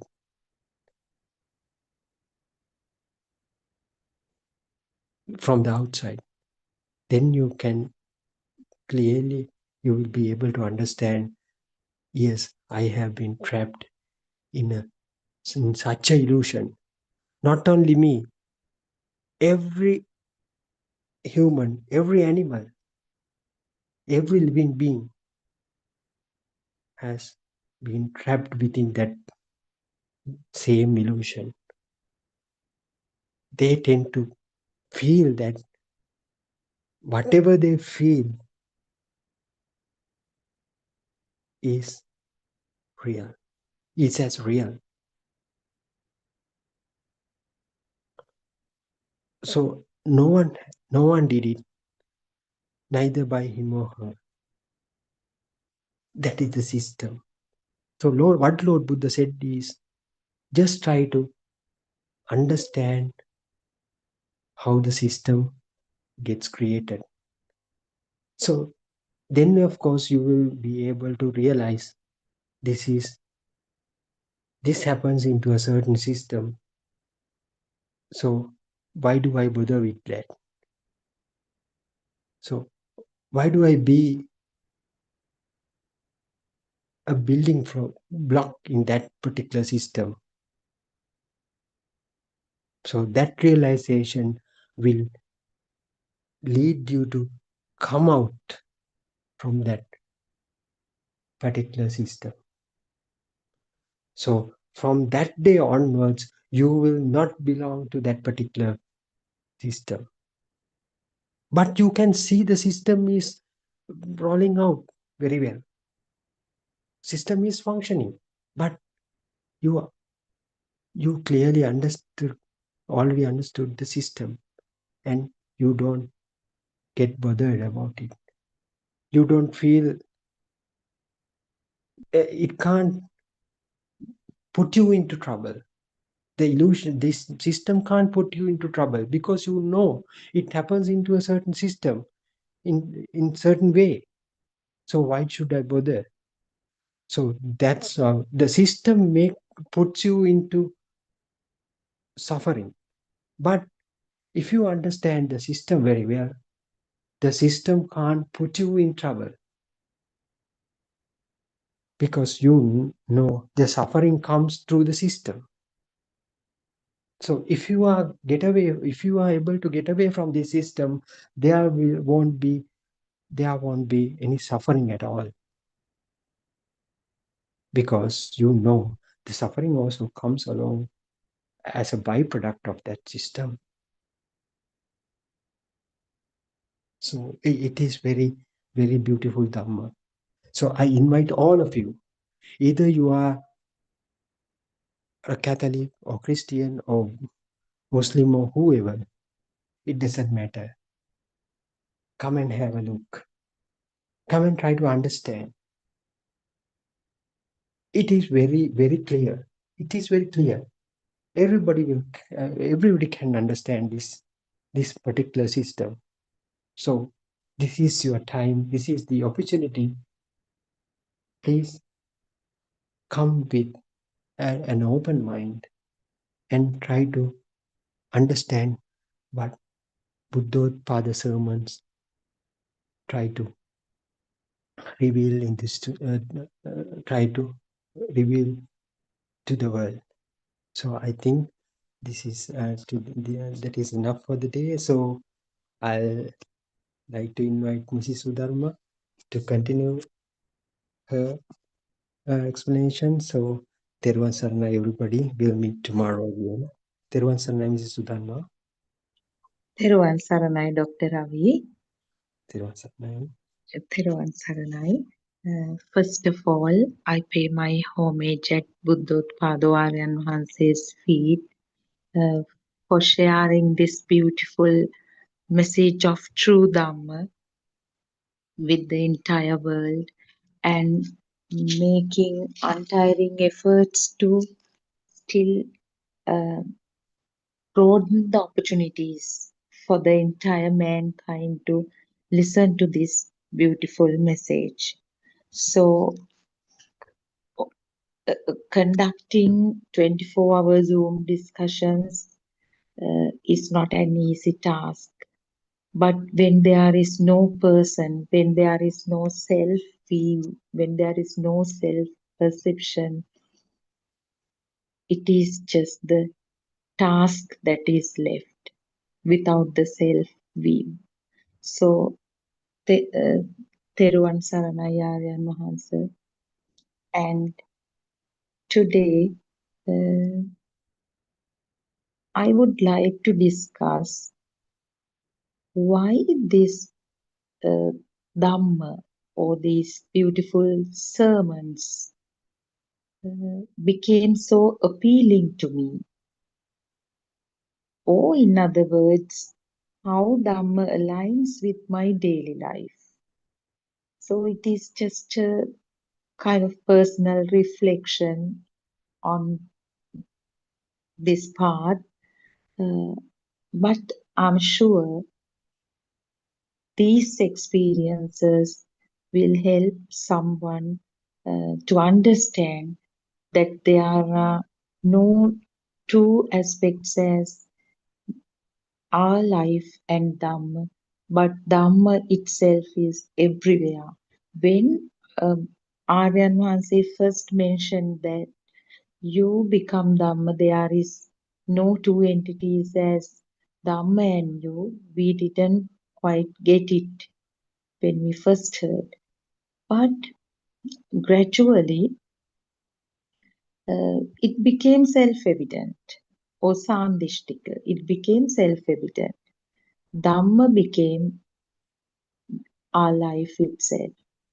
So after a long journey of searching for true Dhamma, about 4 years ago, at random, I happened to listen to a beautiful Buddothpado sermon on YouTube. After listening to it for 5-10 minutes, I felt the uniqueness of this sermon. There is no exaggeration. To be frank, I felt its uniqueness, and that sermon was about how the thought is created, the mechanism of the 5 sensory organs, how the visual formations, then auditory formations, tactile formations, gustatory formations, olfactory formations, mental formations happen due to the rapid speed of these vibrations, or in other words, the resonance of the two vibrations of opposing charges, like positive, negative. Because I, at that time, actually, right now, I am not that much into science, but in my school days, especially as an advanced level student, I followed the bioscience stream, and this chemistry, physics stuff, they actually, when something is explained through science, it we uh, without any doubt, it it is so logical, and we do not have doubts whatsoever about it. And when this vibration, when he beautifully explained how the interaction of two vibrations create power, I actually fully understood the concept then and there. So if you understand Dhamma once, it's forever. Because you need to listen to more and more sermons to fully realize it, but understanding happens at once. So I went on listening to sermons one after the other, like almost all Dharma friends must have said the same story, because uh, it's a it's a characteristic of anybody who found this Dhamma, Buddothpado sermons. You get an intrinsic motivation to investigate more and more into it, because it's all about you. You, in the sense, the person who listens to. So, uh, because before I had listened to lot of sermons with gratitude, much gratitude. I recall them as well. I made certain realizations. I understood Dhamma.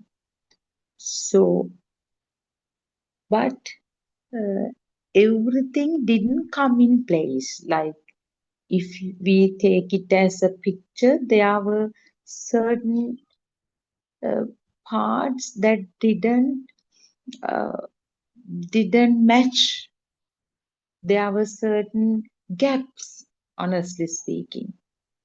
New Dhamma, but with some gaps. So unless and until we fully understand, we see the big picture, we in the sense actually not as a person, it is also a system that gets this. So we cannot understand something uh, by force. I mean, although we need to understand something, it doesn't happen. It is also nature. So that's why we are so grateful to Buddothpado Aryan Vahanse. He has done all these sermons in such a way we could capture this complex message in 2-3 sermons.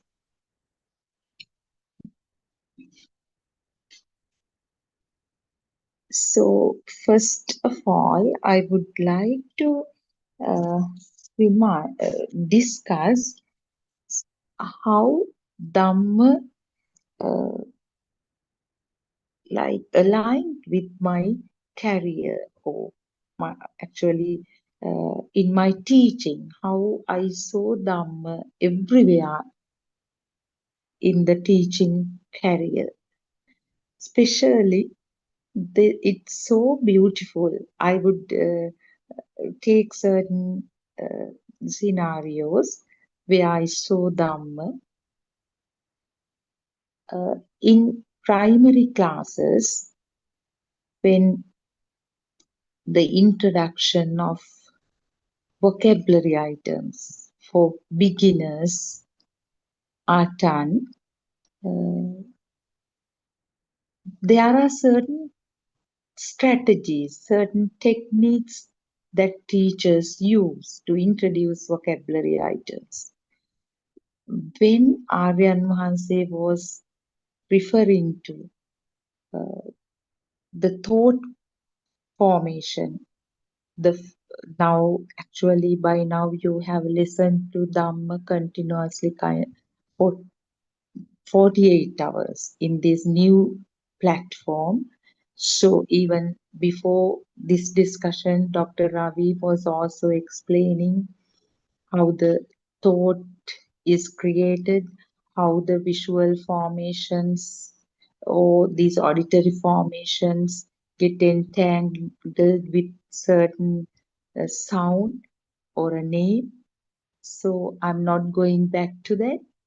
So when actually we know the radiant mind or the child, an infant in the cot, only experiences the feel. All the sensory experiences are there as long as the infant is healthy, but these stimulus do not get solidified or objectified because uh, the child was not yet exposed to the this labeling or identification. This gradually happens as the child grows up, especially in the uh, nursery or the preschool or the grade 1 class. There, the introduction of a range of vocabulary items happen. Like if we take the commonest example of, let's say, names of fruit, So what does the teacher do? Teacher basically takes some flashcards with pictures of different fruits and holds the card up and says the word aloud: apple, orange, mango, banana, whatsoever. And then in the first phase, the students were all only listening. Then the teacher gets the children to repeat with him or her: apple, banana, orange, while they are looking at the picture. Looking at the picture, teacher makes them repeat. And what is happening there? This sound and form. Sound and form. The sound is apple. The form, the image, the picture of the apple. Sound banana. The picture of the banana is there. And it goes on for 10-15 minutes. First, the whole class repeats together. We call it chorus practice, then the individual practice. So it's very interesting, really appealing to, that's why these beautiful Dhamma discourses of Buddothpado Aryan Vase became so appealing to me personally. I saw Dhamma in the entire teaching methodology. So when a doctor comes and talks, she would definitely tell how she saw it in her background. An engineer would say so. A farmer would say so, because Dhamma is everywhere. So when you first listen to sermons and understand the philosophy, you cannot help seeing it everywhere. It is not that you as a person trying to see Dhamma through your daily life. Naturally, what you see is Dhamma. That's the beauty of it. Then what happens is the initial introduction, that is the second, actually how the thought is created. Somebody should at some point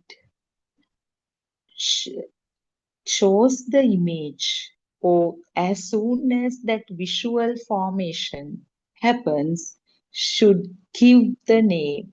So visual formation, the apple, the image, then the teacher gives the name, apple, apple, apple. So thereafter, up to that point, maybe apple was not there in child's world. The child must have seen the shape, seen the image, but this entanglement of name and the form, or the sound and the form, did not happen. But what happens now is, after this introduction, the moment this shape appears, the sound is heard within. Now,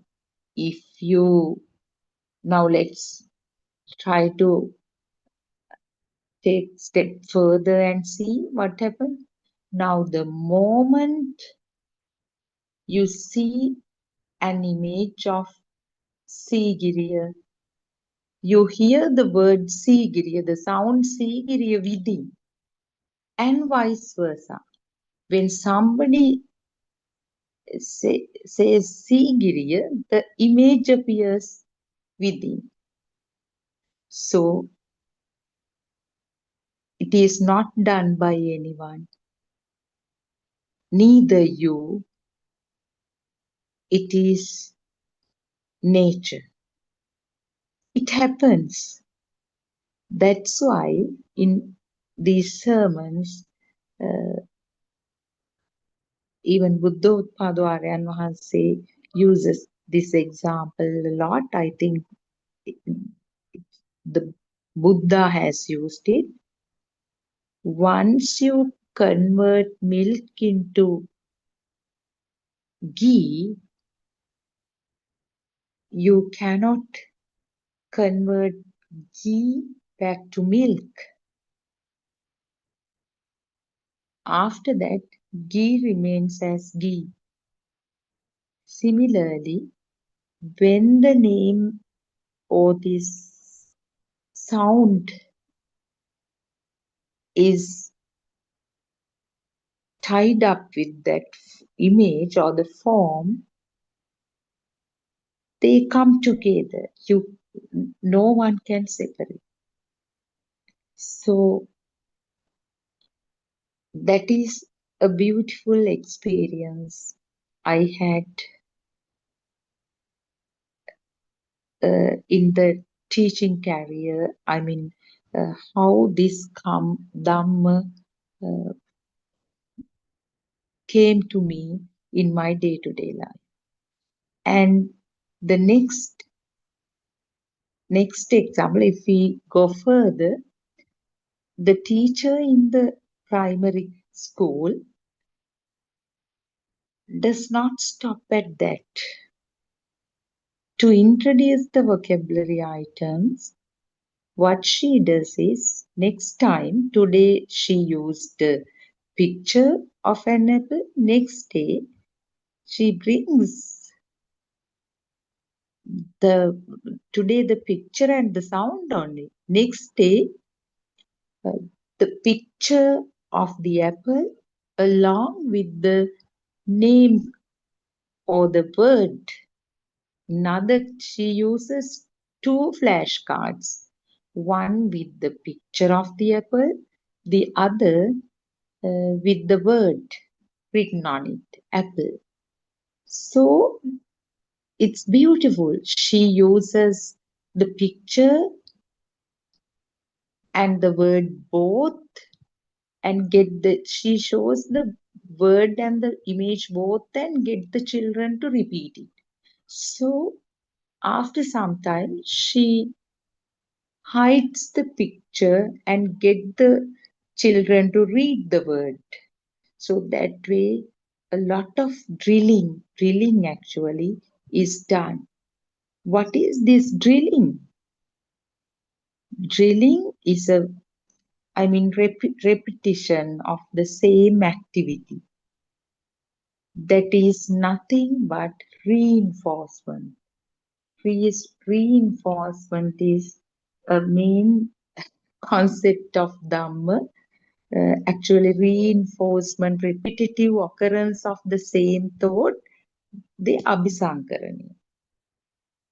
So Abhisankaraniya is done quite a lot in the formal school. That is how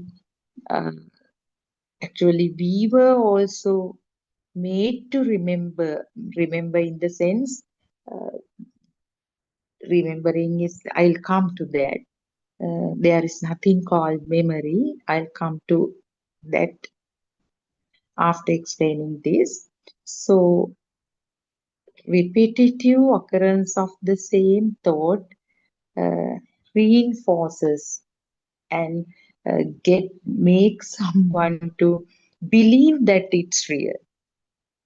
The thought becomes so real to that person because now the apple is there. So, and next day what the teacher does is takes the real apple to the class. That is also its main strategy, using real to introduce vocabulary item. So the real apple, children touch it, so they feel the smoothness of the skin of it, the shape. Then they feel actually create in if the lesson is about fruit, the teacher definitely cut the apple and get them to taste it also. So what is happening? All 5 sensory organs are used to create the thought in such a way that the child can never get rid of it. There is no room for the child not to believe that apple is not there. It's just a formation. It becomes so real because all sensory organs are there. Now the image was given to the eye, sound was given to the ear, taste was given to the tongue, so the touch, the given to the skin, smell to the nose, all sensory uh, o- organs were given this experience. So, next day, what happens? When the teacher shows the image, only seeing happens, but heard is also coming. Sutta. Vitta is happening. Sutta comes at once. Apple, then Mutta. What the child tasted, what the child smelled, what the child felt by touching. All come together in one spark in no time after seeing the image, and that excitation. Oh, it's an apple. Apple, something existing. That strong stimulus occurs. So that is how the thoughts are created. And it is the same with any other stimulus. This thought formation, this actually concept revealed to the world by Lord Buddha, how the thoughts are created, is the main one of the fundamental techniques of teaching vocabulary in any language to the students. Isn't it interesting? Then we used to believe the memory plays a vital role in teaching learning process. Memory. And we believe that there are memory lanes in the brain under neurolinguistics. It is a branch of linguistics, neurolinguistics. The main areas we study are like certain theories related to memory and learning, language acquisition, language learning, memory, input interaction theory, all those schools of thought. So we were doing certain experiments with the students also to check their memory power or to confirm that these vocabulary items get stored in the brain. So one such simple experiment done with the students is we tell them to listen carefully and to write the first word that comes to your mind the moment you hear this word. It is, now the teacher says, let's say, teacher says red. So the children are asked to write the first word that comes to their mind as soon as they hear this word. Okay, then the children write the words. I personally have done this with them. So if I said red, some students definitely get the word color. So they write color. They write, some wrote adjectives or some wrote rose. Different words. So by analyzing the words written by children, we say, okay, in the memory lanes, the word red is stored under the theme of color. There are clusters, so under the color group or the cluster. If the child has written an adjective, we believe that the word has got stored in the brain under the theme of color. So, red rose, the conclusion was this word has got stored under the flowers, the theme of flowers. So, that way, these theorists analyze the results of these simple experiments and form conclusions in relation to language learning. But this Dhamma gives the best analysis for that. It is nothing but telepathization. There is nothing called memory. Nothing gets stored. How can something be stored somewhere if there isn't? We are talking about nothingness. Everything lasts in a fraction of a second. We see things as if they are existing because of the speedy occurrence of that. Because, for example, like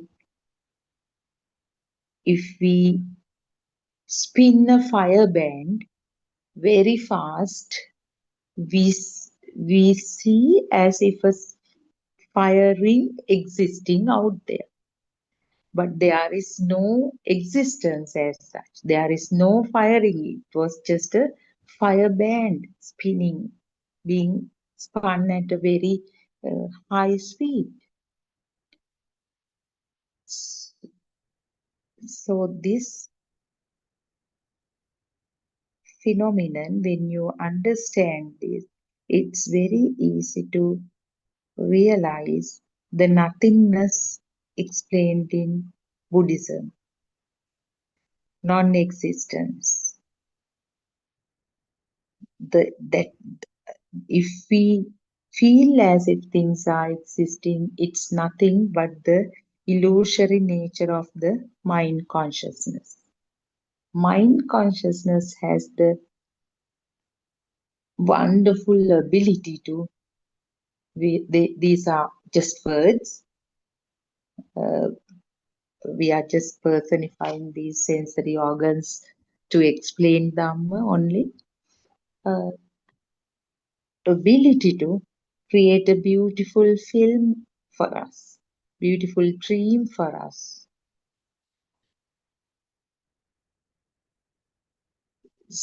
So what happened in that previous example? How did the children write the word color when they heard red? How did they write word flower, or how did they write the word adjective? It is the concept of telepathization, beautifully explained in this true Dhamma. The moment one saw the image of Sigiriya, you heard the sound.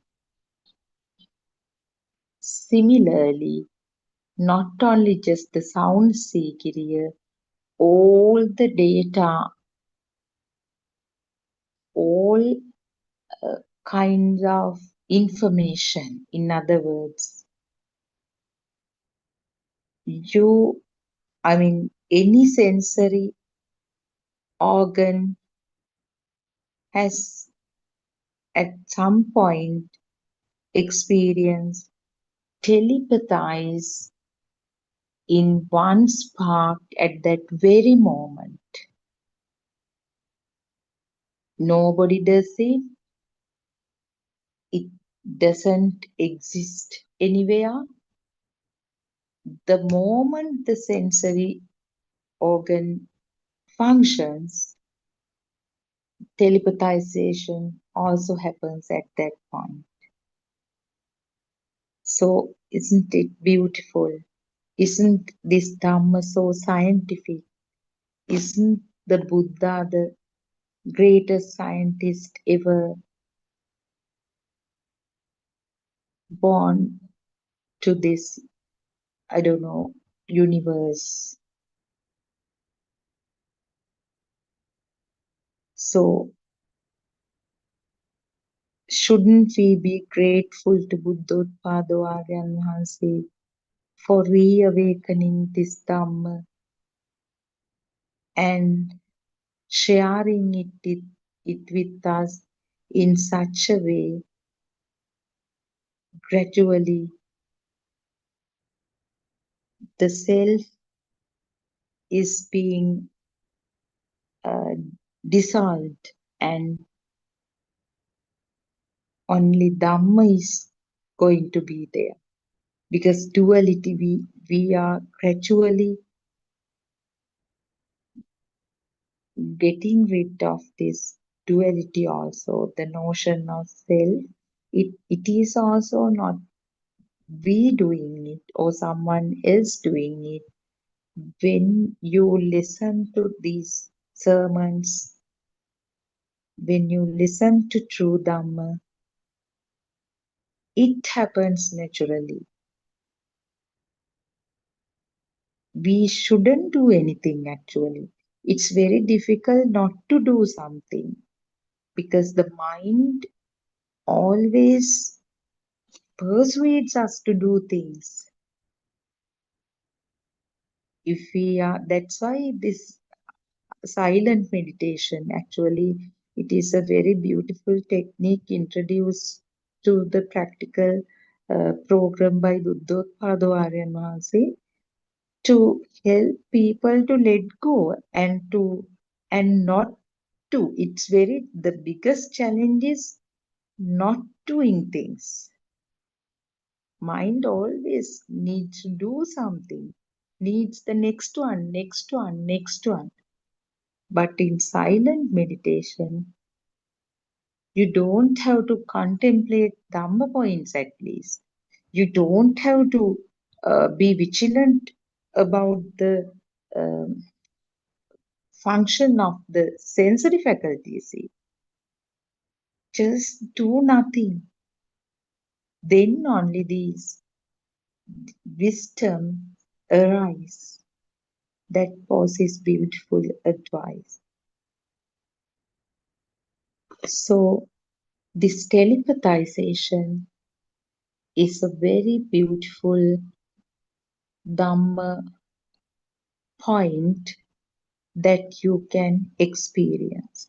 Especially going further, how do we answer questions in exams? If you recall your experiences, until the invigilator gives you the paper, you cannot think of any point that you study. It's like you are almost blank. You are not sure whether you will be able to write a thing. But the moment your eye perceives certain symbols in the paper, you, like a robot, start writing and writing and writing. How does it happen?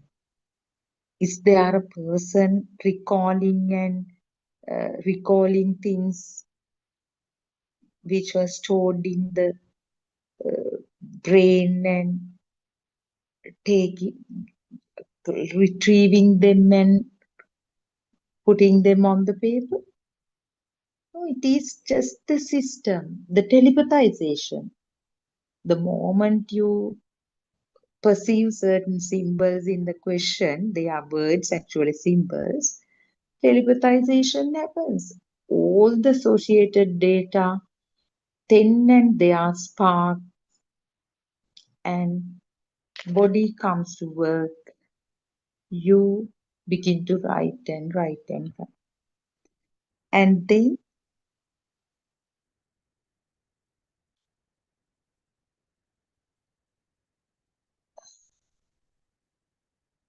what actually learning is nothing but accumulating perceptions in whatever form, like visual, maybe they use diverse techniques, but what happens is accumulation of perceptions. So Buddha himself has mentioned not just learning, living is nothing but sanya abhisankaranaya, that is reinforcement of perceptions. So revision is a main uh, technique used in teaching. Why is it an essential part of teaching learning process? That is again the reinforcement of the same thought, same concept, same perception, so that next time when that same stimulus occurs, the power that gets generated is very high.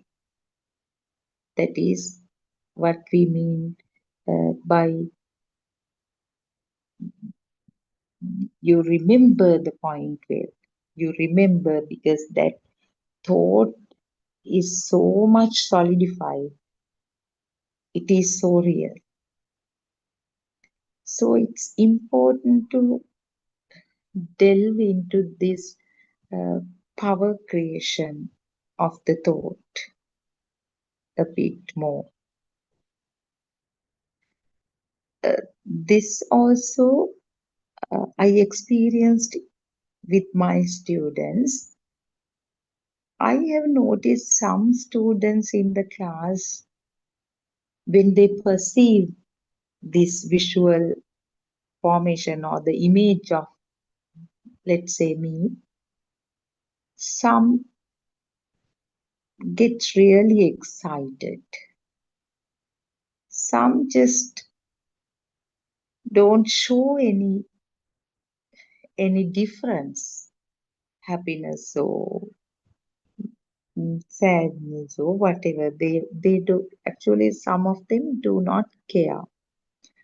So actually last evening it happened. Last evening we had to go to school to help them to build up house huts because we had the sports meet today. So there, some students were like very happy seeing me, excited, talking to me. But some they just didn't care. And actually, because some parents were also there. I didn't wear the sari because it's the evening. 2, 3 girls said auntie to me also.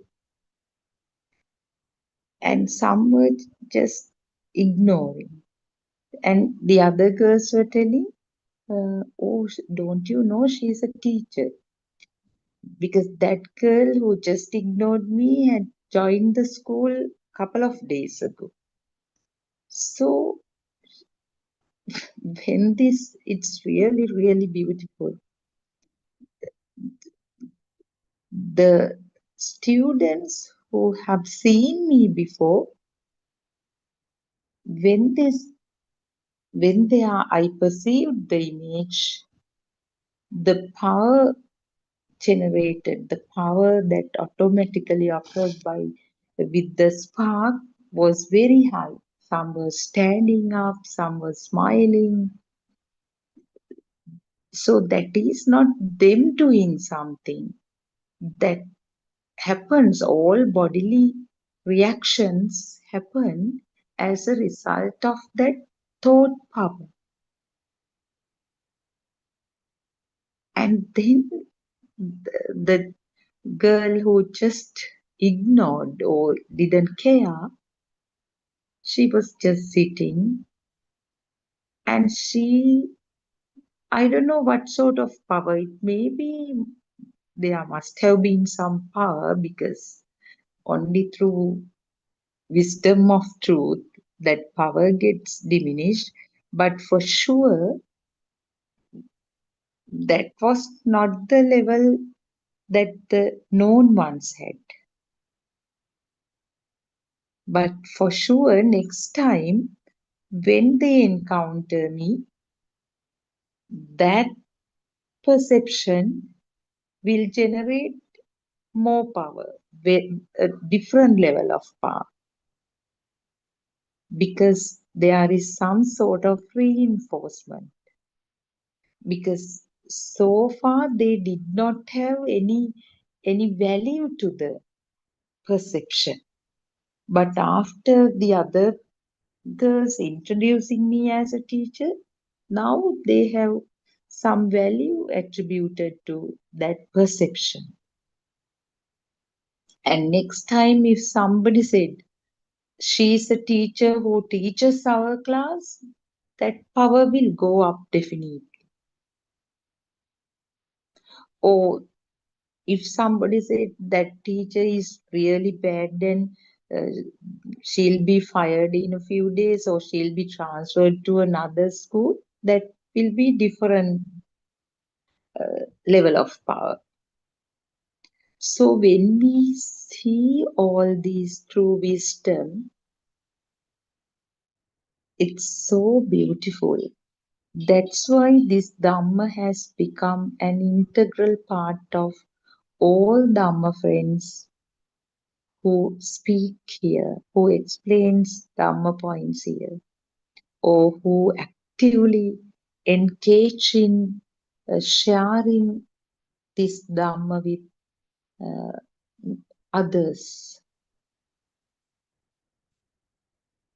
Nobody forces us to come here and share this in some small way possible, because we actually, this is what whatever we speak here, we try our best to do justice to Aryan Wahanse's efforts, because always he is behind, he is guiding us. So even if something goes wrong, there is always another Dhamma friend, or Aryan Wahanse himself will come and correct it or clarify it further.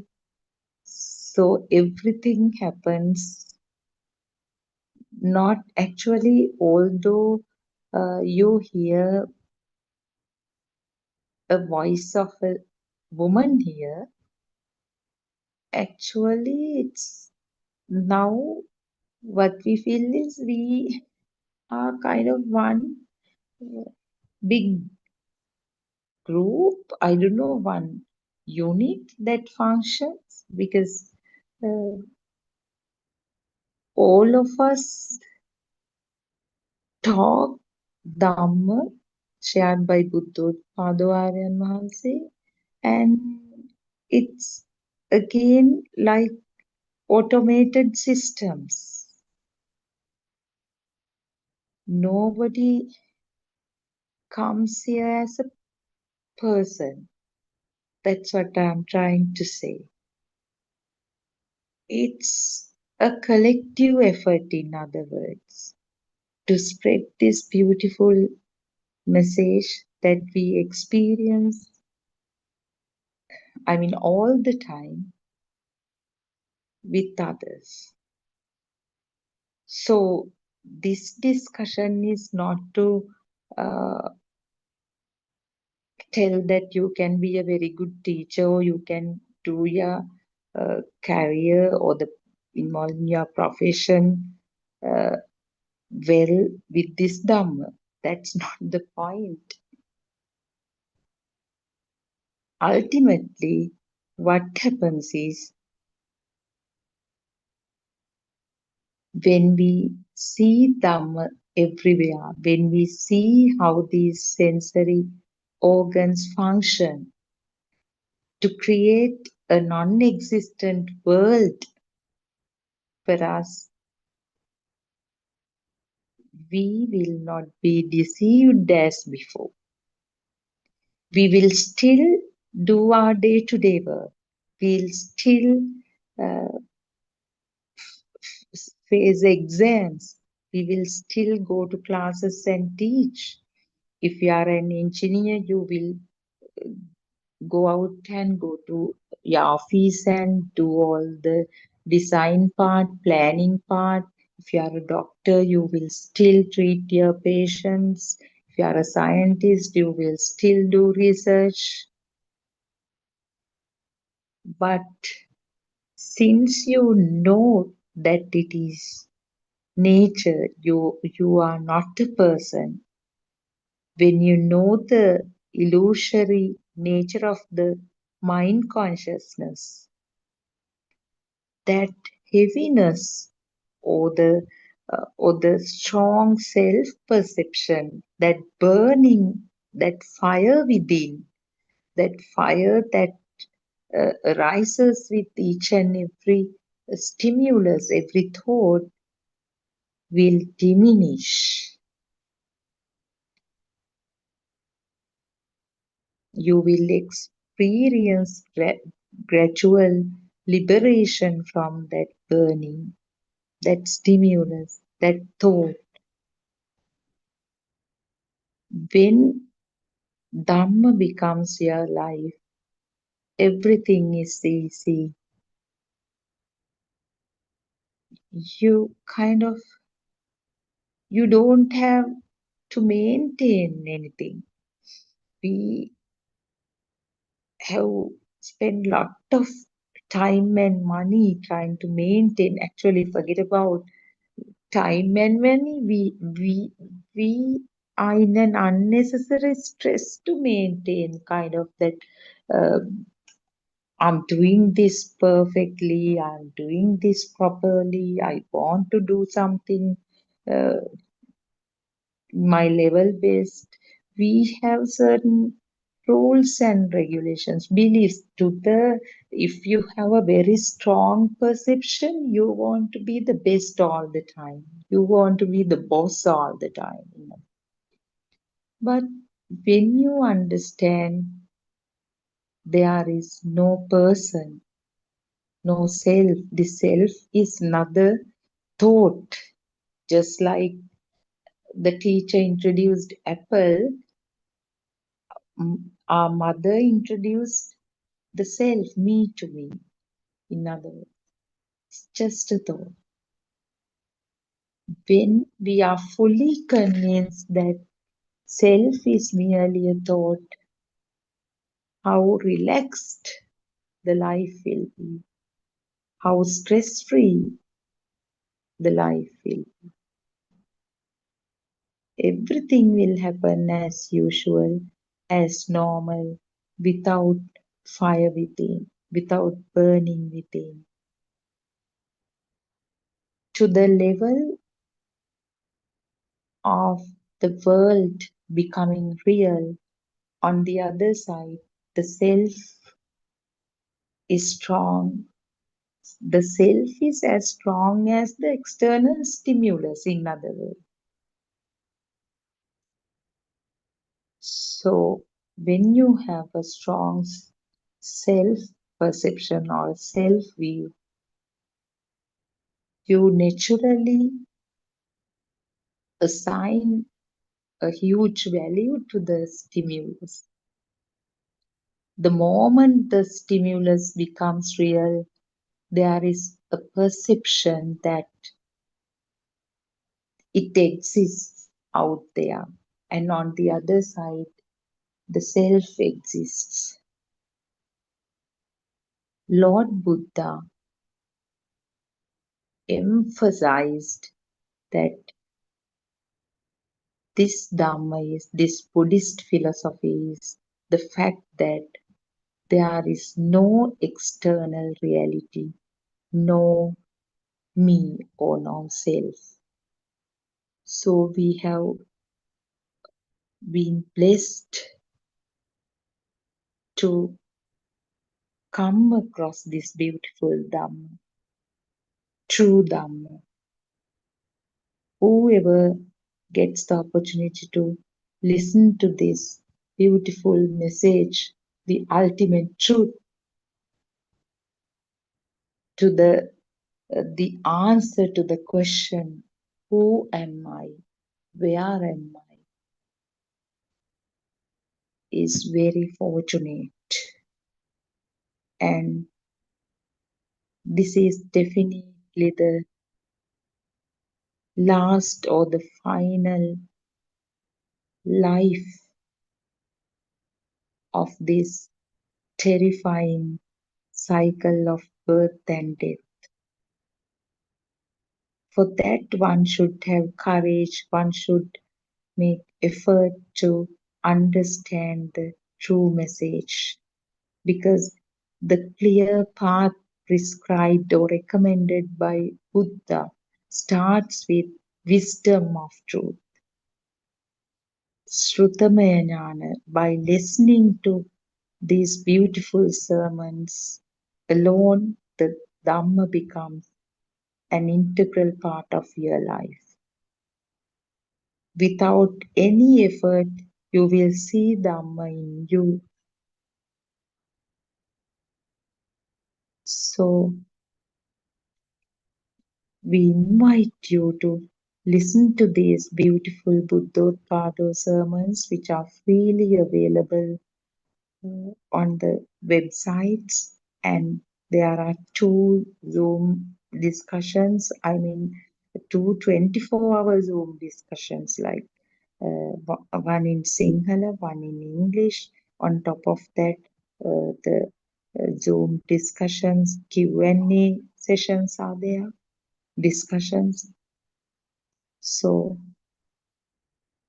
you have access to Buddothpado Aryan Mahansi. Once you join the Zoom discussions, you can talk to him directly. So let's get together and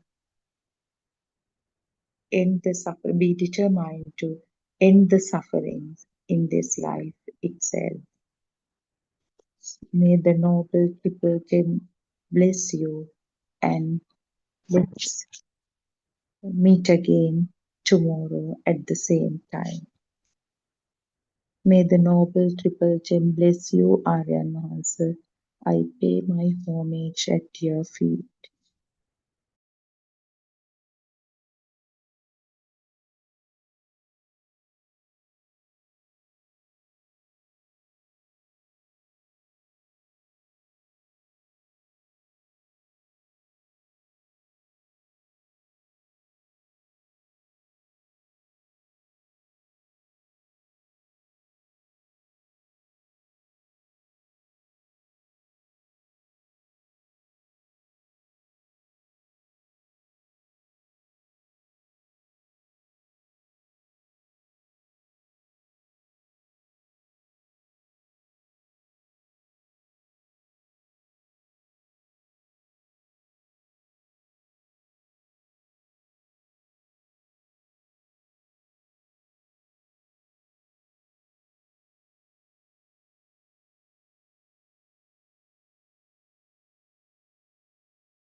friends.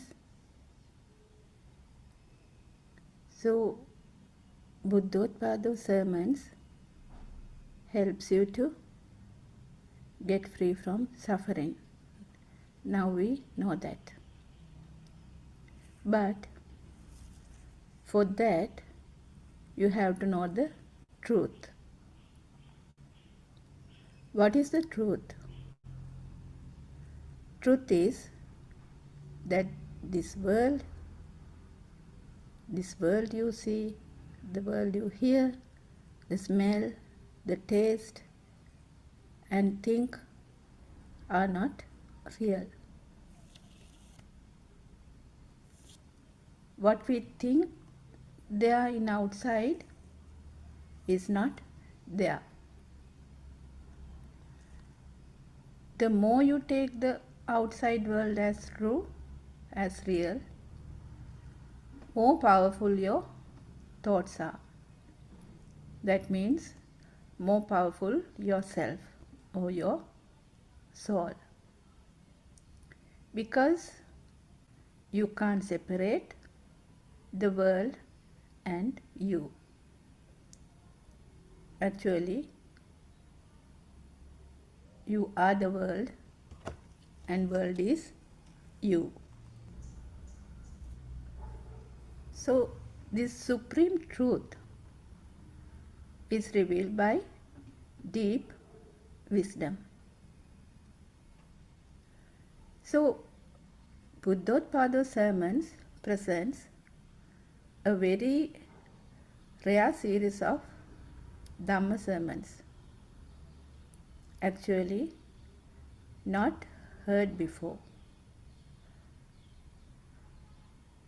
Being freed from all the suffering, the everlasting peace, eternal bliss is made known to the world by Buddothpado Aryanhansa. So if one goes through this Dhamma, one can see that this Dhamma is embodied with profound meanings, and it cannot be taken by mind. It's, as Aryanhansa emphasizes, it's a feel. A feel is which cannot be written in a book.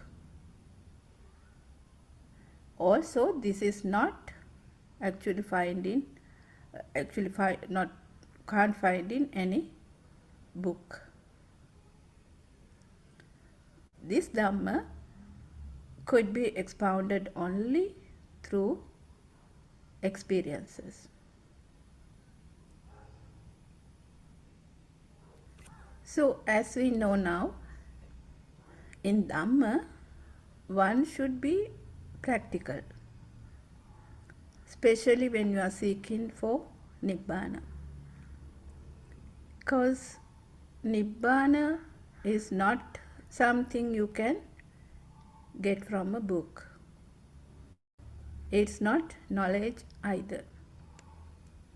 You can't go out and find it anywhere. We have done that for a long, long time.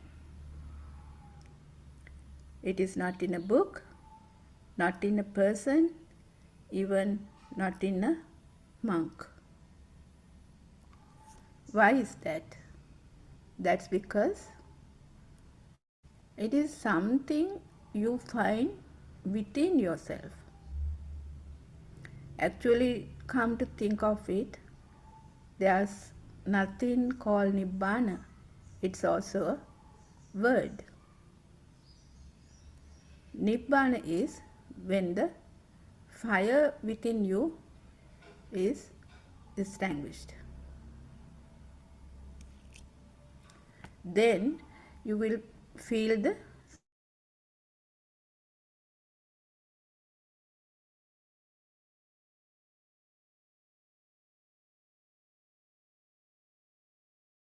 අකාලික එහිපස්සික Dhamma. which cannot be explained.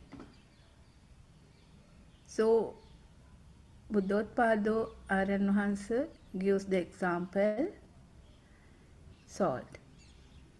We can't explain it.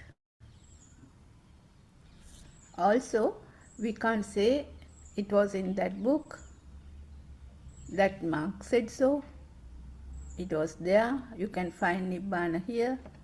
No, you have to see it within yourself. So, as long as we are in the darkness of ignorance, in the mundane world, everyone is bound to wrong visions and wrong concepts.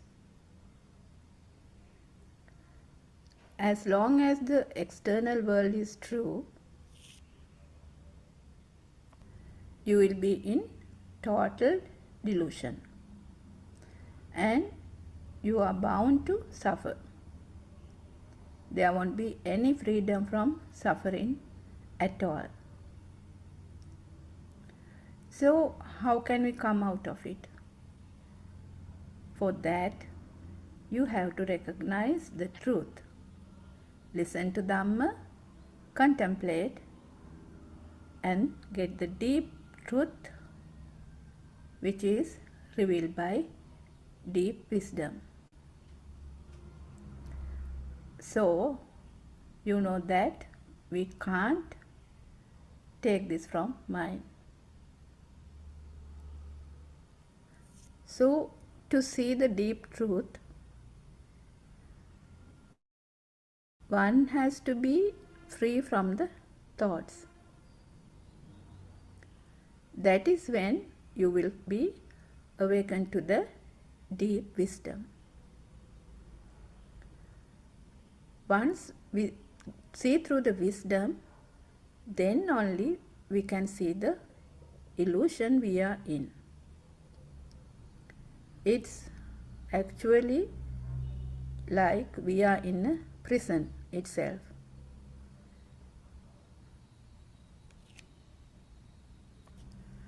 Actually, it's like we are in our own prison. We ourselves have put up bars around it. So the door might be open, but we won't come out because the truth is out there, but we don't want to see the truth.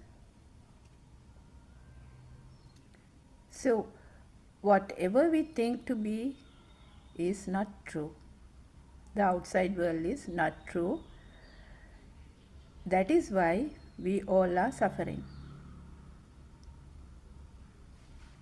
So, as long as the truth is not known, so long the imprisonment will be. Imprisonment means we are trapped in this illusion and we are bound to suffer.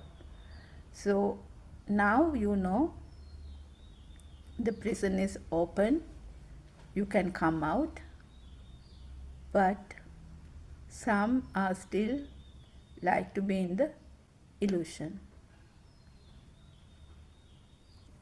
So, as I said, the door is open, the true Dharma is out there, but we don't want to come out. Why are we scared of the truth? Because we are comfortable in the prison itself. We are just like a fish in water. We don't know that there is outside a beautiful world where there is no more suffering. Buddothpado sermons has opened and cleared the path for you. the path is very clear. You don't have to run about here and there to in search of Nibbana. The path is very clear. So it's your time to get free and go on the path. So as I said, Buddothpado sermons show you the correct path. And Buddothpada Aryan Wahanse, our noble friend, has travelled along this path and explains Dhamma through his own experiences and own recognitions.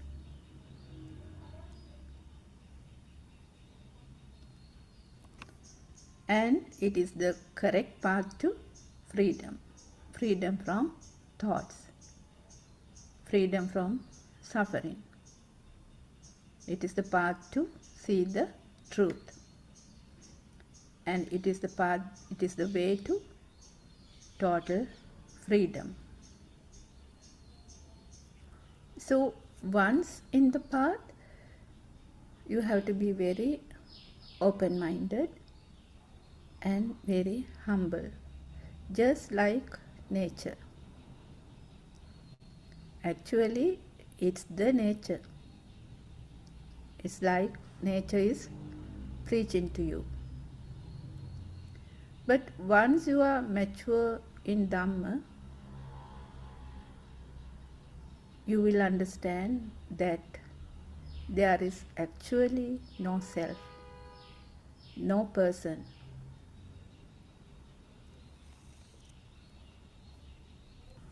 So those who are traveling in this path should not seek refuge in individuals at all.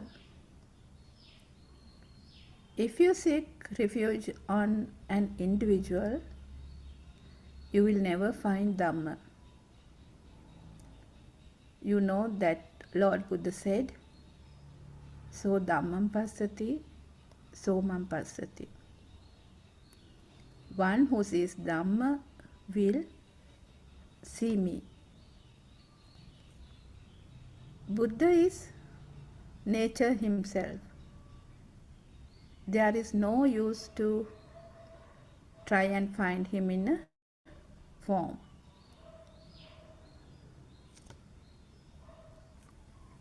So anyone who truly wants to end the suffering can listen to Buddothpado sermons. There are about 12,000 sermons in the YouTube for you to listen. So inquire it with your wisdom, not with knowledge. Once practicing, you will experience Dhamma within you. So the Dhamma or the truth will come out through you.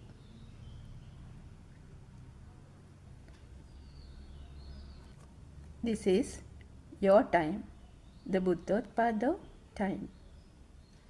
This is the time to be free from samsara, from suffering. Be free from the ignorant, mundane world, where there is nothing to be called permanent. Also, you have to understand that this is not a belief system. Buddothpado talks contains the variety of experiences experienced by people who are sincerely listening, studying and practicing the path. After some time, actually, you will find the deep inside transformation. So it is a time to think whether we are real Buddhists. Do you want to go to heaven or Brahma world? As Aryanvasa says, you don't have to die and go to heaven or Brahmaloka. It can happen when you are alive in this life, because it is in your thoughts. The 31 planes of existence is in one thought. So the 31 planes you are imagining does not exist in outside world. It is in your own thoughts. So as long as you don't know the truth, you are in the darkness of ignorance. If you want to see the 31 planes of existence, you have to see the truth of one thought, because a thought is a vibration. For that, you have to go through the practical path. Today, there are so many practices such as meditation therapy, breathing meditation, concentration meditation, but these are actually not real Buddhism. Mostly these are Hindu practices. So we have to remember that Lord Buddha has preached a never heard before Dharma. So we know that the story of Upaka Ajivaka, who asked Lord Buddha, "Who are you? Are you a god? Are you a Brahma? Are you human?" So what did Lord Buddha say? Lord Buddha said, "I am Buddha." It's actually a state. And also Lord Buddha went to see the 5 hermits and preached Dhammacakkappavattana Sutra, isn't it? He didn't say do the concentration meditation. So likewise, concentration meditation, it was there even before Lord Buddha. So once you know this Dhamma, you will understand that there is no being, no living being, nothing existent. So that is the state of Buddha. But still we can do the meritorious deeds as usual, with the understanding that there is nothing existent.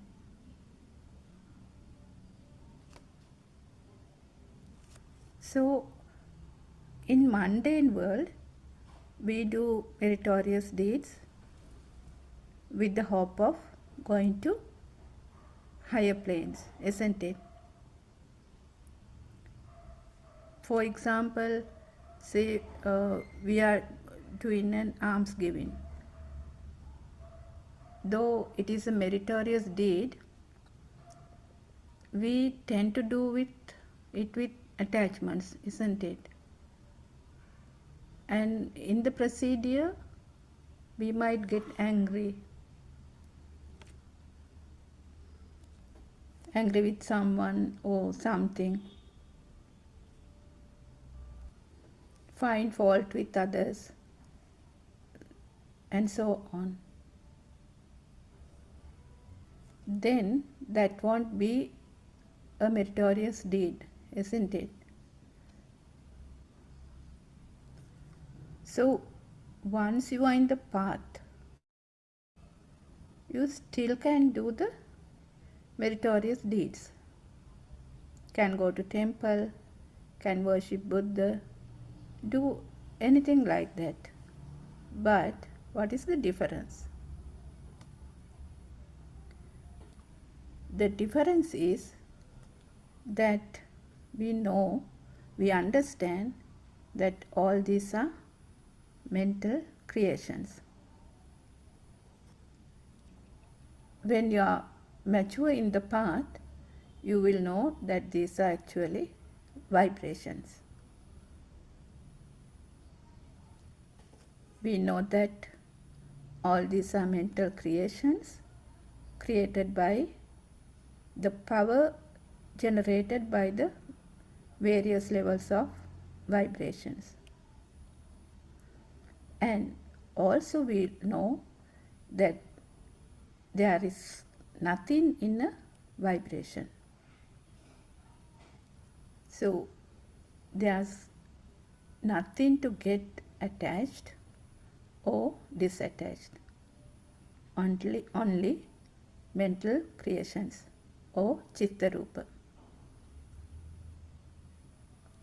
So when you see the truth of a thought and the internal transformation happens, because you know there's nothing in a thought, it's just a vibration, what you experience is that the desires, anger, hatred, all are dissolving. You feel the fire within getting diminished. That's when the liberation from mind begins. But this transformation varies because we were in the downstream or the anusotya for a long time. So to come to patisotya or the upstream, you have to turn towards yourself and feel the transformation within, which means you have to feel the fire within is getting diminished. So if a question arises, can anyone come to this patisotya or to the upstream? Yes, Lord Buddha has said anyone can come to the patisotya. So we know the story of Angulimala in Lord Buddha's time. He was actually called Ahinsaka. Later, he began to kill thousands of people to collect fingers. So, but later he met Lord Buddha and attained arahathood. So you must have heard about the Angulimala Pirita, which diminishes the labor pain. So at Lord Buddha's time, Angulimala was told to make a wish, thinking that you have never killed anybody and that pain will go away. Angulimala Thero was wondering, how can I do that?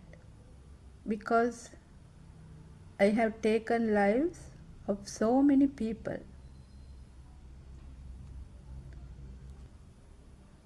But Lord Buddha explains that it was a past thought and the past is gone. Even that thought you think at this moment. So in this present moment, there is no one who killed people. So this present moment does not exist either.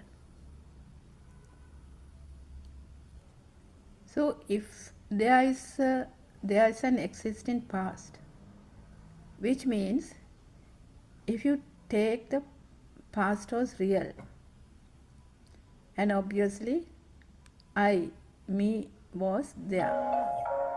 So as I said, if there is an existing past, which means if you take the past was real and I was there, I killed people, then there will be a present and future as well. And we have to remember this is a akalika or timeless Dhamma. Also, there will be a self or a person who was in the past. Me, my, mine concept.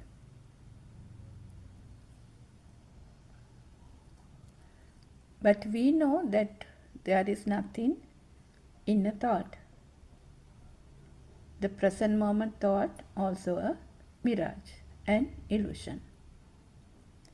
So if you go through Sutra Deshana, Lord Buddha has preached in Bhattekaratna Sutra, Atitannatta Gammeya,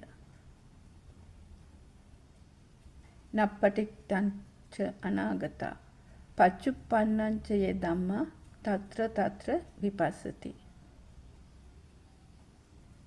So the entire Buddhist doctrine can be found in this phrase. So at this moment, I invite you all to listen to Buddothpado Sutra Deshana as well, because our noble friend Buddothpada and Mahansa explains this Sutra Deshana beautifully. But we should not add this as a knowledge. This has to be felt, not with mind, but with wisdom. It is not easy. And lots of people take this with mind. And they can say that there is nothing in this moment, but we have to feel it. It's easy to say, but to feel that there is nothing in this moment is another story.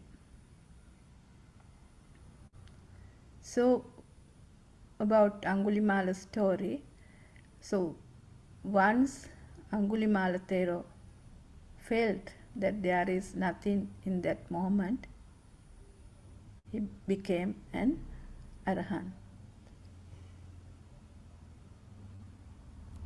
So now we know that Lord Buddha has preached to the world a never heard before Dhamma.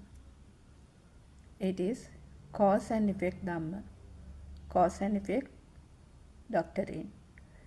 So it is not karmapala or the action and effect Dhamma. So when we talk about the cause and effect Dhamma, sound, colors, shape, taste, smell, touch are the cause, and effect is the creation. Actually, all this happens to a speedy vibrations. So now we know that all the senses get together to make an mental image. Though this image is an illusion, it has all the components. Say, if I say a jasmine flower, one will get the image of a jasmine flower. I said only a sound. The jasmine flower is a sound. The color, the smell, the softness of the petals, you get it, isn't it? Also, one might get the image of the jasmine plant in your garden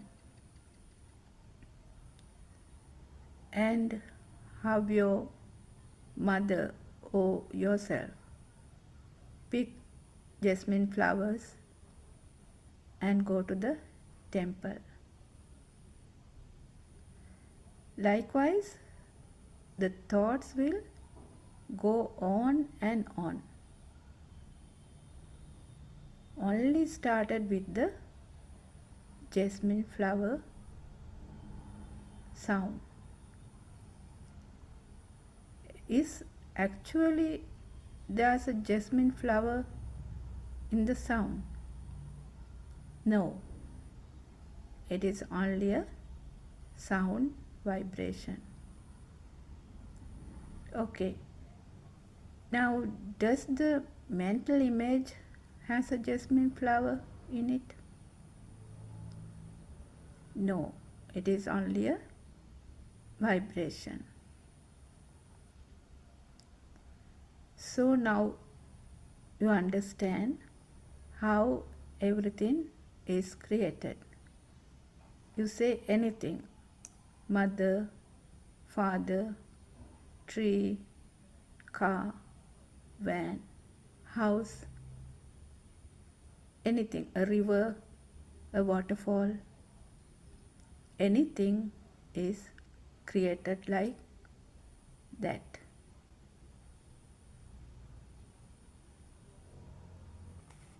So Aryan once explains how the light becomes real.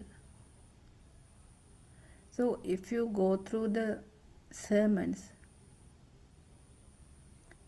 Lord Buddha has said, the birth of your eye is your birth. So likewise, everything happens then and there. It's actually like you are in a dream or you are watching a film. All are concepts. So what happens when you listen to Buddothpado sermons? When you listen to Buddothpado sermons for some time, you come out of all the false beliefs, the mithya drushti, the wrong visions, wrong notions, and misconceptions. So, wrong notion of that there is a outside world.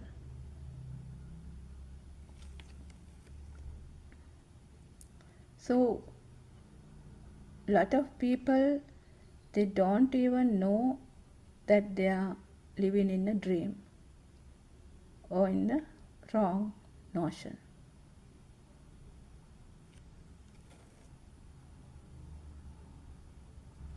So when we say society or world, it's also a wrong view. For example, as I said, chair, tree, mother, father, child, everything including language. In other words, Sabba Sankara is a wrong vision. So all the volitional formations are a wrong notion, which means whatever we talk, whatever the word we utter, any action and any thought which comes to our mind is a wrong notion.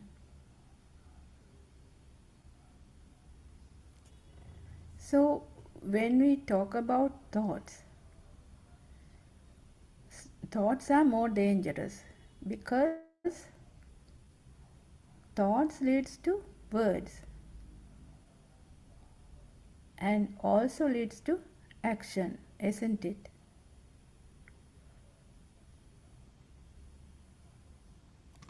And we know that it is not easy to prevent the continuous stream of thoughts that comes to your mind. No one can escape thoughts. So it's like, say, if the eyes are open, we will see, isn't it? If the eyes are open, obviously we will see something. We can hear sounds because we have ears. Ears are exposed. So if you eat or drink something, you can't prevent